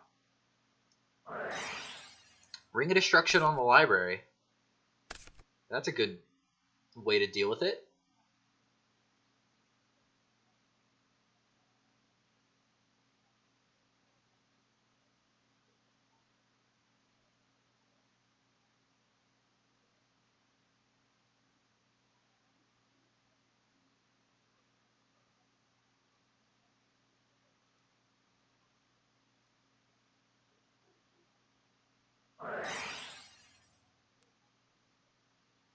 The ring on the Royal Magical Library is crucial here.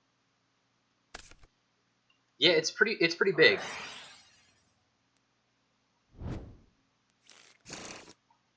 I think I would call this another instance of slow play. Everyone knows the shortcut: send all your tune tables and just. Well, no, it's not because you want to individually shuffle each time. Yeah. Because you want to be Sure. able to Because you have fiddle with the top Convulsion of your out. deck. It would be Yeah, different that's if like fair. he was just doing it with like with nothing up.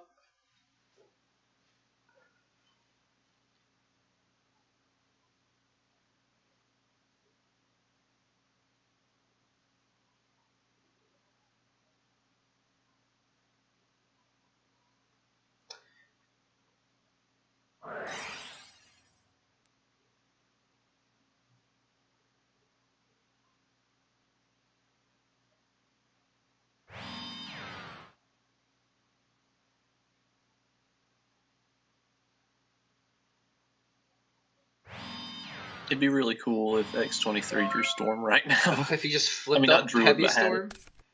Yeah. I mean, he had to set all those cards Moon Goblin did because he knew that Duo was coming out.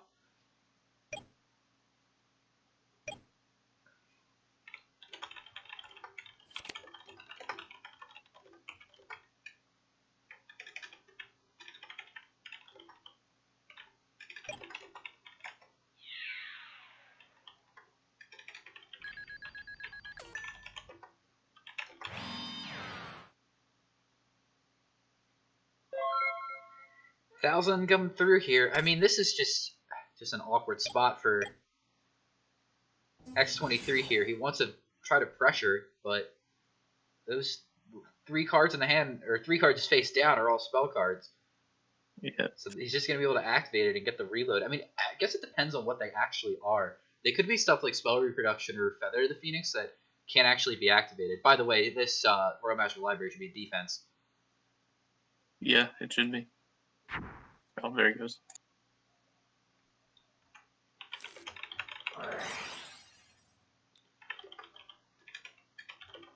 Oh, there's the other tomb table.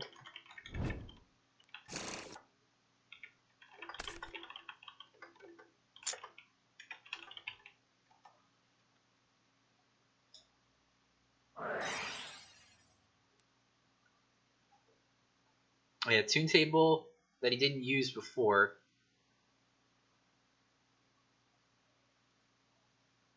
Reading Feather of a Phoenix. Ooh. Right. Well, you have to Lucky break. discard and Oh, target first. He should have declared the target Yeah. first. He has to still discard a Resolve Feather. That was a misplay.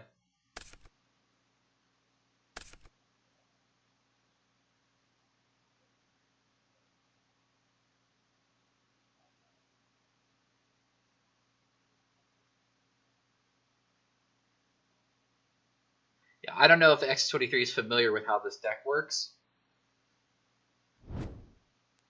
which is a huge, which is like a huge huge advantage for Moon Goblins. What I was gonna say. Well, yeah.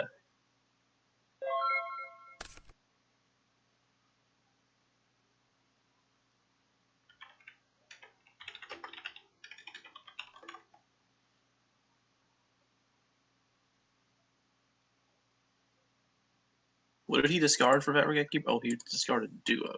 Yeah, knew about Duo, so I mean it's not doing anything here. You're right. Yeah. What X23 needs is like Heavy Storm would be great, but even Breaker, and not Breaker hitting level limit, but Breaker hitting Convulsion would be amazing.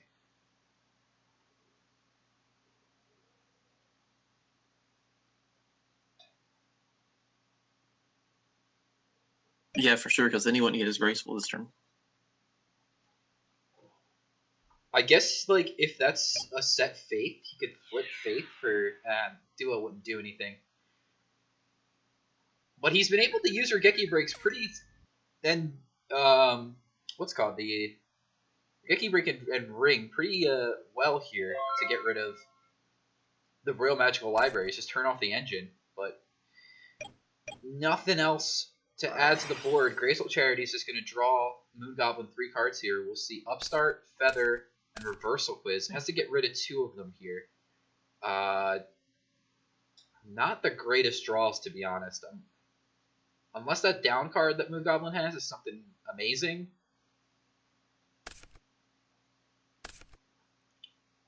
Yeah, this is okay, because he'll be able to Upstart with this Thunder Dragon, discard it to get some cards in the hand, and shuffle his deck as well. He'll probably have to do this one at a time, depending on what the top card is. Okay, he decides to not. Just get 2 of them out of the hand. There's reload. Alright, so we really need a Heavy Storm right about now. But, I mean, we know what the top card is. It's the Magician of Faith.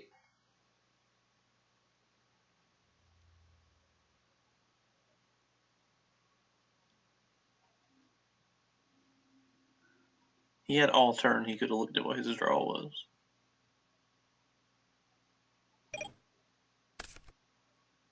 Oh. I think there's just some lag here.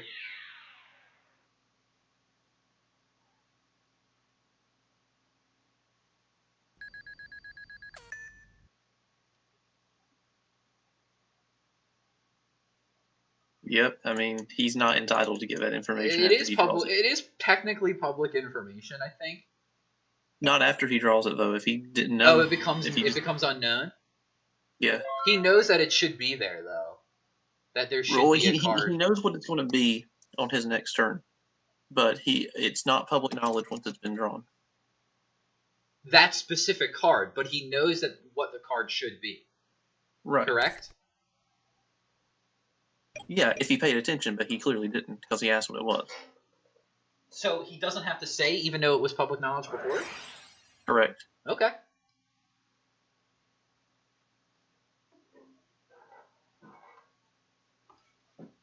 Learn something new every time I play this. Well, I don't learn something new every time I play this game, but I learned something. There's always something to learn. That's what's great about it. Yeah.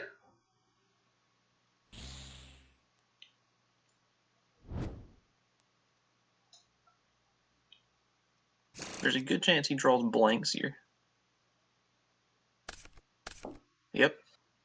But he does know he's getting Archfiend's Oath. This is where Archfiend's Oath really shines with Convulsion of Nature. But this is awkward because if he plays the second Archfiend's Oath, he can't pick his stuff back up with Giant True Name. So I'll probably have to wait another turn, which is not good because he's got Magician of Faith face down. We know that. And so he has to flip up Magician of Faith for Duo to get rid of the other stuff. That'll slow him down a little bit. And a Graceful Charity on the top now. Scapegoat added to the hand. This other card has been face down for X23 for quite some time.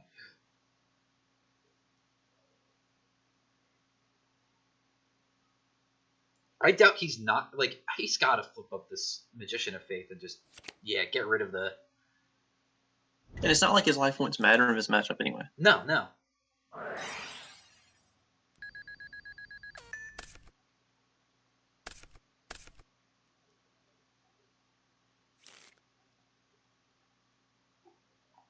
Got rid of a spell reproduction too. That's a good pickup.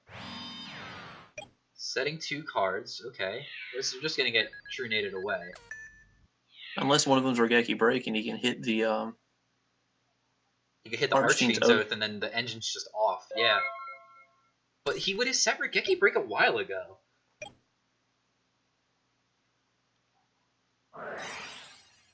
Why wouldn't you Archfiend's Oath first? Not sure, but yeah, you just lose a draw. You just lose a draw here. Yeah. Really dumb, but that's definitely a misplay.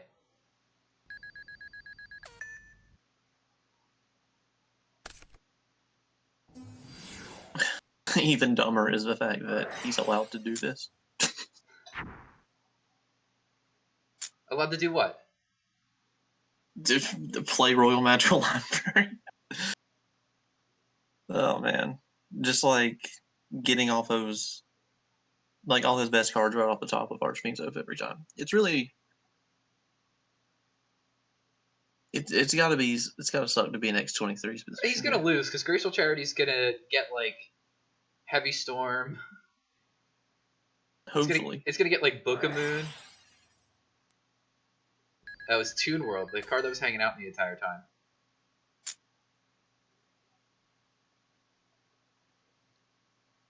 What's interesting to note is that the Royal Magical Library adds on both player spell counters. So when X23 presumably fires off this Graceful Charity.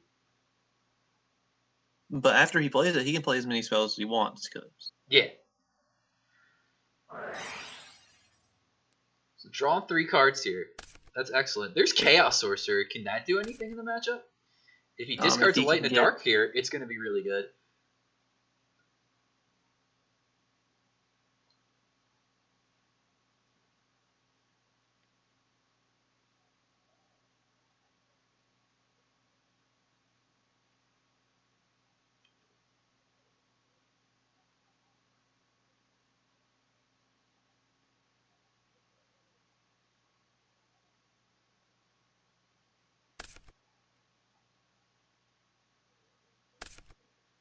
He discarded Chaos Sorcerer and a Scapegoat.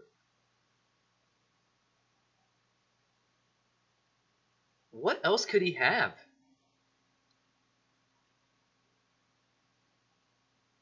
He drew Scapegoat.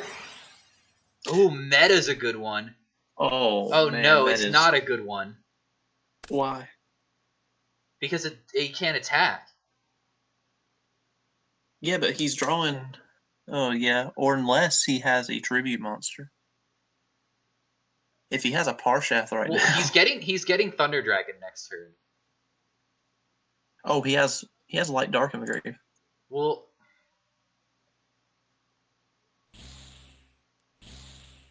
oh my god, what? He has another Chaos Sorcerer? Oh, he's got BLS.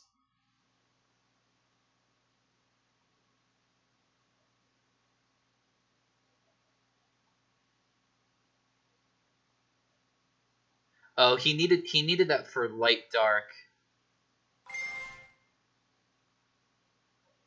The counters are removed, by the way.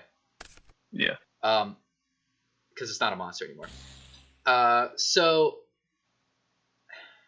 he needed the Light Dark. I was trying to see if there was another way that he could have done that with like Winged Dragon, like Wicked Knight or whatever.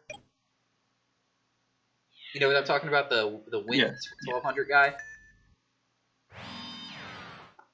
Yeah, but instead, BLS is a good one here. Yeah. Oh, okay. but Archfiend's Oath gives the Trunade. Well, he's down. He can't pay for another Archfiend's Oath after this one.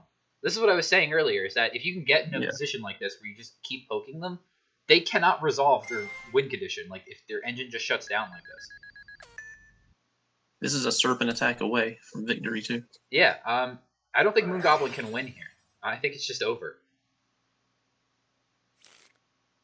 Nope, he absolutely can't, because he has Thunder Dragon and a bunch of spells that don't do anything in his hand. Yep. I think he should just concede instead of wasting our time. Yeah, I mean, he's actually one slow play warning away from a game loss. Well,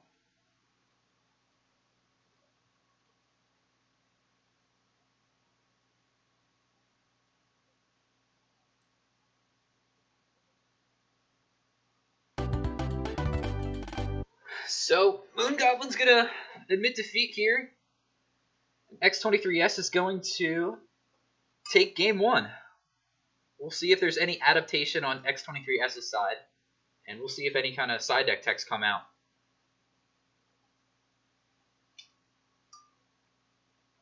I'm not sure anyone prepared for this deck, because I don't think anyone expected this in a 140-person tournament. I mean, I always come packing heat for this deck, so I respect it a lot. I respect a lot of different decks, though, that may or not see play. Yeah.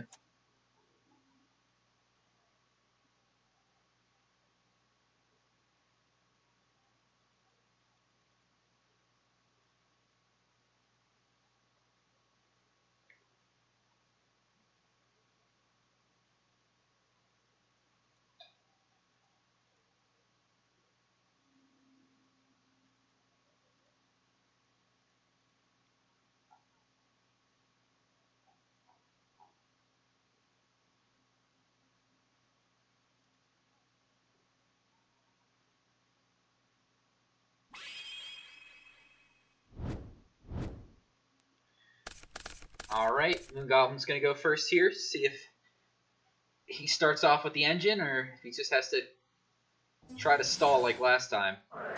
Looks Library like is a good start. Library Archfiend's Oath's a good start. Two tables are a good start.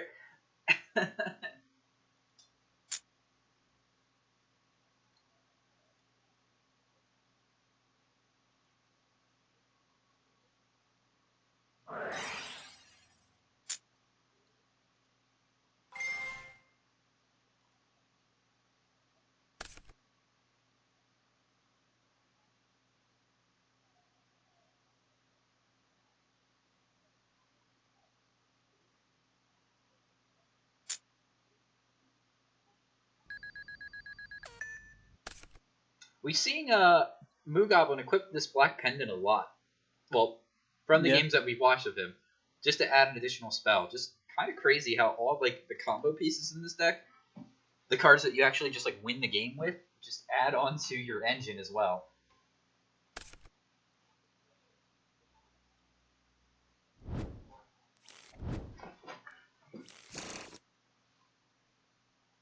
It's definitely a really strong deck if you can get to go first and open this. There's no chance you lose.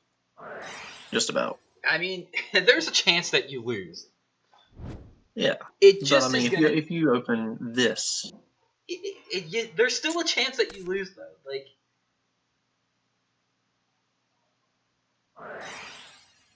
is it small?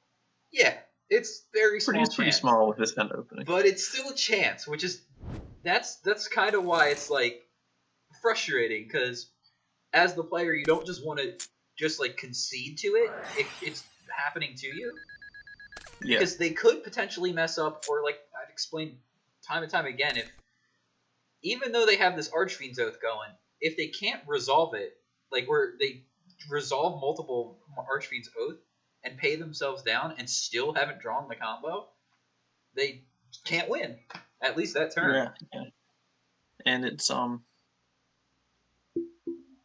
one of like whenever I play against a deck like this, I always make sure, even no matter how bored I am, no matter how much I'm tired of seeing it, I make sure I play it through. Yeah. Also, think of it this way: if he's drawing his entire deck out, he might not even have enough life to switch so that Black Pendant is like lethal. So he could just he could potentially switch life and then just like it not actually kill his opponent, and then his deck just doesn't do anything at that point. He just got rid of all of his cards for no reason.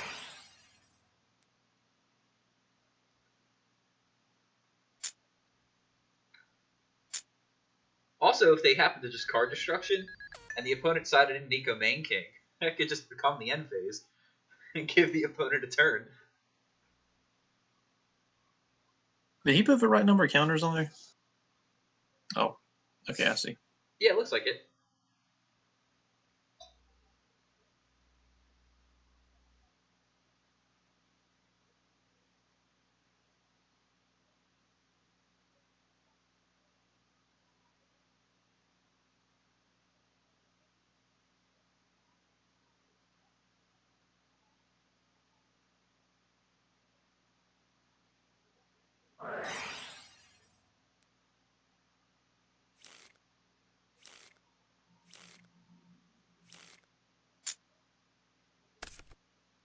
You know, all Royal Magical Library needed was a once per turn clause.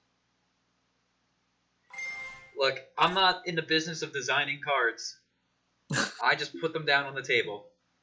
That's how they came to me.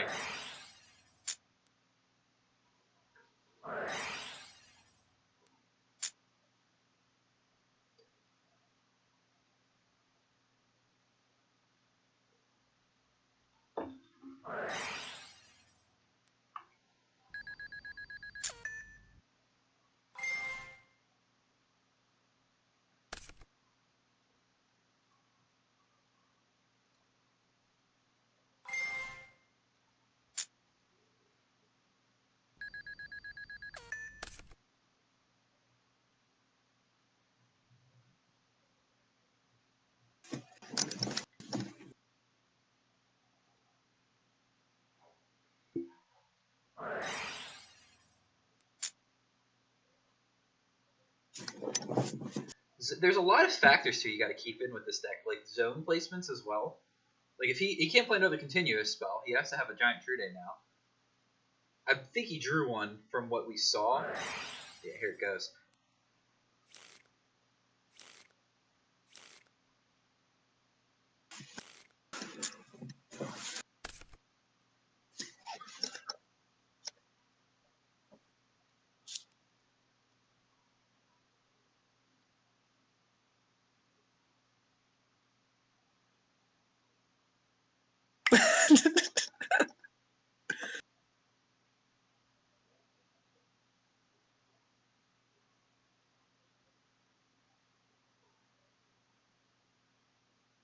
I actually don't know what that means. Me neither, but it's hilarious.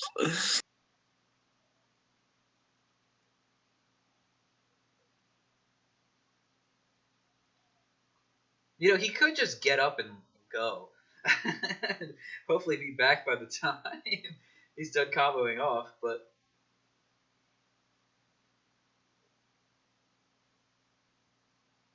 now we're just both wasting time here by talking. Yeah.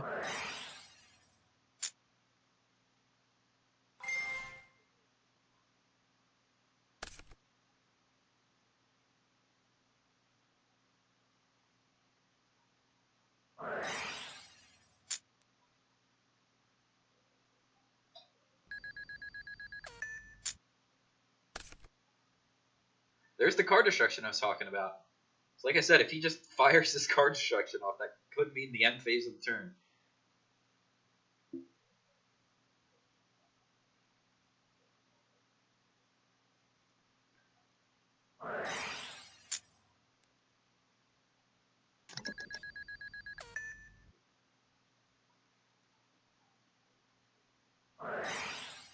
There he goes, activating that black pendant again.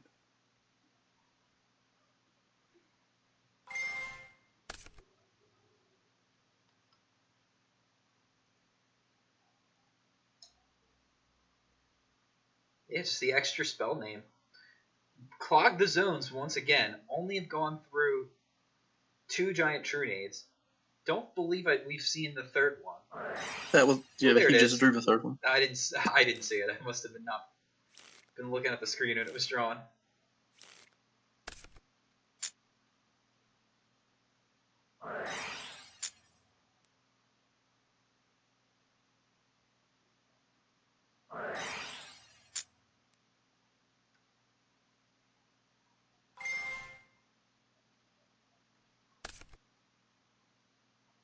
Library's going to continue to draw.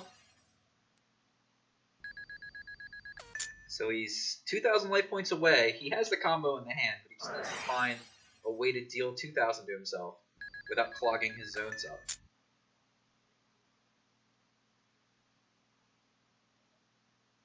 So if he has Spell Reproduction, he can Spell Reproduction from Trunade, pick everything back up. There's the spell reproduction right on top. I think he has another one in the hand, though. But he has Pot of Greed here, so he gets Pot of Greed for it back. Okay, so now it's game over at this point. Yep. He has the... Yeah, there's no need to lollygag.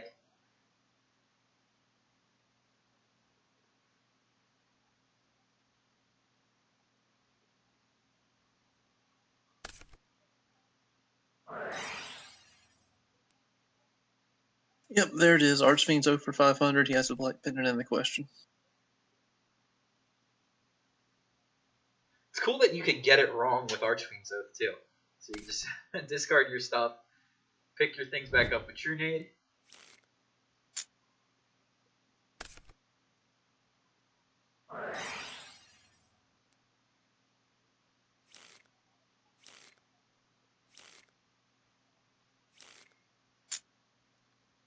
Can you activate Toon World with 1,000 life points? Nope. Well, in GOAT format, you can. Then you would kill yourself, right? Yep. Cool. Let's do that.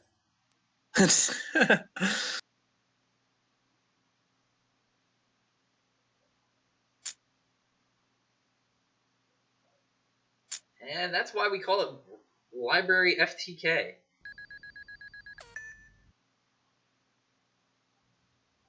So, we miss. Doesn't matter. We just use this to pay life points down. Equip the Black Pendant. Activate Reversal Quiz. So, actually, he has to Feather first to guarantee. Because if he calls wrong, I think Thunder Dragons are still left in the deck.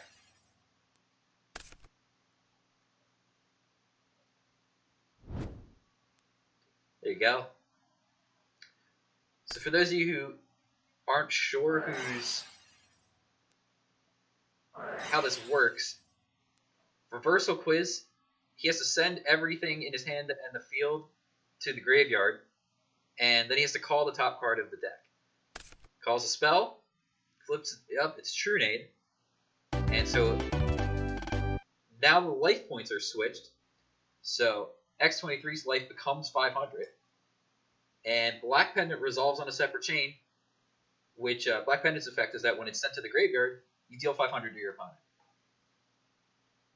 Yep. I've actually run into a lot of people who don't understand the combo after Black Pendant goes. I think they take the 500 first.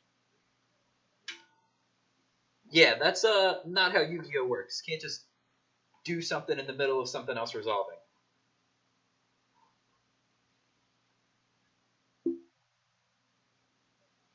But if that was how Yu-Gi-Oh worked, this deck would be unplayable. Yeah.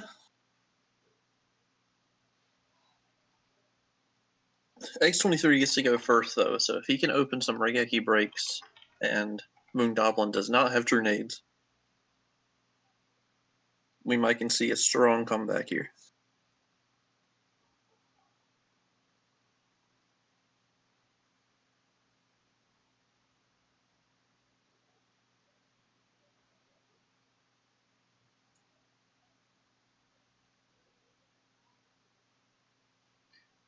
X23 is done siding.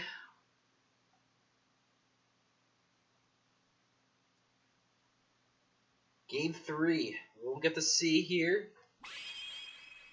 who's going to be moving on.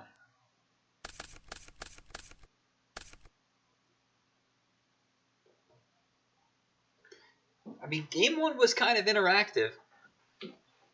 Sure, it took long to go through, but... Game 1 was kind of just what happens when you don't get the combo. Yeah, what he needed to in order to win.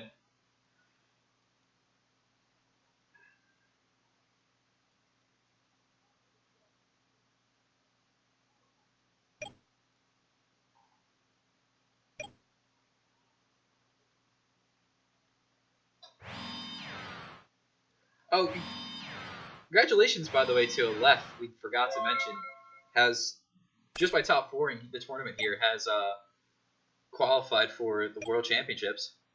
He's fully top 4 right now? Yeah, it's Aleph, Twisted Faith, and SDL Killa. The winner of this goes on to play Big Llama 67. And the winner of that's also qualified. And the winner of that will become qualified, yes. So 2 table here into 2 back rows with a Royal Magical Library on the board. It's going to ask for it 3 times. This resolves 3 times. And X23S is going to say yes.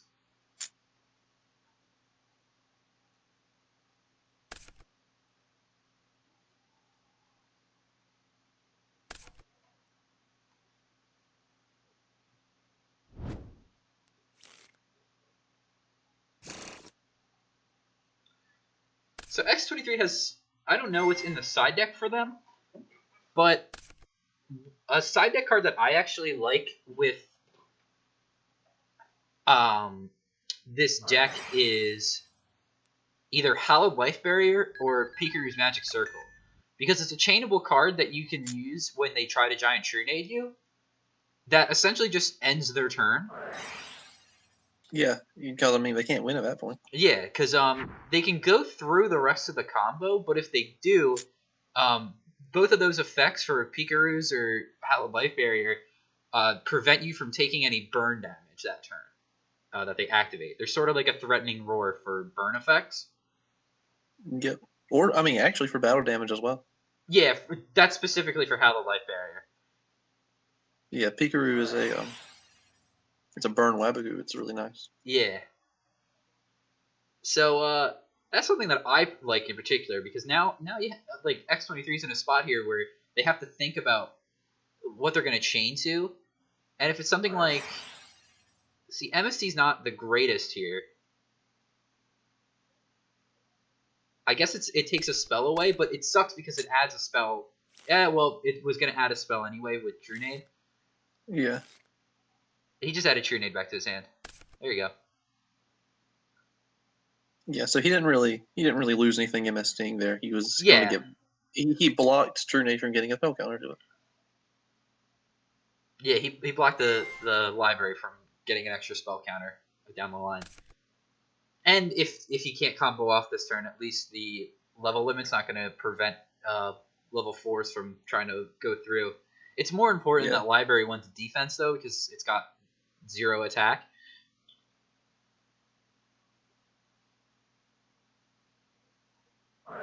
But a strength of this library deck is that because one of the combo pieces is Giant Trunade, which also like blows away back rows, you can't really fight it with something that's like a Floodgate.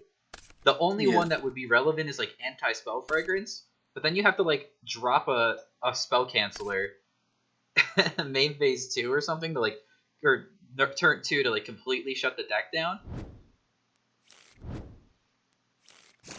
And that's a lot of cards to be committing just to like side in against library, right? Where at least like stuff like Hallowed Life Barrier basically does the same thing. Where it might not win you the game automatically, it just turns them off for a turn. You get to commit less cards, or you get to commit cards in your side deck that have a more wide range. Like they can come in other matchups. And now's X23's chance to capitalize here, because after the reload, searching and getting a Thunder Dragon, we're going to see Thunder Dragon is a good start for X23. But once he loads his own Graveyard for Lights, and if he can get a Chaos Sorcerer on the field this turn, yeah, he can tribute off this card if it's a dark.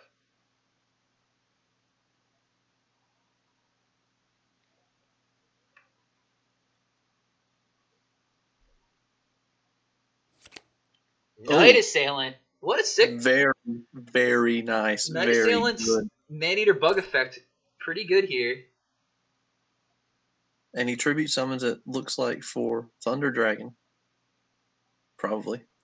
Tribute summon for Thunder Dragon. He's looking at the graveyard. He's probably just preemptively looking for Chaos. Yeah. Summoning BLS. This is what I was hoping for. And if he's got Ring of Destruction, I mean that's if he's got Ring, that's game. That's a big old game. And this is 4600 too. That puts him on a really, really short Archfiend's Oath clock. Exactly. The can't draw a lot of cards with Oath. Toon World gets a lot worse. Yeah. Yeah, he's only got 4 draws with Archfiend's Oath, and that might not be enough. And if this card is Ring of Destruction that's face down, I mean, that could just be the end of the game. Well, this deck doesn't play Book of Moon. I think he would have gunned it if it was Ring of Destruction. This deck does not play Book of Moon.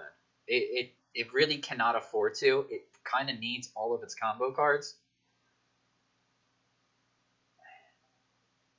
There are certain side strategies you can do with this deck, but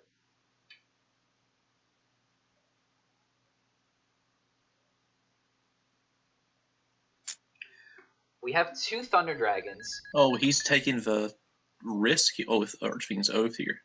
He's got to just draw what he needs, yeah. He might not have anything else to do. Doesn't he have Toon World as well in the hand? Oh, he had a Cyber Jar. He does. He can't play Toon World. Yeah, so he can't really afford to play Toon World. So Toon World, 2 Thunder Dragons, and then 2 cards that we don't know about. If he's gonna Archfiend's Oath first, they may not be relevant. That or it's like... Wait, did he Thunder Dragon after he reloaded? No, he reloaded into Thunder Dragons. Okay, so Toon World, 2 Thunder Dragon, yeah. And then I'm guessing like Feather or Spell Reproduction somewhere in there.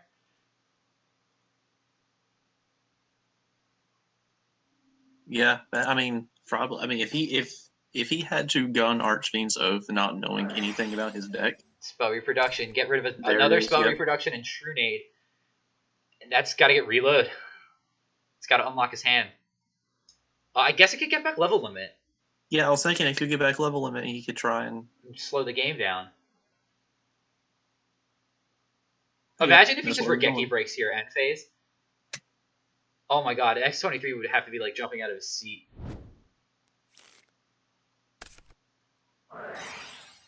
Okay. See if this resolves. It does resolve.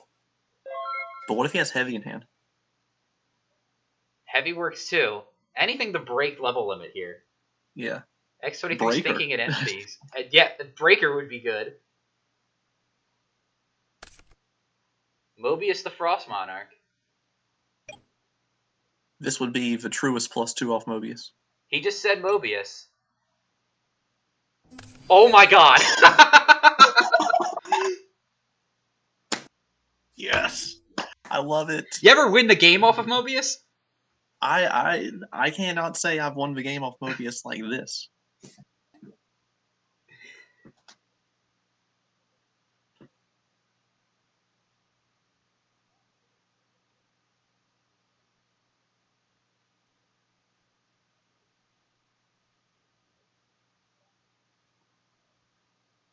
Okay, admit defeat. We have slow played enough. Jeez. Yeah, of course you wouldn't have cited it. You play this deck.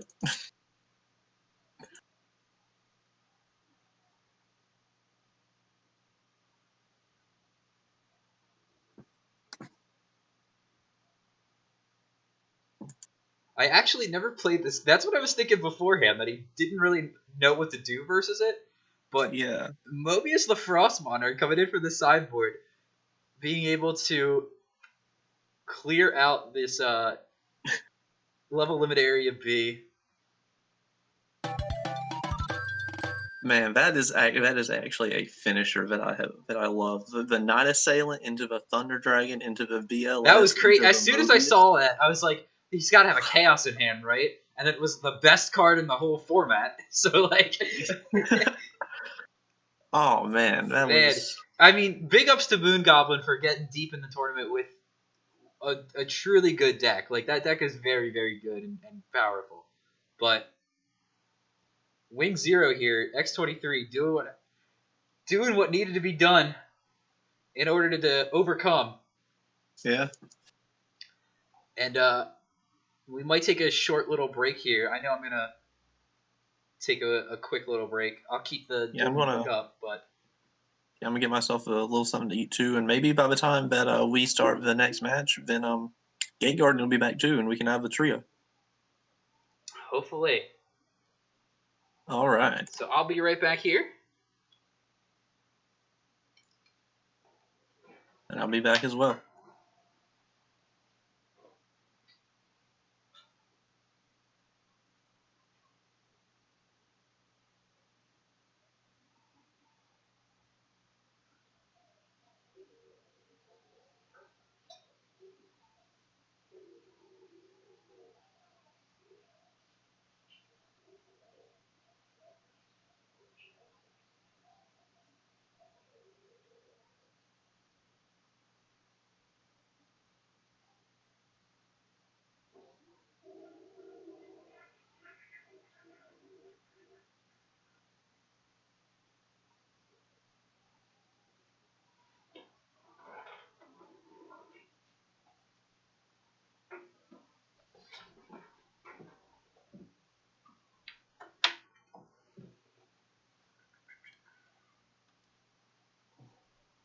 We are... Well, I am back.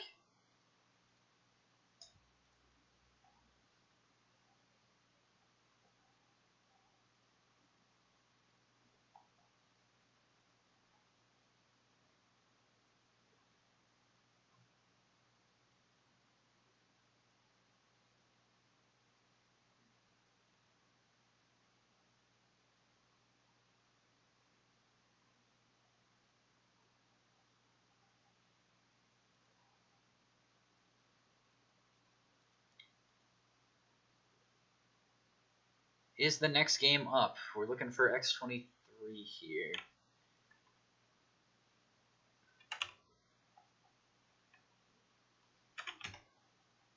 Hello? Is this not coming?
All right, I am also back. Oh, cool.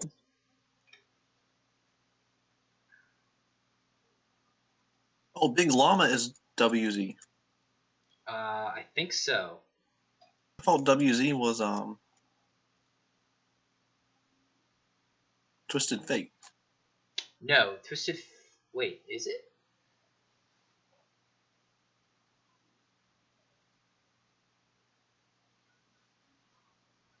Somebody. Somebody is somebody. Somebody is definitely somebody. I can't view this because my deck contains link monsters. Oops.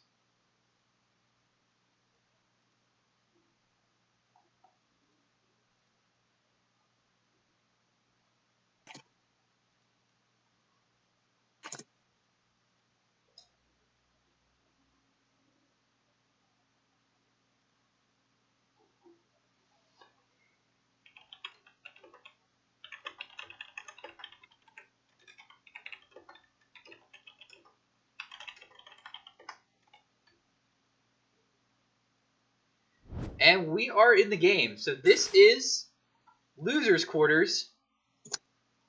The winner of this is guaranteed top 4 spot and an invite to the World Championships GOAT format that should be held later this year. If you're just joining us, this is GOAT Format Championship number 11.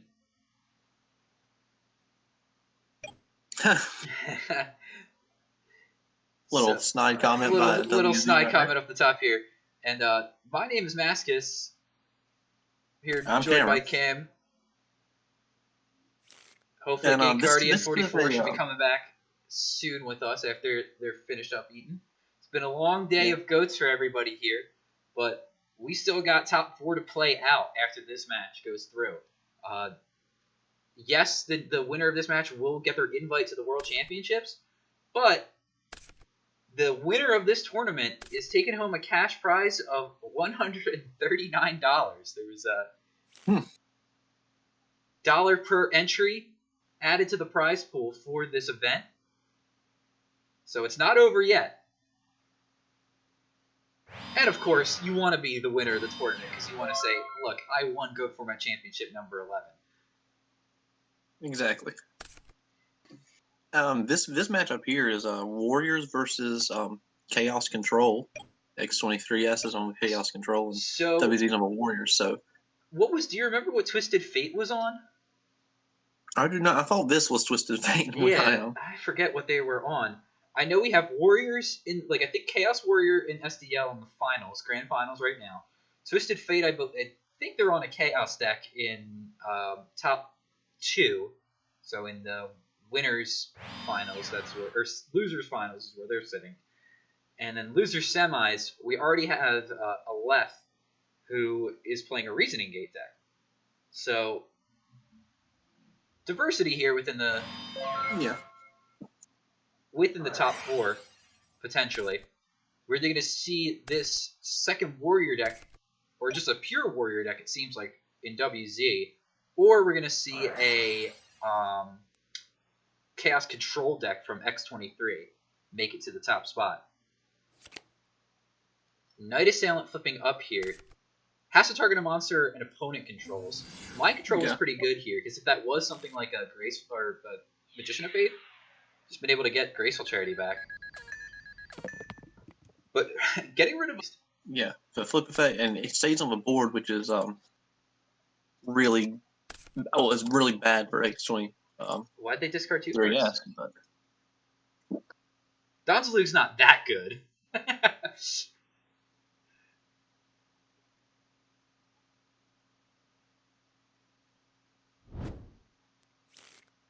Well, he did the same thing I always do for Donzalu or Spirit Reaper. I I wait for him to discard their second card because I think it's duo.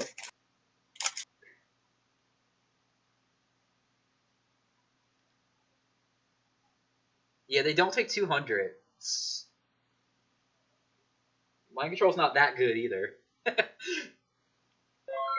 I can understand X23's maybe a little tired. Yeah.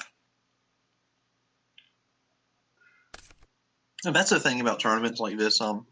It's a measure of skill, obviously, but also a measure of your stamina. Like if you can't keep up throughout the whole tournament, then you're just going to falter in the later games where it really, really matters, and you gotta real focus. Mm-hmm.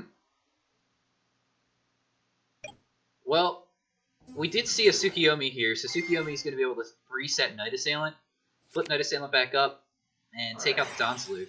But instead, we're going to see Chained to the Effect, Ring of Destruction, the Fire Ring of Destruction.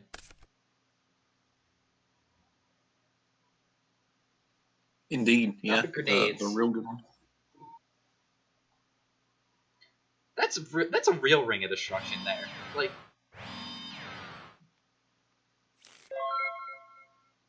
I want to look at grenades that might not even go off, right?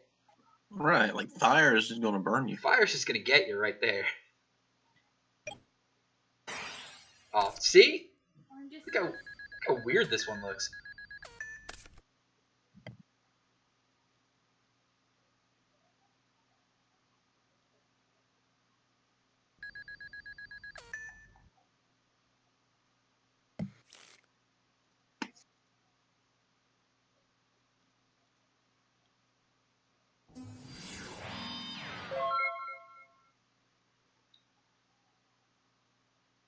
I mean, I think a ring with grenades is a lot more deadly than fire. I know. I just jumped back in. you just hopped in without saying anything. Thought I'd surprise you.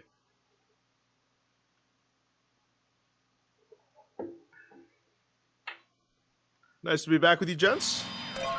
Nice to have you back. You missed an exciting library FTK game. Oh, geez. I actually would have liked to see that. No sarcasm. I love watching those FTKs. The library FTK player lost after X23 top deck. I don't think he top decked, but he had Mobius in hand to get rid of a level limit. So long as it's not me going through the FTK. Pretty exciting stuff.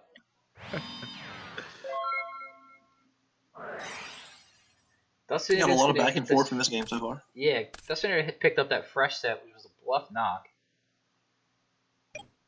DD Warrior Lady here, just pressuring the life points.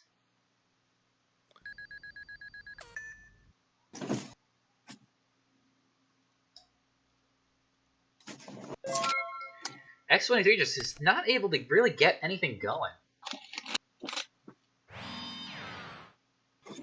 Those two backers haven't been able to deal with just this Warrior Lady on the board. Maybe one of them's like torrential.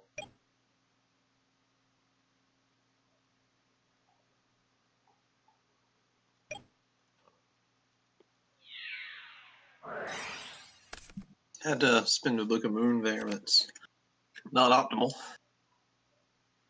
No, so you got to think that Nobleman Across that will be a follow-up because, the Nobleman's been dust tornadoed.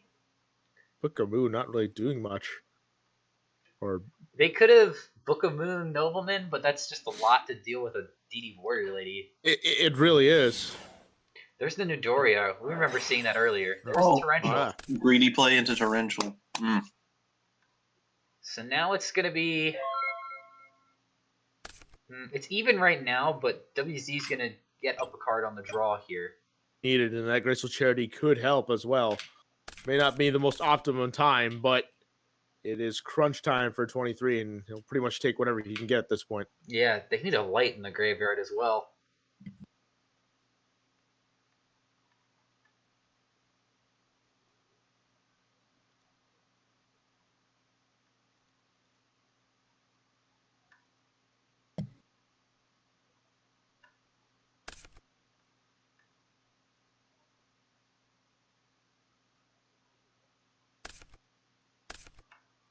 Interesting that a Magician of Faith is one of those cards that go away, especially with a plethora of spells in the grave. Well, they needed a light really badly. Heavy Storm? I don't know how good that Heavy Storm is. I'm wondering, are they just going for the one card gusto? They really are. And that was a metamorphosis they blew away too, so Well- that was pretty huge. Got rid of a mirror force here.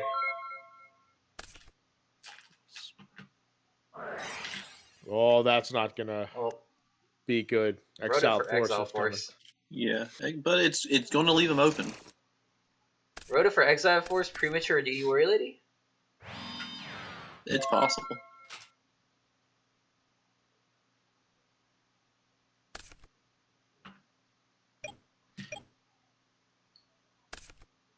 Oh man, that's Ooh. the worst thing you can draw in this situation. And I think he just blew his graceful last turn too. Right, and that's something that to be fair, it would have been 4 cards away instead of 1. Yeah. So he would have seen it as a third off graceful. Yeah, that's fair. I really question that BLS play. I think I would have at least tried to establish something with that Magician of Faith. Even if it gets taken out, then you've got the BLS as a backup afterwards. Right. But I feel like he just got a little bit too desperate just because he wasn't really getting the hands that he needed.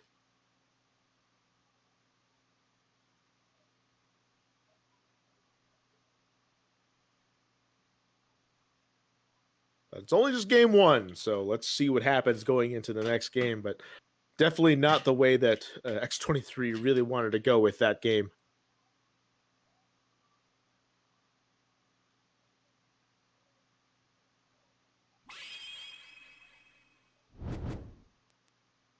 Yeah, I mean, sometimes it happens like that. You get in a position where you just have to go all in, and you have to hope it pays off. But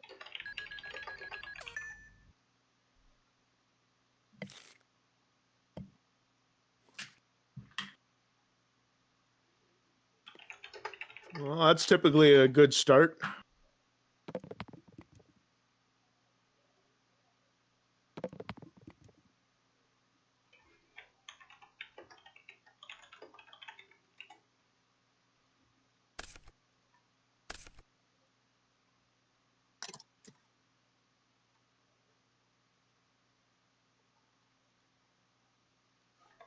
hitting Rhoda, that's a strong answer to something that X23 can do. And the Solemn Judgment. 2 very nice cards to eliminate out of the hand.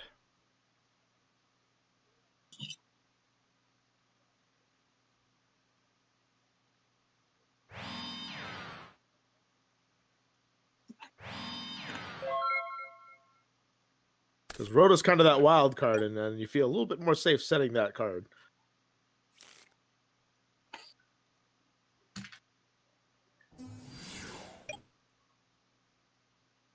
There's that main deck to mate attack. Into the Spy. We've The seen card Spy that- carry a lot of matches today. Arguably one of the best cards of the deck. And that Spy can just hold on for a long time, as we have seen before. Especially with the Rhoda discarded off duo, because he cannot get a Sasuke or an Exile at will right now. And an in-phase MSC for the Dust Shoot. This is going Picking great that up. for X23 right now. X23's in the driver's seat here.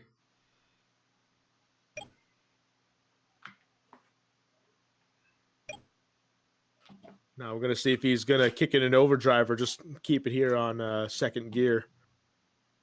As he doesn't need to commit to the board right now. Especially But with the bad Tomato thing on about board. doing that is that against the Warrior deck, if you let them get an inch, they'll take a mile. So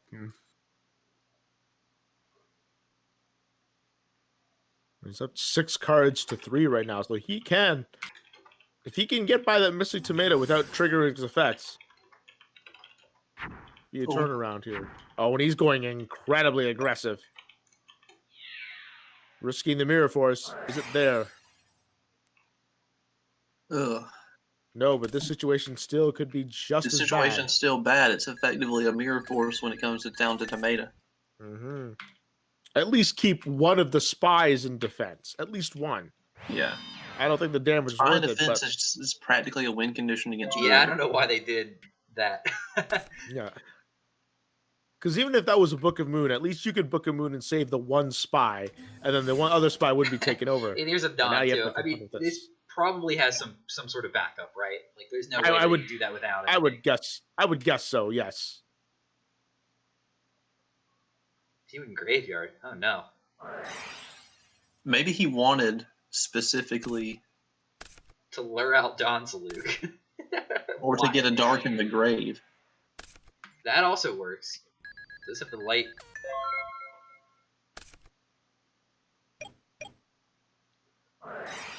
Oh, and he rips the pot. Gets him back that advantage he lost off the Nagorageki break, so pretty lucky draw there.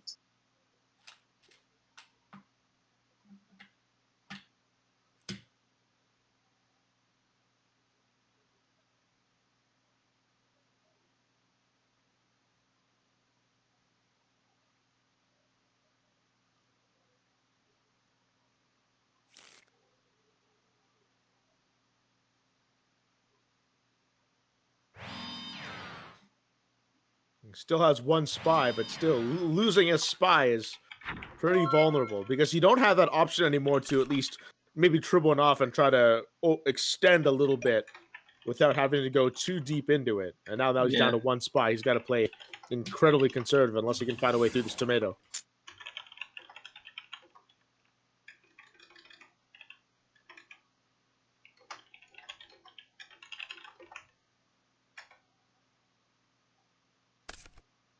Oh man.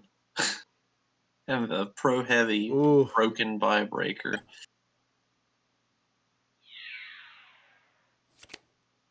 But he gets it back. Or he gets pot back. Same thing. Just finding ways to recover himself after Yeah. making some plays that have caused him to lose resources unnecessarily so.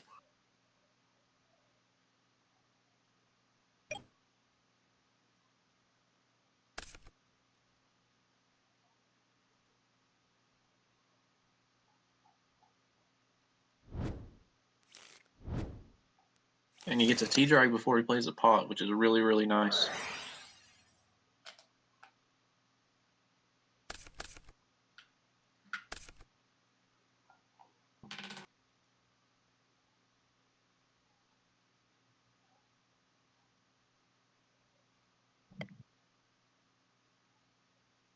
You wonder if he's just going to sit still. Oh, here comes that breaker. Can at least exchange breakers here. Taking it out and getting 300 on him.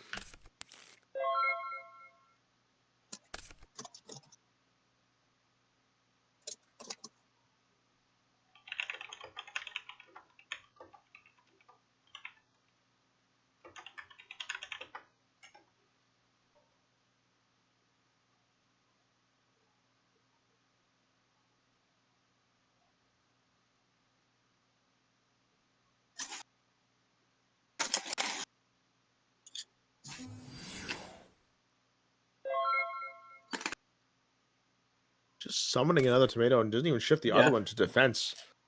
Okay. Yeah, I thought that WZ was going to change one to defense too, but I mean, two tomatoes is a lot of insurance. That's Song and Nudoria. He can really come back from that. You know, I wouldn't have had a problem with him also setting tomato as well and just kind of bait out a nobleman across it because he can afford that one being gone at that point in time.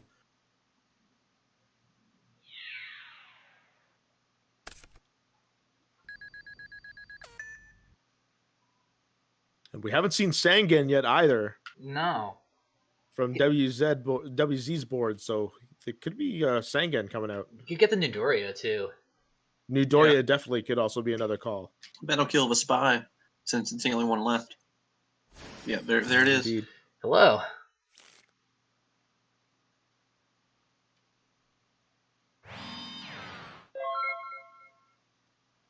I wonder if that set monster is bait for the Nudoria. Yeah, I was thinking it might be Serpent or Sangan.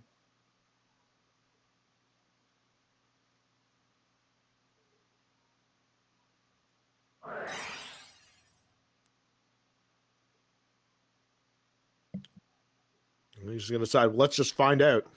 Yeah, that main deck mind control coming in clutch again. It's crazy. It really is. And again, it's one of those cards that we didn't see a whole lot of in the past GOAT format, but now since GOATformat.com has been up, this card has been crazy popular just for situations like this. Oh, Yep, Serpent, yep. and it was a bait. Does a lot, but not here.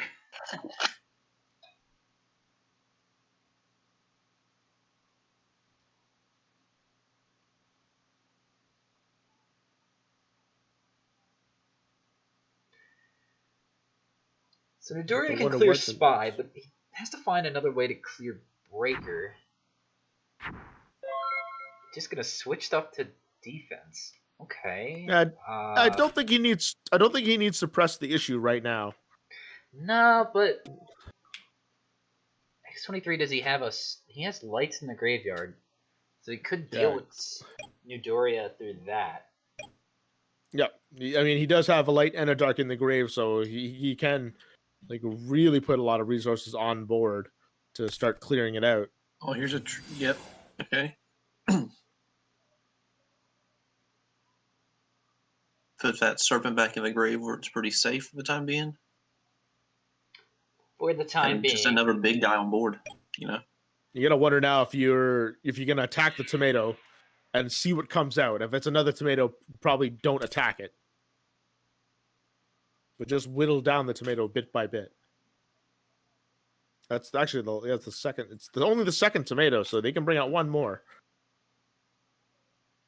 Unless you're bringing out Sangan, I would probably bring out another tomato.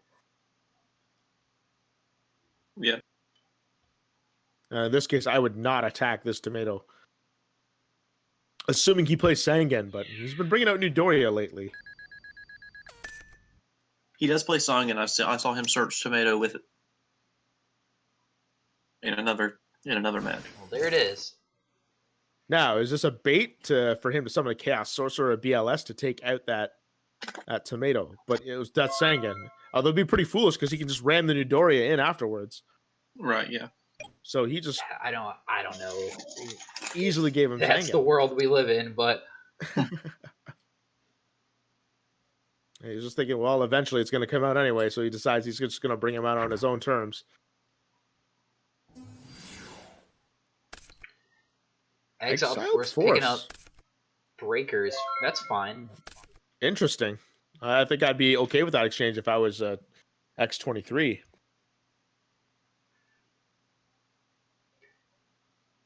I mean, there's not a lot else that WZ can really do in this spot.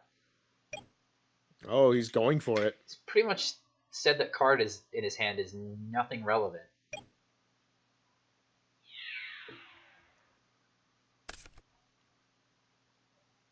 Now, are you taking out the Spy or are you taking out the Thunder Dragon if Midoriya gets beaten? I think he's taking out the Thunder Dragon so that the Spy can just attack over, or the D-Whirly can attack over Spy now. Why he searched the card. I agree. Yeah, the DD Whirly can knock over the Spy now. You got 2 back rows. You got to wonder if those are just bluffs. He set 2 all of a sudden instead of just 1. Oh. I'm willing to gamble one of them is a bluff. They visual glitched Dueling Book on my end, so I'm going to have to rejoin the game real quick. All right. You guys keep talking. Tell me what's happening. Yeah, no problem. So one of them is a scapegoat. Oh, no, there weren't bluffs, but it's still going to fall victim to the heavy storm. Scapegoat mirror to clog. Scapegoat clogs the board here. Do you just... So if he has meta in hand, he can still unclog. I mean, it's not really unclogging. But... Meta's still live. DD Warrior Lady we know is the one card, but we just don't know the other one. There's one Thunder Dragon still in X-23's hand. Yep. And he's going to get back Sinister Serpent.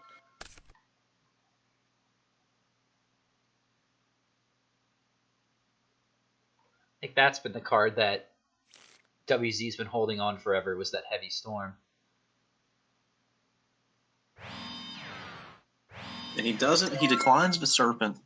He's not really playing around Dust Shoot there. He just doesn't add it, sets another card. We've been seeing people do that a lot, just not have their serpents back. And part of me wants to say that, yeah, they're just trying to play around Dust Shoot, but other parts of me are just saying that they're legit forgetting. Well, one Dust Shoot is out already from WZ.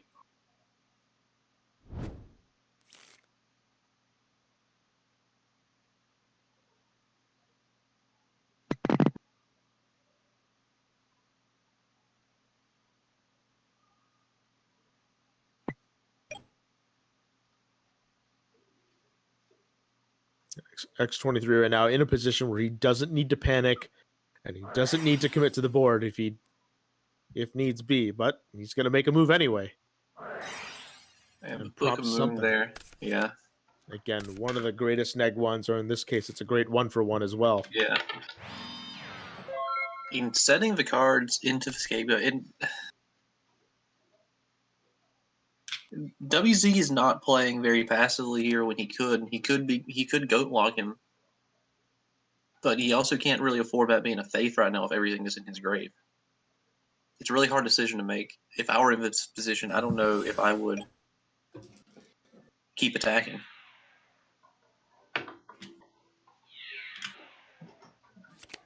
Yeah, there it is. It is. Pot or snatch, and he's going to go for pot. Yeah, Pot agreed to draw a second snatch deal.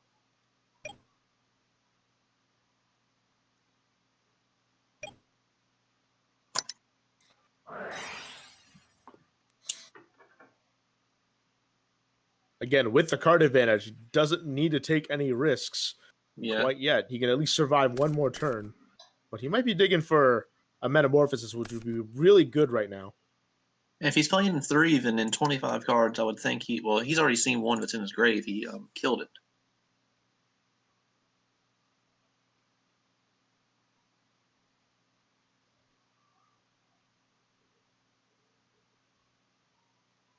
But does he have it is the question. Right now is a really good time to be playing it.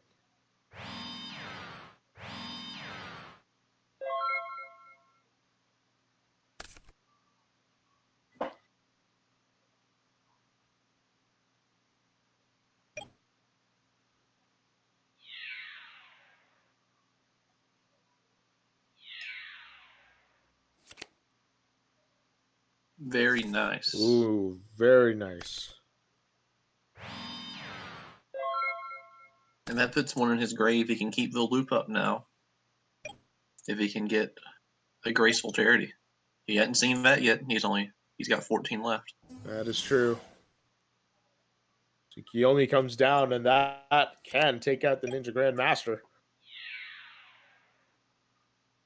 Tsukiyomi is really good right now. It's kind of made its comeback even in non-GOAT decks. Well, this is a GOAT deck, but even in Chaos Turbo, it's really nice to have access to because of all the Kaikus, the Sasuke's, everything people are playing that just is under 1,000 that were kind of getting complacent about Tsukiyomi about. It just takes them out. Yeah, the fact that Tsukiyomi has 1,100 attack, which beats a lot of other monsters in defense mode, just really buffs its utility. Not only just as like a defensive and utility, but also like offensively as well. And I think that's why it's also a completely break-even Book of Moon for like offensively, like we've been seeing Book of Moon played so much.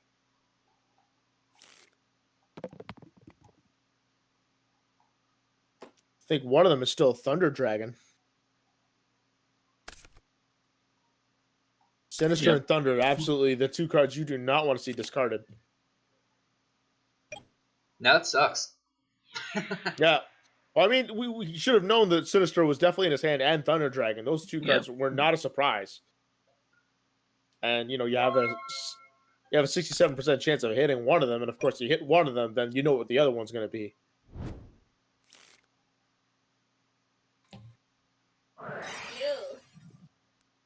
Oh, and the standby phase Regeki Break, one of my favorite plays of this format right now. Regeki Break discard Sinister Serpent, take it back on the standby. Oof. I know, right? Yeah. He's been doing that all day. Is there a creature swap coming or a metamorphosis? Playing Zelda. Or that is going to do it. That's the game. So game 3 here.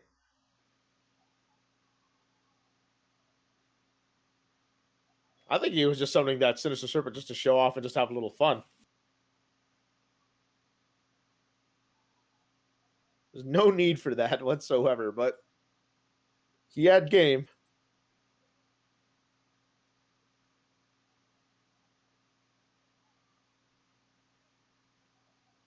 Now we go to game 3.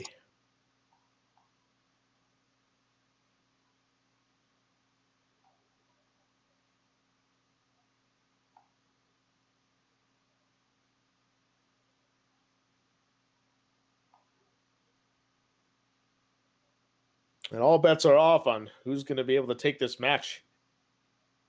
I don't know who I'd bet on if I was asked.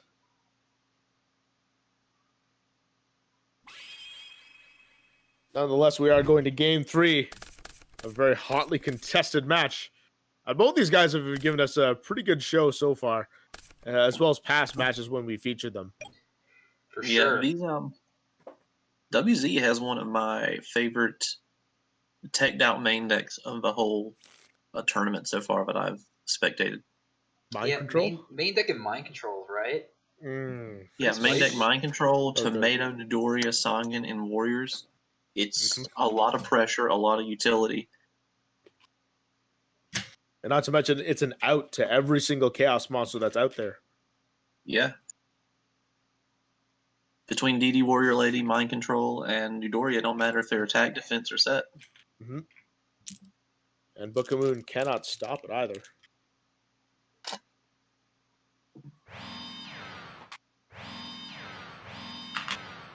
Setting up 4.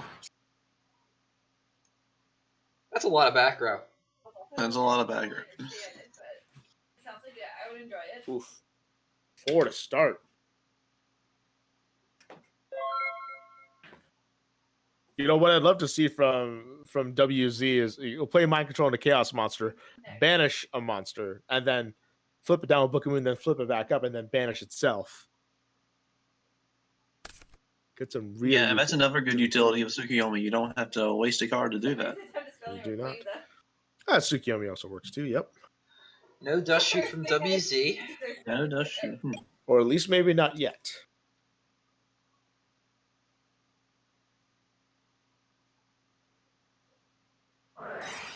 Yeah, But Big Heavy Storm. I'm playing on my Switch tonight for the first time to try it out. Yep, there's that Solemn Judgment.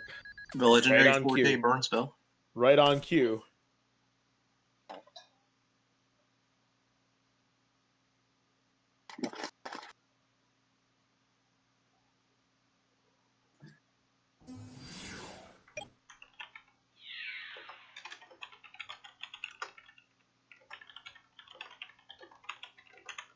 That K is supposed to be an F. That's my fault. Already losing 5,400 life points this turn.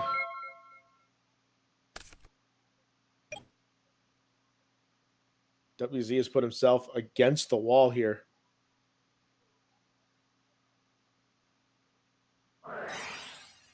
And another 1,000 from Duo. Whoa. Really backing up here. That is scary. And he hits the Oh, serpent. no. One at the end is supposed to be an F, not a K. Oh my god. Hang on, give me 1 second. I can't type to save my life tonight. Yeah, what's going on with your girlfriend in the background? Is she okay? Oh, she's playing Among Us with friends. Nice. Okay, I see. third time's the charm. All right, we got tomato into tomato. There you go. At least she's having fun. Tomato and tomato. Let's trade them off. X23 gets his summon first, though. Let's see what. Yeah, he's turn player. Oh no, he's not turn player, so other way around. No. He gets it's Chain Link 1 WZ's tomato. Turn chain player link will be 2. chain link 1. Yeah. That's So what turn that's what I mean. Yeah. Yeah. So X23 gets his first. It's been a long day, guys. It really has. I mean, we've been streaming since 10:15 a.m. Eastern Standard Time. So we've been going for almost 10 hours now. That's crazy. I know, right? It do Wouldn't be be like the first. that. It wouldn't be the first time I broadcasted a 10-hour day. Yeah, And it won't be my professional. last. Yeah, and it won't be my last. So he grabs Vasongan. WC probably going to get another tomato. I love playing with people. So this is Wing versus Llama is X23. Yeah, nice of you to join us here, Scully. Have I been popping in and out on chat or just been on for a while? It's said you've been on, but you just haven't talked. My internet may be fixed. It was doing this 10-minute loop of go on and disconnect. So maybe Shout out to that's what it was. Comcast. Shout out to Xfinity. Yeah. The homies. Our good, both sponsors of All right, GoFormat.com X23 and gets the Dueling spy. Book. Comcast. That's D&D. Reliable internet. Goes for the Gravekeeper Spy, the ace in the hole that has been Yeah. for X23. This entire, and he has Vigoraceful with the Serpent. Legendary goat format combo. He's got something going. Oh, Oh, Just kidding. won't let it happen. that puts him on a lot of pressure, though. He can straight up lose to Snatch Steal right now or anything. Normal get a something feeling like Book of Moon is That down there. you guys know the phrase like people would say when you flip Solemn Judgment, haha, God says no, haha. Something like that. Well, God's kind of a dick. Say no to Solemn all these Judgment cards is- resolving. Solemn Judgment is Old Testament. It really is. Old Testament God. Oh, Oh, Hey, look at Ring of Destruction. That's what it was. oh, the and Book of the game. Moon. Just nothing. Just paid himself down with the Solemns there. And Ring of Destruction, nothing to back up with. So X23 is going to take this game and earn an and his invite invite. to the Go Format World Championships. Congratulations. But it's not over yet. Still have top 4 to play out. So X23 moving on with Chaos Control.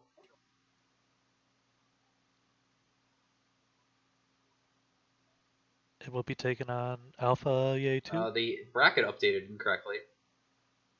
Oh, which one's wrong? The X23 is the one that's Wing 0. Got it. I have the power. X23 is Wing 0. I not know, it's WZ? very confusing. Okay.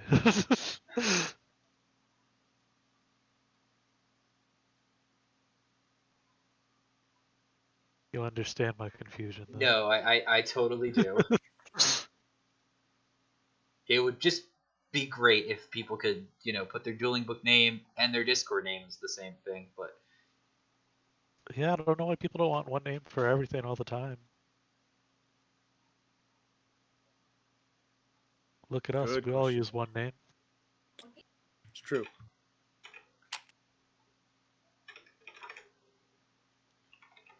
so we have a Goat Control, not a Goat Control, I'm sorry, a Chaos Control, a Reasoning Gate, a Chaos Warrior, and a Chaos Turbo in the top 4. If that's what Pretty Twisted Fate's diverse. deck is. I don't remember what Twisted Fate deck is.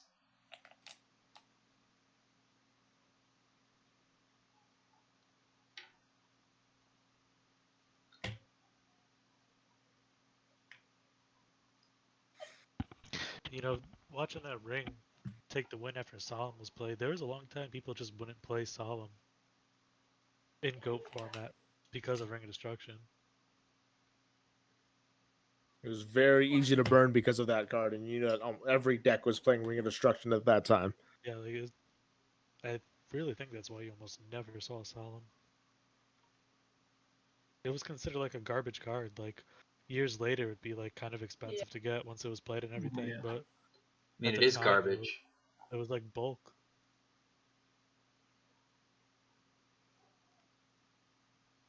Yeah, in my mind, it wasn't until about Gladiator Beast formats where we really start seeing Solemn Judgment start to be played heavily in threes, outside of like burn decks and whatnot. Which wasn't that when Great Ring was format banned? too. Ring was banned around then too, because Ring was legal for a while. Like it went on and off the list. Yeah, I think Ring was banned. It got banned for Perfect Circle format, didn't it? Or was it the format after? But definitely around there. Perfect Circle was still around when Perfect Circle was around. Yeah, so it was a format after, because I know Dark Arm Return did not have Ring of Destruction in it. Yes, that is correct. Kind of a crazy card to have around for so long when everyone knew how busted it was. Just, Oh shit. I'm not going to say no reason, but it will win the game out of nowhere sometimes.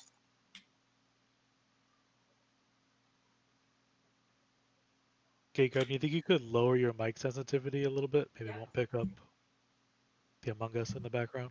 Yes, I'll see what I can do about that. How about now? Well, you're a little louder. Oh, hold on. No, it I didn't don't- work. Okay. Oh, give me 1 second. So right Also, now, a Scully, left you're a little low. X23. I'm a You're little low. too. Yeah, you're better now. Okay. Cool. Okay. So This we are is in top four losers. here. Losers semis? Or no, Losers. losers finals. This is losers semis, I believe. Right, because the winner takes on Twisted Fate for losers finals. Mhm. So as we mentioned before, both of these players have earned their spots in the Go Format World Championship later on in the year. I know, it's a brand new year. Go figure. October. We'll be back at it. But they're now playing for the first place spot. The left here is on Reasoning Gate, and we just saw X23 with Chaos Control. That's cool. So left's just started off with one back row. X23 is going to respond with a T set. Now it's a left's move. Sacred Crane coming down. Is it just going to poke, or are we going to Monster Gate trade that off?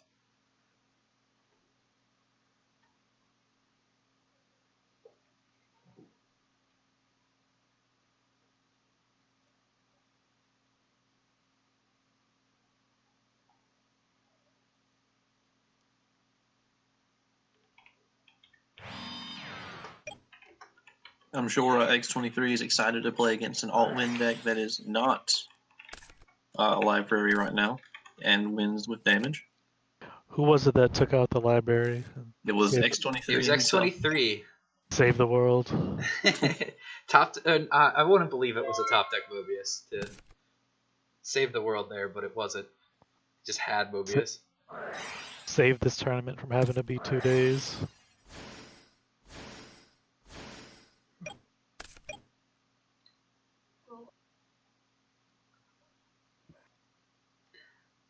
So that was a pretty good use of MSC there, getting rid of both Regeki Break and Scapegoat. Regeki Break in this deck of left's playing is actually interesting. Like, It's not terrible. You know, you could discard stuff that's just like not live in your hand, like those tribute monsters, and unlock a chaos. yeah, for sure. I guess the other slot people probably used to play for that was Lightning Vortex. Yeah, he is playing that too. I've seen him use it. Okay. Turbo decks Monster are Gate.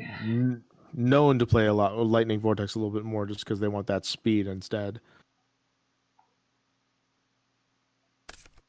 I've been notified by Magical Yada that Ring was banned in October 2005.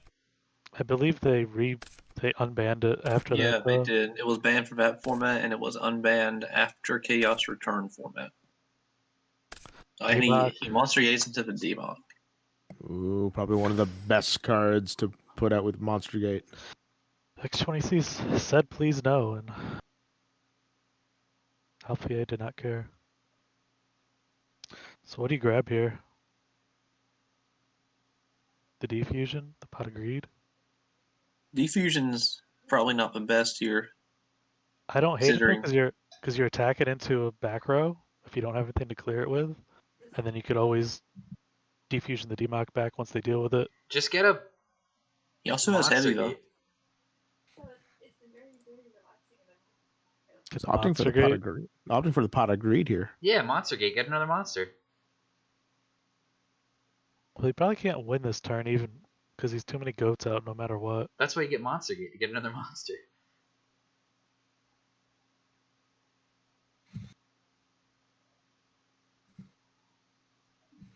But instead he's going to get Pot of Greed, which I guess is okay. If you draw a Monster Gate, then Yeah, I mean, you're it's pretty just like you're getting pretty back. happy.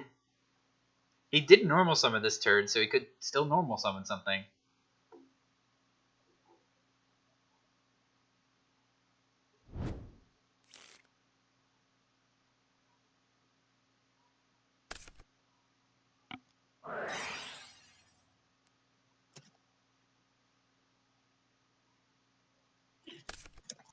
No, what is he hoping to draw off this pot of greed? Monster Gate, as we said. Really What it. else? He could have just got Monster Gate back with Democ. Hello. I just didn't want to overextend that much. I would have grabbed the Defusion myself, unless he already has them in hand.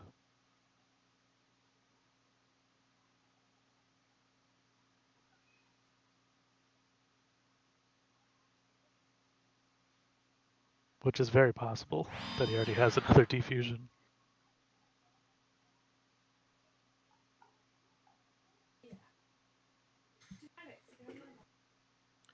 I guess he just didn't want to overextend too much, getting another Monster Gate and then risking the Mirror Force or whatnot. True. And there's the Torrential, Defusion. Torrential Tribute. There's the other Defusion. Guess he just wants to draw 2 more cards.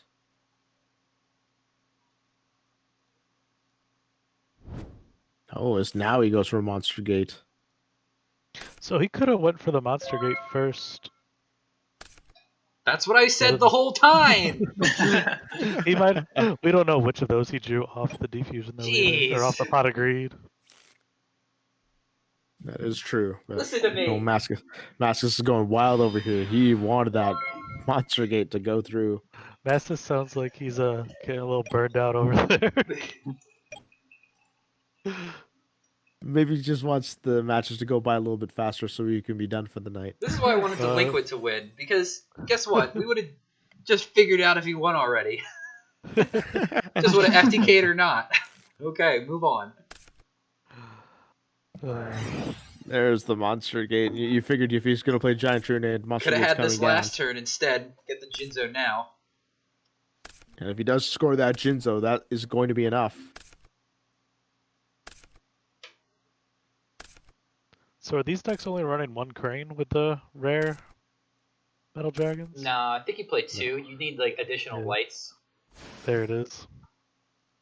Missing 400 damage right now, though.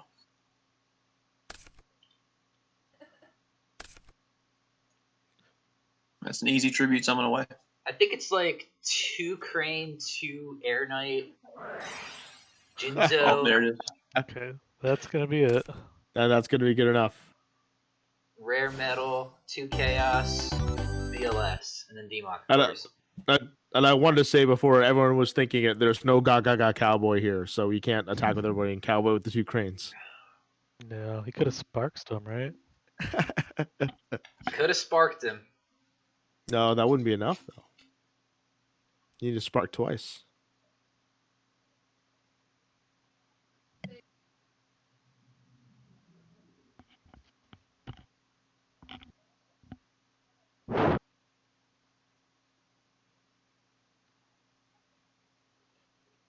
With that Dark Magician of Chaos hit from the Monster Gate, that was what turned this whole entire game around.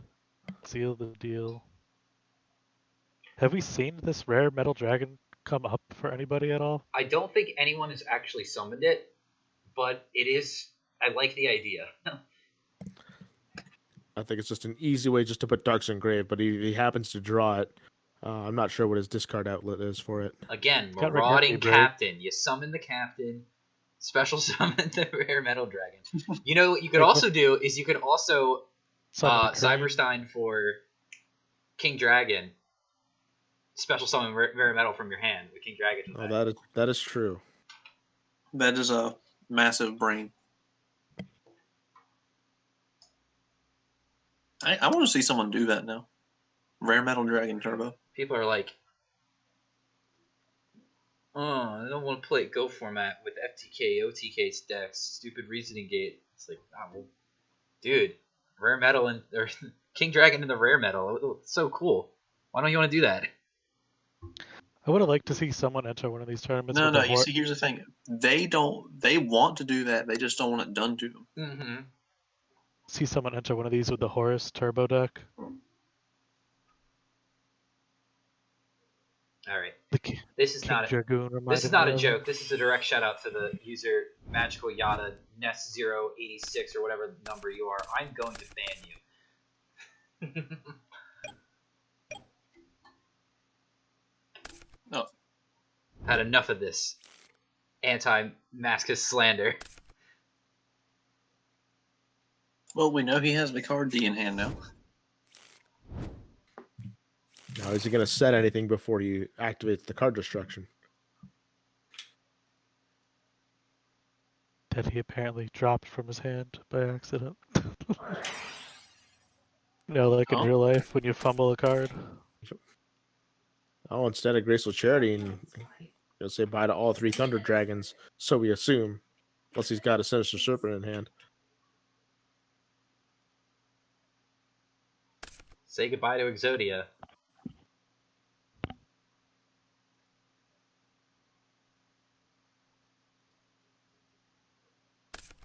Oh. I guess Breaker... Breaker's still kind of good. Dark. Light and dark. Yeah, one of the dark in there for sure then.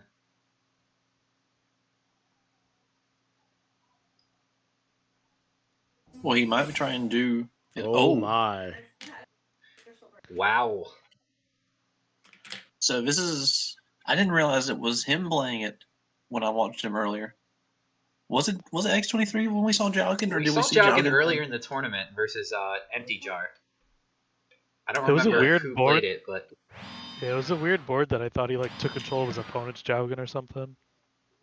no, it was like Jalgin and then Cyber Jar was flipped and then another Jalgin was summoned off of that jar. So it just became impossible for the Empty Jar player to win. So Instantly scooped. can it stick to the board is the question. Well, Book of Moon can put it down or can attack over it with Crane. Yeah, I Jalgin's- think Well, yeah, Alefia Alef is plays decent like book. or sides 3 Book of Moon too. Whoa. Jalgin's not the keeping it strongest guy here. Keeping it protected though. Mm-hmm. His effect is really, really just insane, though. It can hit all of them. It's like Tribe, except you kill everything at once, including anything you set after it's been special summoned, which is really crazy. Because a lot of people don't know this, but once you Book of Moon a monster that's in special summon, it's still a special summon monster, and Jalgan will kill it. Jalgin was actually a very popular card to play in Dragon Ruler for back in the Spellbook deck. You would summon it off of Wisdom so that you could lock him out. It was brutal. Look across at that thing. Yeah. I believe it was Judgment as special summon off of. Wisdom is the card that protects. Yeah, Wisdom's the one that protects. Yeah. That was the format, the return of goat cards. We had Tsukiyomi being used, Kaiku, Jowgen. Horus too. Horus was actually in the Dragon deck because you could search it. And you could make level 8. I used it too. That's right, Horus. And of course, Jowgen also made famous for the last turn deck, where play last turn, have Jowgen up, and you pretty much win.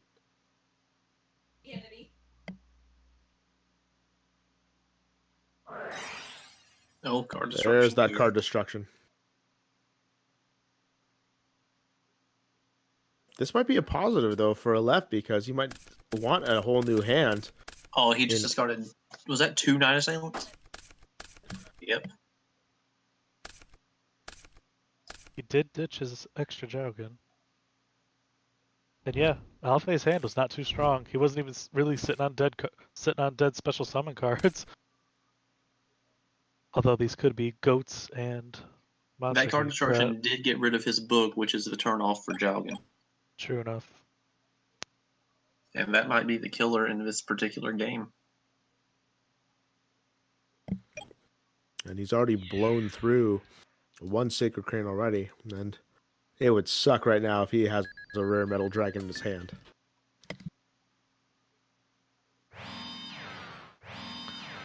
Not all that many monsters that X23 can stick on the board next to this Jowgen either, though.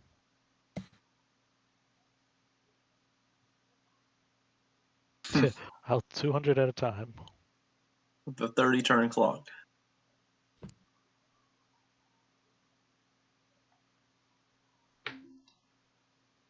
Even if he'd still have to inflict more damage than that. Ring of Destruction's going to pick up the Jowgen, hopefully. Yeah, I think I would have put that second Jowgen on the board. Yeah, it might have been a major misplay to get rid of that thing. He has a book, but that's not going to... And phase Still going to be turned off. Yeah, exactly. Jowgen is still off. And that is not good for X23.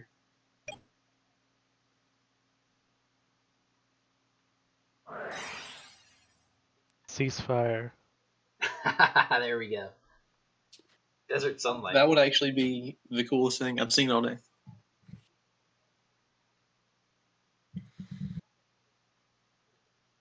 Gonna call Yeah, he 6. can't afford a Jinzo right now. Hoping for no Jinzo. There goes the Heavy Storm. But if he hits Demok, yeah, he gets it back, so... Oh, Yeah. it is a Oh, Jinzo. nice Big call. hit. Great call on the stick. Big hit. X23 came prepared for this deck, it seems like. At least with the Jowgens.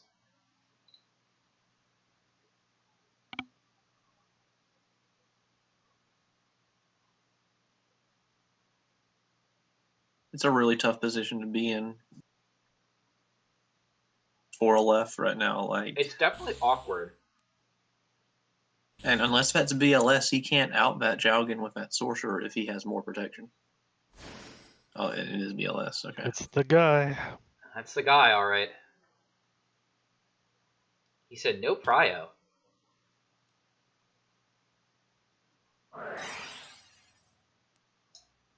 Definitely shoulda. Interesting. I mean, if he has Dimension Fusion, you definitely don't want to Dimension Fusion put Jowgen back, because if he can still protect it Right. somehow, Jowgen can clear the whole board anyway.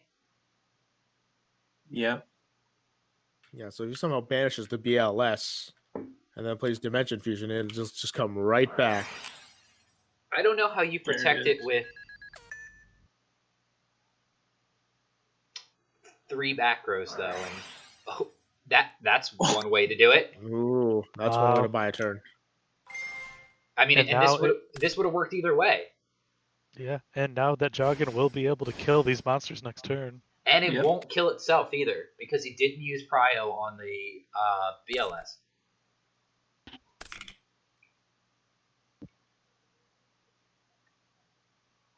That is a pretty awkward scenario for a left. Oh, Oh, that'll stop it. That is really weird, but okay. The game of Protect the Jowgen may be over. Good thing X23 is not going to die this turn because of Wabaku. yeah. If you want to know a fun fact about Wabaku, on a Pojo post in like 2006 or something, Kevin Tewart said that Wabaku was his least favorite card in the game because it just says you don't lose this turn, and he thought it was broken. I thought Heavy Storm was historically his least favorite card. I used to think it was God Airbeast Bestiari, but apparently it was Wabaku.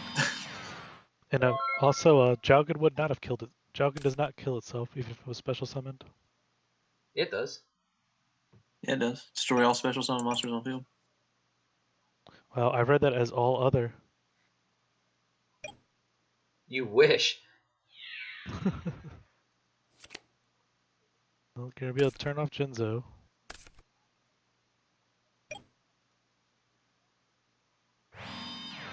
But now his not assailant loop is turned off for the rest of the game. And that was a dark in the grave for Alpha.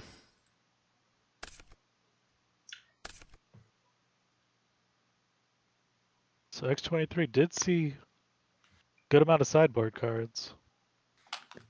Wabaku, Jowgen. 2 Jowgens, actually. Ooh. Captain Heavy Storm. Gonna play his own goats.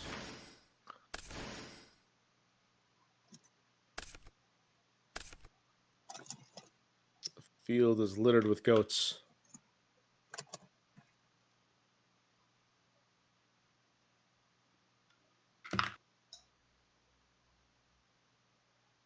Big shot of Sewer Priest. Oh man. What? Oh my. What is Awesome.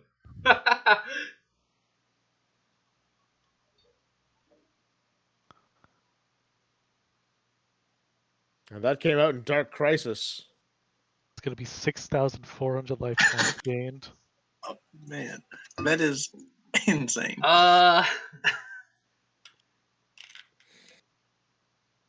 Yeah, this is when I play Cyberstein deck as one of the strategies that I came up with is token Thanksgiving to let you pay twice. But does X23 have that kind of follow-up? No, he has a Thunder Dragon in his hand. Yeah. No, he doesn't. He actually has them all discarded, but he got to do it. He got to use the sideboard cards. X23 side deck's crazy.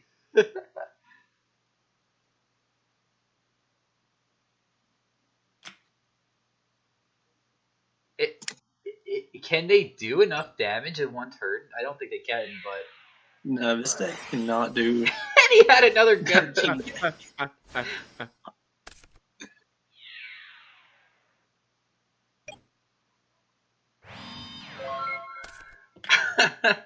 That's just like better than Tribe Infecting Virus in that scenario.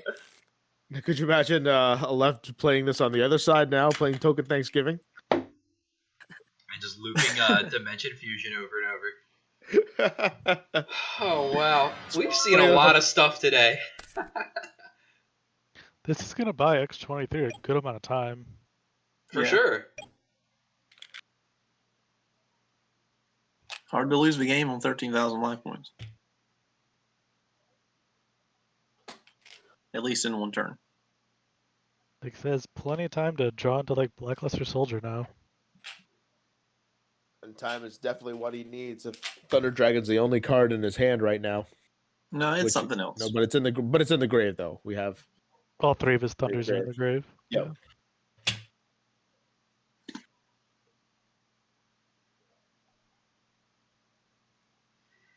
Sleeper meta. So the next GFC will be the 3 versus 3 tournament. Let's go.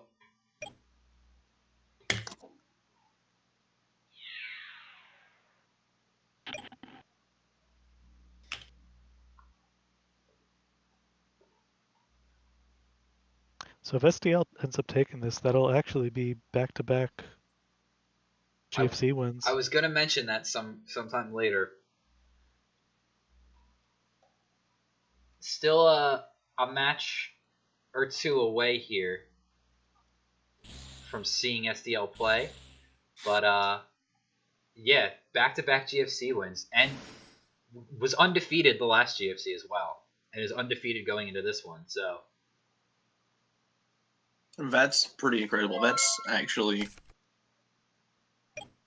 how well did they do at Worlds? I know they should have played, right? They did play. I think it was a decent run, but I don't remember what place.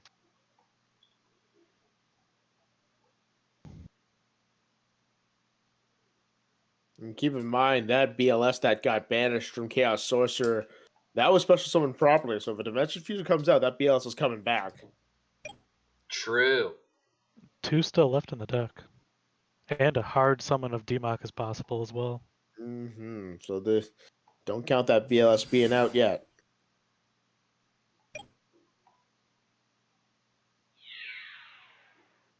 This is interesting because he's making Dimension Fusion more live right now. I was gonna say I don't think Aleph is too upset about that move. Yeah, not an ideal draw for X23. It's a temporary out.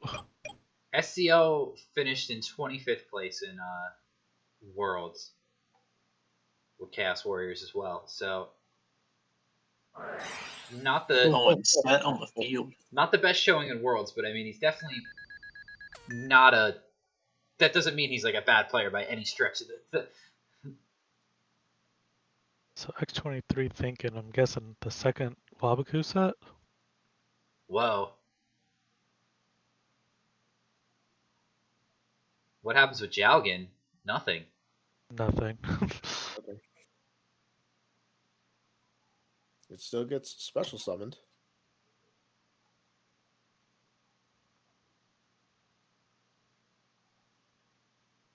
But if you don't take care of that Jalgin, then it's going to take care of you after. Actually, it'll clear the It doesn't entire really board matter outside of the about crane. the Jalgin anyway, because Chaos Sorcerer will just banish it. Even if he has Wabaku and can protect it. That is true. Break. So for Geki Break on the crane, okay, Sinister discard. That'll buy a little bit of time. But BLS, Jinzo, and Sork, they're all coming down.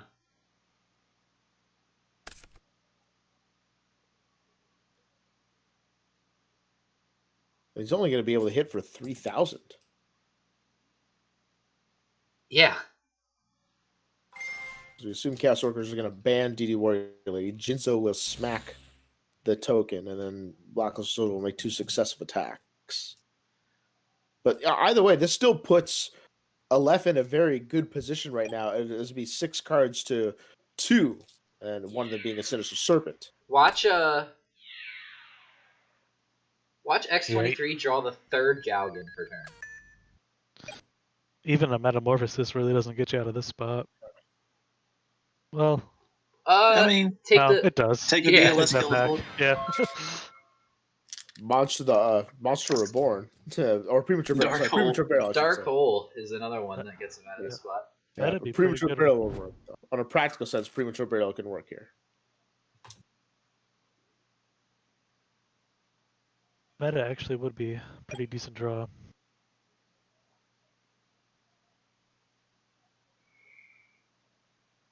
It's also possible X23 did put in Cyberstein with these token Thanksgiving. Just to grab all those life Cyberstein's really risky right here, though, because of BLS. Instead, we're Ooh. going to set our Sinister Serpent in pass. Yeah. He may have all this life, but he's facing down a BLS, Jinzo, and Chaos Sorcerer. That's 8,700. I mean, it's not going to be enough, though. If he can summon a Sacred Crane, though. It says Yeah, 77. 77, by the way. Any monster would do it. Oh, 77. Oh. Yeah, Oh, you're right. Sangan, ouch. Well, any monster would do it still. Yeah, because Sacred Crane has 16, so. Instead, we're just going to hit for 46. 47s. Jeez. I'm One looking at Bucket his life as Grave. 46. His own BLS would not really do it, but oof. Oof. Third goat or bust. They're good or bust, really. Or at least maybe a Book of Moon.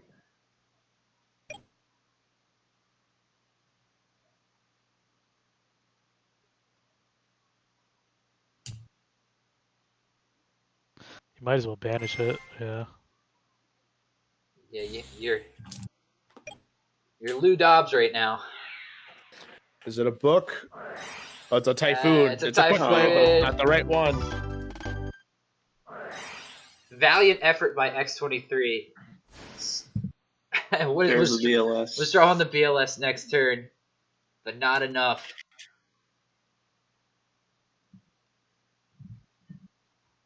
So that will bring us to losers finals. Pretty valiant effort. I respect it.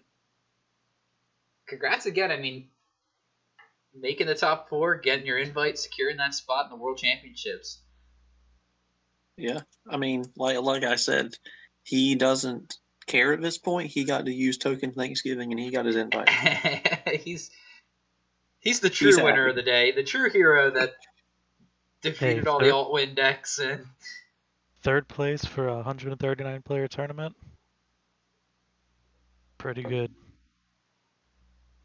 Yeah, that can could come be just back the play later of in the the day. year and contest for the World Championships. All right, Aleph versus Twisted Fate. And Twisted Fate is hosting right now, so we should see that very shortly. Occur 1994. 1994. And the winner of this match will go fight SDL Killa.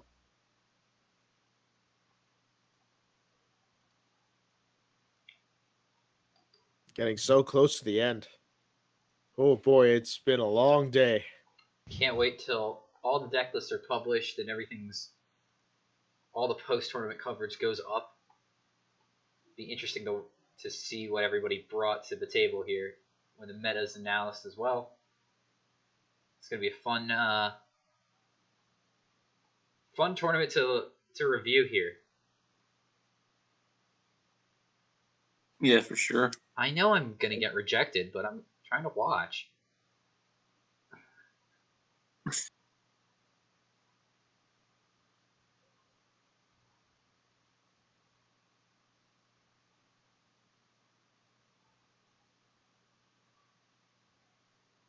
Jeez, what a ride today has been. Whew.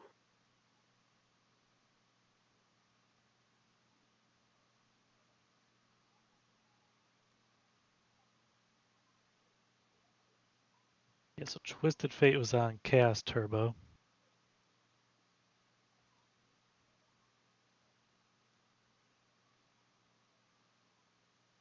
They were on Chaos Turbo, yeah. That's what we thought.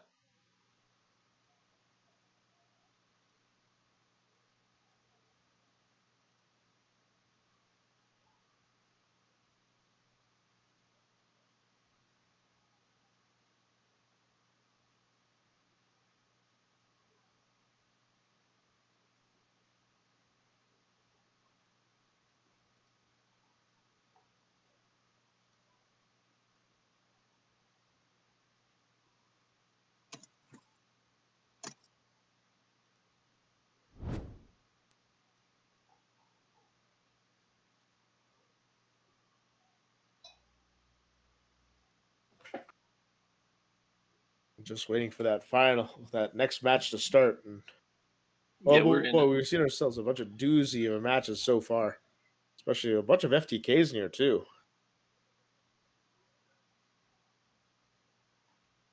Want to thank everybody who's hung out with us today in Twitch and YouTube, Facebook, everywhere that we're live. Another thank you to Randage for the donation to the prize pool. And thank you guys for commenting and taking over with my internet mishap. And couldn't have done without you guys. And the biggest shout out of anyone is to TK Griffiths, who these tournaments would not run at all without. Our head judge for the event and is the lifesaver. And to think, he was going to not be here today almost, and I wasn't going to be able to commentate. Well, Bakura's going first. Starting off with Delinquent Duo.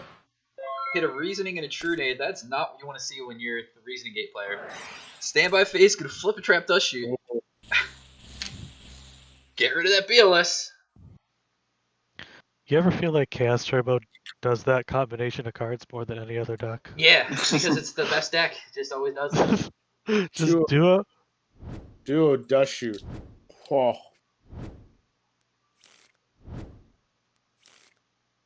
I think that's just a pass. We had Nobleman, right? Yep. Yes. I just It's an play. interesting card to main deck in Ooh. a Dimension That's Fusion slow. deck, but The Nobleman, I've seen it go back and forth. Like you can really get stalled out on the face down monster. But yeah, it's Yeah, not I an mean, auto ad. you can set up your own Dimension Fusion play before you Nobleman too, so it's not terrible. I don't think Alpha plays any cards that would do that, but oh, you mean like put your play your Diffusion then Nobleman? Yeah, that's I what I mean. gotcha. Yeah. I thought No. you meant like bring back your own spies or Oh something. no, not like that. We're not Shane here. We're not doing stupid things like that. I think you need a reasoning in this case to get yourself out of the situation, or potentially out of it anyway. You need something. Your hand's not anything. yeah, right now he's got Chaos Sorcerer and Heavy Storm and Unknown, so that's Reasoning could do it.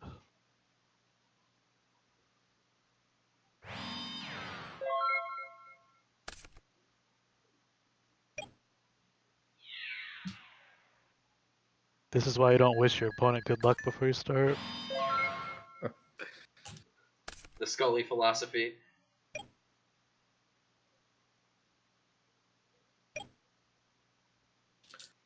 Did he get something? that might be a scapegoat. Could buy him a few turns.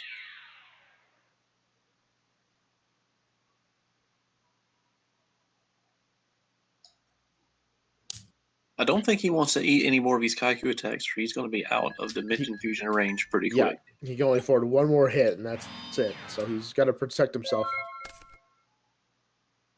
Yeah. From now on, he has really no choice. Ooh, that's not good. It might be a Book of Moon time. Yeah. Called it. Still not drawing any gas though. So many have said the two best decks of the format, Warrior and Chaos Turbo, and that may be the finals. I don't know though. I mean, this deck wins big or loses big, but he's Yeah. gonna win big game 2 and 3 for sure. Taking no chances. Well, although he knew that was a bluff anyway. That set card's Gonna Notice seal it. But what could the set be if he's not flipping it? Either Gotta Notice seal or it. Sinister.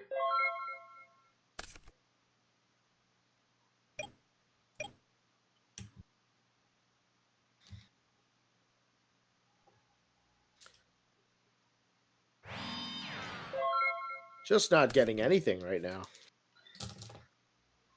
No, I mean the dust shoot wasn't great because it let up. Well, there's the game. Well, there it is. The dust shoot wasn't great because it kind of just informed Bakura what the hand was. Even though it spun away a dead card in BLS. Obviously, you don't want to see a BLS in the hand regardless. But it was really the duo getting rid of that reasoning was just so good. That was the best card in a left's hand. Yep, and that was pretty much what sealed it away because he couldn't let his deck could not get going without playing that reasoning, and it's really tough if you don't get any of those kind of cards that let you mill through the deck like that. Yeah.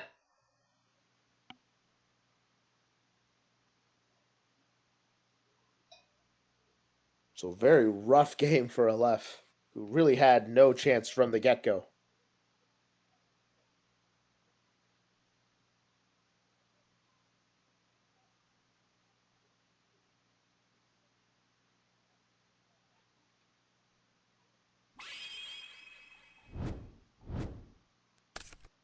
Well, Reasoning Gate can go just as hard, so let's see what happens. This match is not over. No, that was just game one, everybody. Yeah, he gets this extra card for his next turn as well, his first battle phase, and he can, depending on what Bakura here does, he can go off super hard. We'll find out. Opening Thunder Dragon, but searching just one. Hate to see it. But we offset that with Pot of Greed. And another delinquent duo.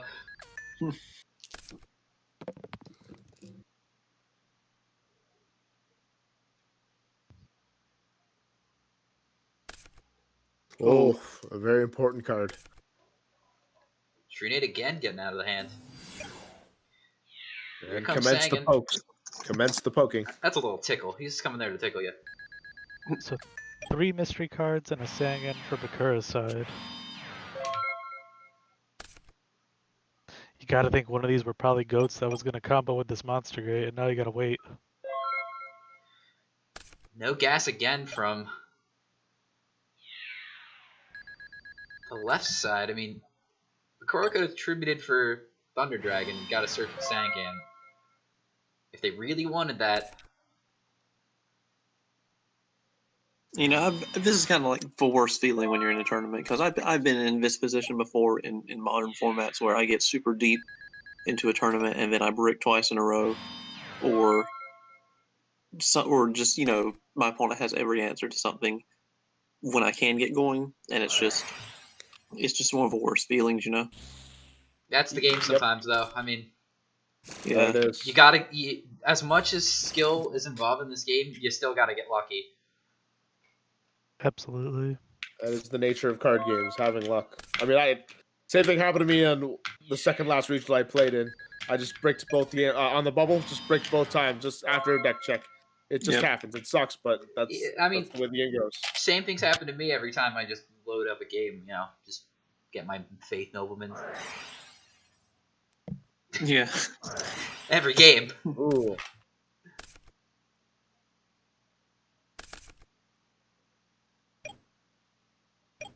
So Decree was going to try to take care of the back rows there, but Brigeki Break on chain, getting rid of it, pretty good. And we're going to keep attacking with Sangan, it sounds like. Just kidding, Ooh. we'll have a Gravekeeper spot of the mix. This song in Alonvo has done 4,000 damage. That is It's a lot of damage. Alpha Yep. did have that opening Monster Gate, Trunade, Scapegoat, but Delinquent 2 had I don't know if that was other ideas. if that was opening with Scapegoat though. I believe so. Those were the two set. No, because And then he flipped the first set was Decree. Oh, Decree was there. Yeah, you're right. I think he just wanted to summon the spot just to try to get him below Dimension Fusion range, because you know that's where the deck can just fire off. all right. Well, this is the first time seeing his deck use Metamorphosis. I He knew did he ma- played it, but I haven't seen him use it yet. Well, he actually main decked it too.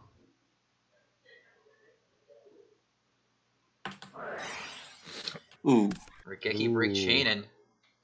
Bakura gonna try to keep this pressure on. Does the left have a light in the graveyard? No. The only monster is Thousand Eyes.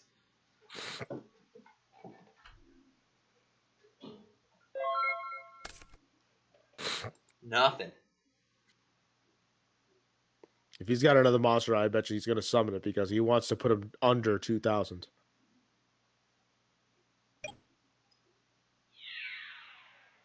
Doesn't look like it.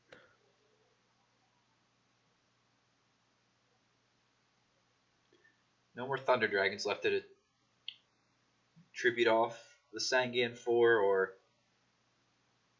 use with Regeki Breaks. Regeki Break of a left side. Gonna try to pick up the spy here. Probably just gonna go through. Then a set from Bakura. We are getting closer in card advantage. Here's reasoning. This may. Oh, it won't. Oh, he's going to cut him off at the pass. He does not want to let his deck get going.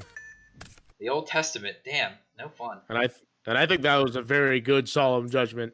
That was probably ripped right off the top. I think so too. Deco's coming, chugging along. And this is tough to have to play. If you play any trap cards, which I presume Aleph is there not, it is. this is going to be very difficult to get by. Torrential? Mirror Force? Maybe a Book of Moon on the Kaiku. But either way, he's going beneath 2,000. Yeah, but There it is. Look, you called it. Yep. Called it again. Well, Left's got to But- find something here. Yep, but Bakura did his job. He got him to under 2,000, then puts him out of the power play cards of his Dimension Fusion. Just showing the hand. Oh, he's just showing Got it. nothing. Oh, poor Aleph just could not do anything.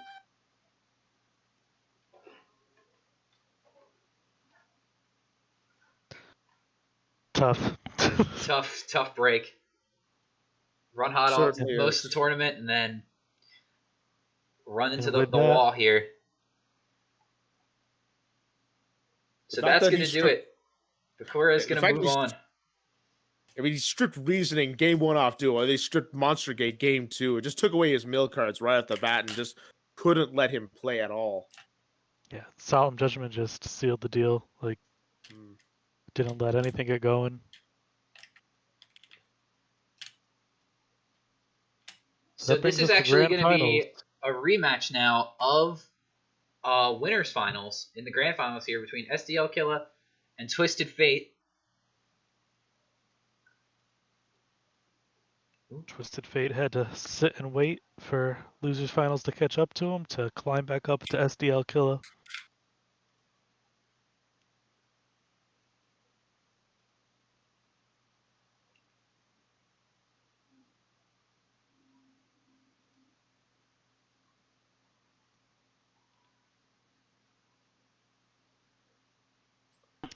As we are down to the final 2 participants of our 139 person tournament.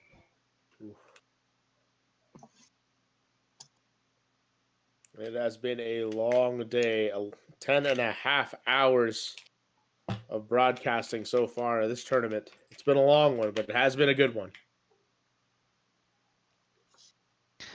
Any spoilers for upcoming guests on the Gate Expectations podcast? Well, I believe I'm going to have a distant coder from Quebec. He's going to be coming on hopefully next week. And then I could have Milano the Duelist, the duelist known for doing a bunch of like tiny skits on YouTube as my next guest. So I have those two hopefully lined up. It's not 100% set in stone yet, but they have. But they said they do want to do it. We just have to set down dates. So those are going to be sneak peeks for season 2. And then I was also thinking about getting Dale Bolito and Chris Perovic on as a 3-way for Oh, that'd be cool. my podcast. Yeah, and I think that would really appeal here to our audience here at Goat Format because I like to, being a Goat Format player myself, I like to dabble back into the past a little bit here and there, and I think that would definitely be something that would appeal. It was also very popular with you guys when I did them separately, so I think doing them together would be really great to have on. Yeah, that'd be fun. So we are back at it now for the grand finals, game 1. And SDL lost the rock, paper, scissors. Core is going to preemptively dust shoot. I guess there's no real playing around it here, so just let them know. So Bakura will have to defeat SDL Killa 2 times because SDL Killa has not been knocked into losers bracket at all. So unlike a Swiss tournament where someone could go undefeated all the way to the finals and then lose one match to lose the tournament, will not happen here. SDL's not going to banish hand and let us know what's there. Hopefully Bakura will type out everything for us so we can have a better understanding of what's going on in the game state. But yeah, as previously mentioned, SDL Killa won Goat Format Championship 10, the last qualifier that we had on GoFormat.com for Worlds of last year. And he went undefeated in that tournament. So we'll see if he can repeat back-to-back Goat Format Championships here. That is a heavy monster hand. That is a lot of different options. And Kaiku's going back, so you have to presume that flip effect monster it's not a flip effect, or that it's a spy, or that the back row is good enough to protect it. Yeah.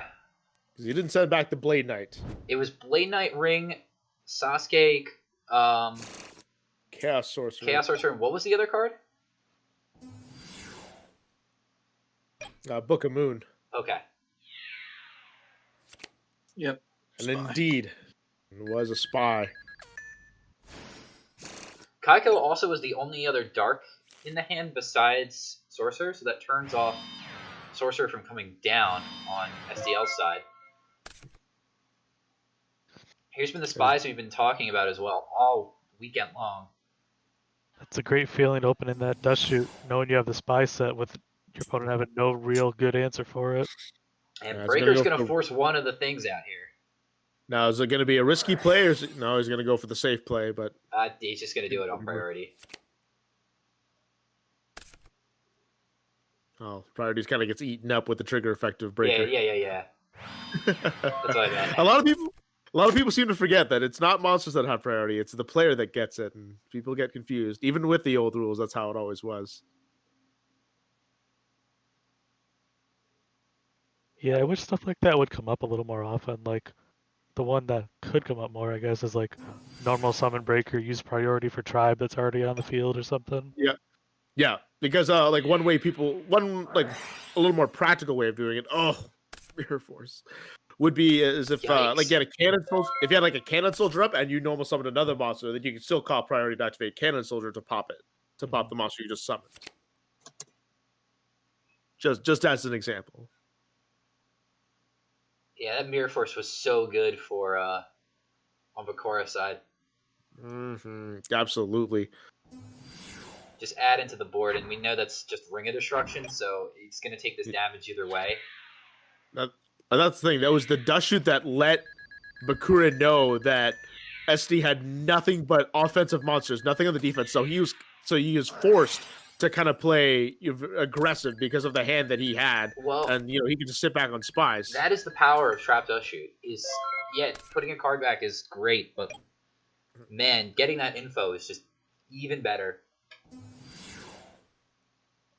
Donnie Z. Gonna try to make something here. I guess you could ram into Breaker and try to summon the Chaos Sorcerer. That's exactly what's happening. He can't risk attacking to a spy because he knows he can just get beat over afterwards. Guess you could book. Book would be bad right now for SD Killa. Attack Declare. Okay. I was confused about what they meant. Whoa! Ooh. Duo. Oh, jeez. Oh, no. On some nothing cards. Some nothing out of the hand. Ring of Destruction isn't gone for Bakura either. Is there a counter to this? We've seen it happen. There could not be. That's good enough. That's perfect counter. Just the ubiquity of that card.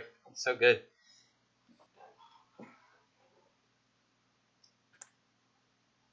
So good in so many different spots where Geki Break is.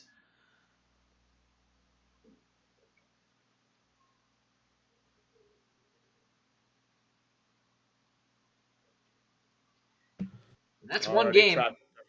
Yep. SCL has a whole match to give, though, so this may not work out in SCL's favor match one, but resetting the bracket could potentially still... It's not out of the tournament yet, Still has a fighting chance.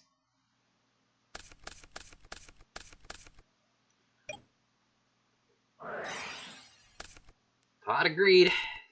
Good start. Love to see it.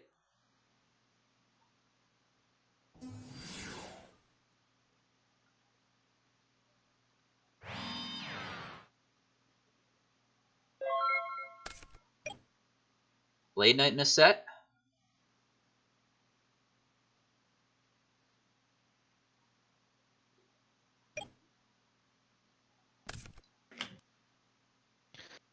Probably a pretty heavy monster hand for SDL Killer then.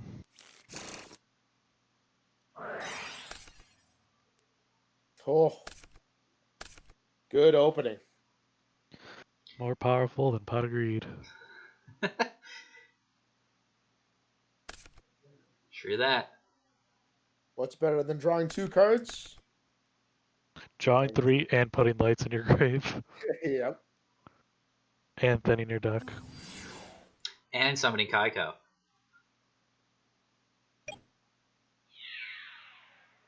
So a counter to the Ghost Destroyer.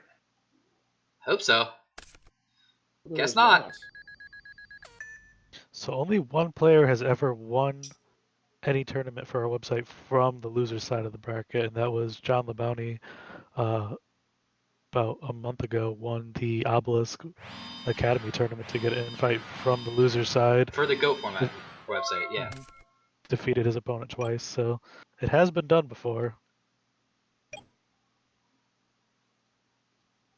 Aggressively setting forward back row. Oh. There's Whoa, whoa, whoa! Stop, knock that stuff off right now. I could say I wonder if SDL was a little bit happy when he saw a couple get set and then see 2 more get set. It's probably solid judgment down, but I'm gonna wear it out anyway. So he could have tried to snipe it. Could have. I just would have got Regeki breaks. Yeah, fair. If it was already set, that's fair. Yeah. I don't know. I think it's okay making them pay 4,000 and then Yeah, if he picking had up a tried to 1 snipe for 1, it, but hit their Geki break would have been a lot worse. So. that would have been bad. Oh, now he's got 4 set of his own.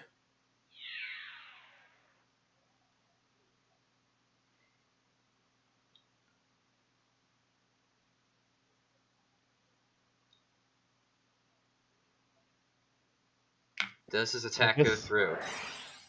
Guess that's why he went for the set the heavy first play, was because he did have a lot of spell and traps and didn't want to make the heavy storm dead of his own. Yeah, that makes sense.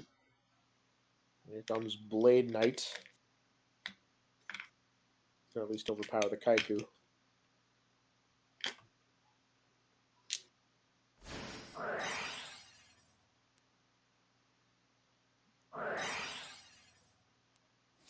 Book it, and then still replay the attack, and go through and attack again.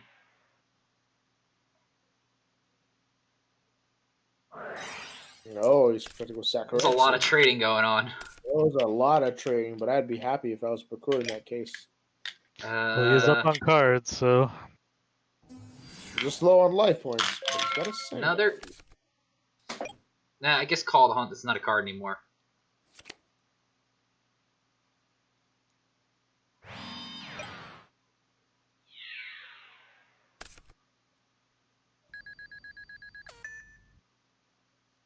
Keeps floating with Sangan. Now, if SDL can even just solemn say a Chaos Summon or something here, that could just seal the game.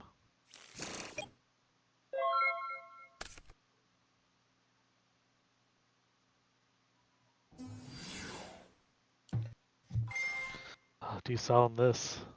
Guess not.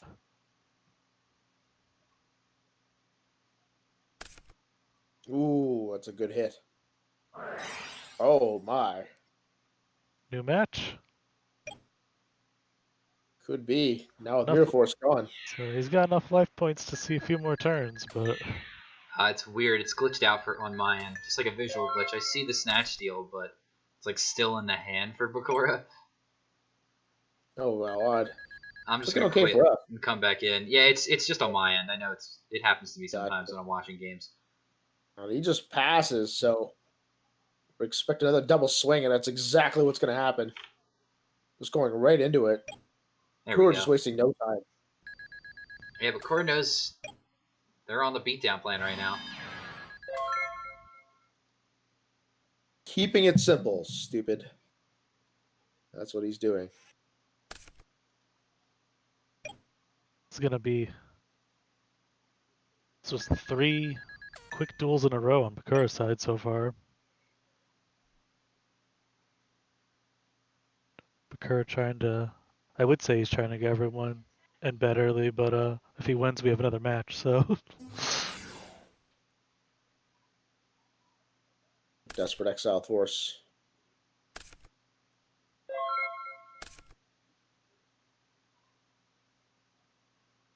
Still no Chaos Drop.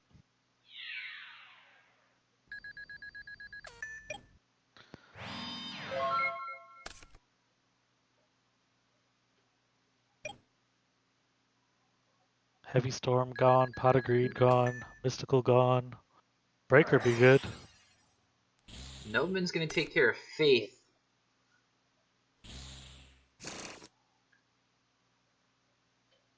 That's only going to do so much, however. He still has a Blade Knight to contend with. Yeah. And that thing will negate the flip effect monsters. Or he's just going to go for it. Oh, he's going for the back row. Ooh. BLS time. I love the idea of 7 tools on SDL's side. Oh, and he's playing a second one. Jeez. Donnie Z. 32. That's going to be game. Bakura has reset the bracket. So we're on to a second game here. In quick fashion as well. Yeah. Oh, my. Just not giving an inch on any of that. Gonna win rock, paper, scissors. Wow. So all Let's of see a if sudden- Bakura can keep this momentum going into the second game. All of a sudden, the momentum is on Bakura's side. Well, I shouldn't say all of a sudden. For They've the last, won the since the last round, it was on their side. They've won the going first again, the rock paper scissors, opening up pot agreed.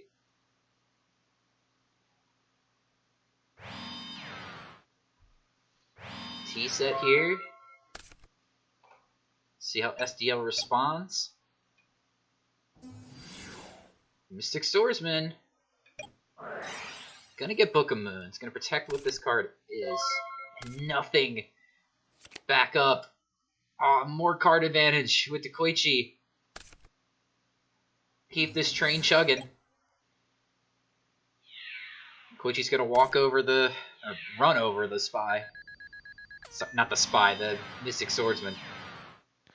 Bakura making it look easy. Stand by. If you got nothing, I got the shoot. And the pressure just keeps pouring on. Bakura has Oh, just man. been doing this all the entire match here. It's just pressure after pressure, not letting up on the gas pedal. He just keeps going and going. Double Blade Knight, Chaos Sorcerer, BLS Spirit Reaper has been main decked by SDL.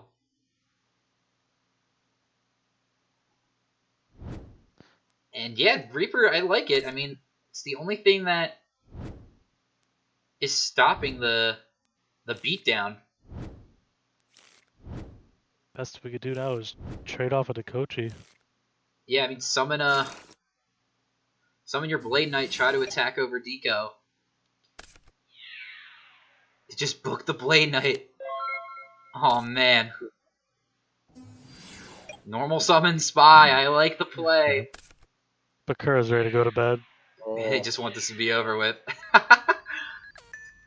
pressure 32, just banish goes- both. Turn off your Chaos. Even further. The I back feel like row he's- with it too is just brutal. Oh man. I Backbreaking. feel like he's just playing without a care right now because he's just going hard and just does not want to stop.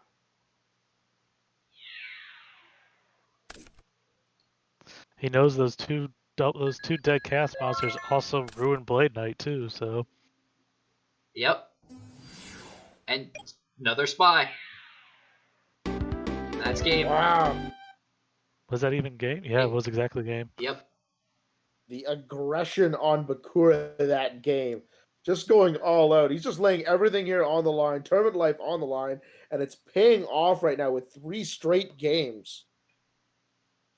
I dare say it, we may finish in 12 hours.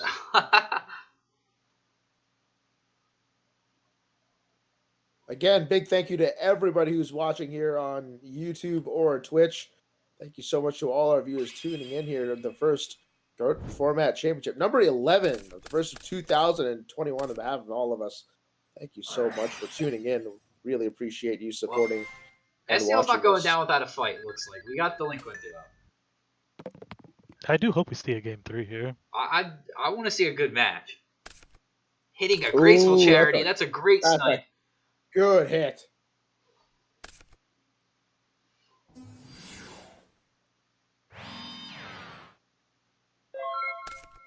Yeah, that was pretty huge. That was 'cause awesome. Charity Knight of Silent is no small combo. Yeah, and you think you'd want to play that charity together with the Knight of Silent, another flip, but Which looks like Bakura did have. These guys are playing at a great pace as well. Just making quick decisions, knowing exactly what they need to do. Yeah, so you can tell that neither of them are making they're not hesitating. They're doing the plays they know are good plays. Not overthinking it. in Overthinking. other words, could be a major issue when you're inexperienced. Mhm. Is Yep. you outthink yourself of a play that you've done a million times. Yep. Mhm. 100%. Like, Magician right of now Faith they're- got back the Graceful though, Ooh. sort of right mitigating now they're- damage that Pot of Greed or Delinquent Duo might have did. Mhm. I mean, they're both playing with conviction right now. They're going back to the fundamentals. They're keeping it simple. You know, they don't want to not trying to do anything too fancy. They're just playing the game that they know, and they're just trying to carry themselves through and through. And right now, it's turned into a nice contest. It's almost like a heavyweight bout where it's just a slugfest of just two guys just going right at it, no blocking. Oh my It's just gosh. all offense. I was like thinking, man, if they Whew. and he waited on the dust shoot too. Wow. I was thinking with Bakura, okay, if Whoa. he draws into Night Assailant, you could potentially get back a Magician of Faith with that. I don't know if I would have discarded Spy because Spy would have just. Spy, Thunder Dragon, Pot of Greed, Delinquent Duo. Oh my god. What?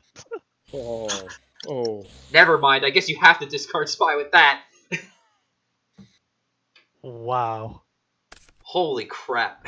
I would not have expected to be seeing those cards on the other end of that trap dust shoot. Well, I mean, I thought that trap dust shoot was really good from SDL's perspective at first. Yeah, it felt fine, right? I was like, holy crap, that was crazy. Waited so long for that. Most people would have just gunned it, but instead he knew the Graceful was in the hand. So after the Man. Graceful resolve, and then after the pickup of Night Assailant, it was like, okay, let's decimate this hand. But instead, has Pot and Duo. It seemed like Bakura was just trying to hang on in this game for a moment, and then Now they're just right back into it.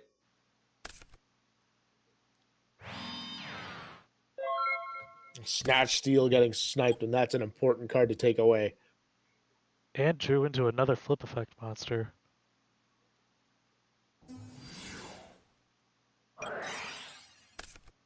No, it was Sangan. Had the Torrential as well. Oh, man. Oh. Just catching all the cards here. Chaos Turbo, everybody. And he's Surgeon Kinetic Soldier! Jesus Christ. Okay. Alright, slow your roll here a little bit. Premature Burial, bring it back Kaiko. Gotta get rid of, probably both the lights in the graveyard. Probably Thunder Dragon and Magician of Faith in this case. Yeah. I would go for the darks. The Thunder Dragons, the lights can just be dumped right back in the graveyard. for True, free. yeah, that makes sense.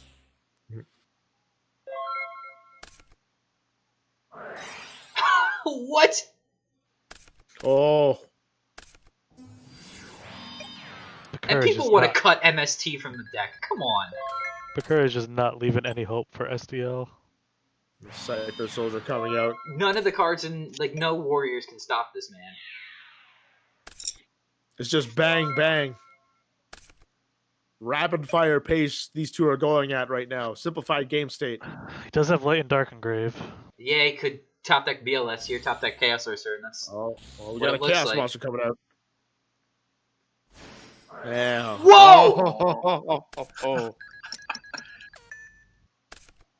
Relentless play here from Bakura. Oh my god. What is happening? Another one!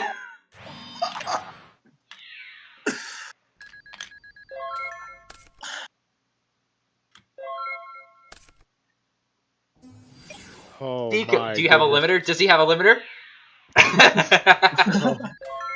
The Ring thing could is that also do Bakura it. Bakura is just playing a very aggressive style. He can. Oh my god! And that'll do it. That'll The winner of do it! DFC 11 Congratulations! From loser's side, Bakura. The Congratulations. reset bracket has been done.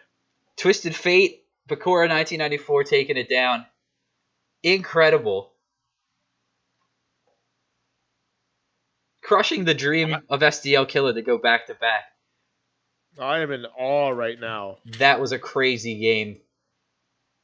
See, the thing about that match was that Bakura can play defensive because that's the style of his deck, and Killa is supposed to be very aggressive with his deck, but it was a role reversal as Bakura decided to out aggro Killa throughout both those matches and gets himself a 4-0 championship win. Congrats to him.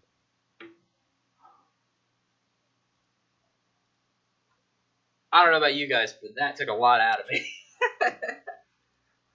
Yeah, that was a steamrolling of the losers finals and the winners finals or the losers finals and both rounds of the grand finals. All right, so that will do it for us then. Are we still on? Yeah, thank you again to everyone who came out and supported us today on the stream. Thanks to everybody who followed, everybody who subscribed today as well. Thank you to you guys for manning the tournament. Ooh, Yeah, very very special thanks to you, Gate Guardian, for joining us today. Glad to have you on. Hope to have you on in the future as well. Yeah, it was awesome. Thank you for so much for having me on. I really appreciate that. Definitely open invite whenever you'd like to do it again. Mm-hmm. Of And course. I'll be do we coming have back. a date for the next Go Format Championships for anybody who wants to participate? We do not have a hard date yet, so follow the goatformat.com website as well as the goatformat.com Facebook and Discord. We'll probably announce it within the next week or so, and that will be the 3 versus 3 GFC. Yeah, so grab 2 of your friends, maybe join our goatformat.com server, see if you can find 2 people that are looking for teammates as well. Get your team together, and all 3 of you, if you win, will earn your invite to the Go Format World Championships. I'll be back commentating. Hope Scully will be on the mic with me, and I hope Gate Guardian comes back as well. I hope so too. I had a blast today. Awesome.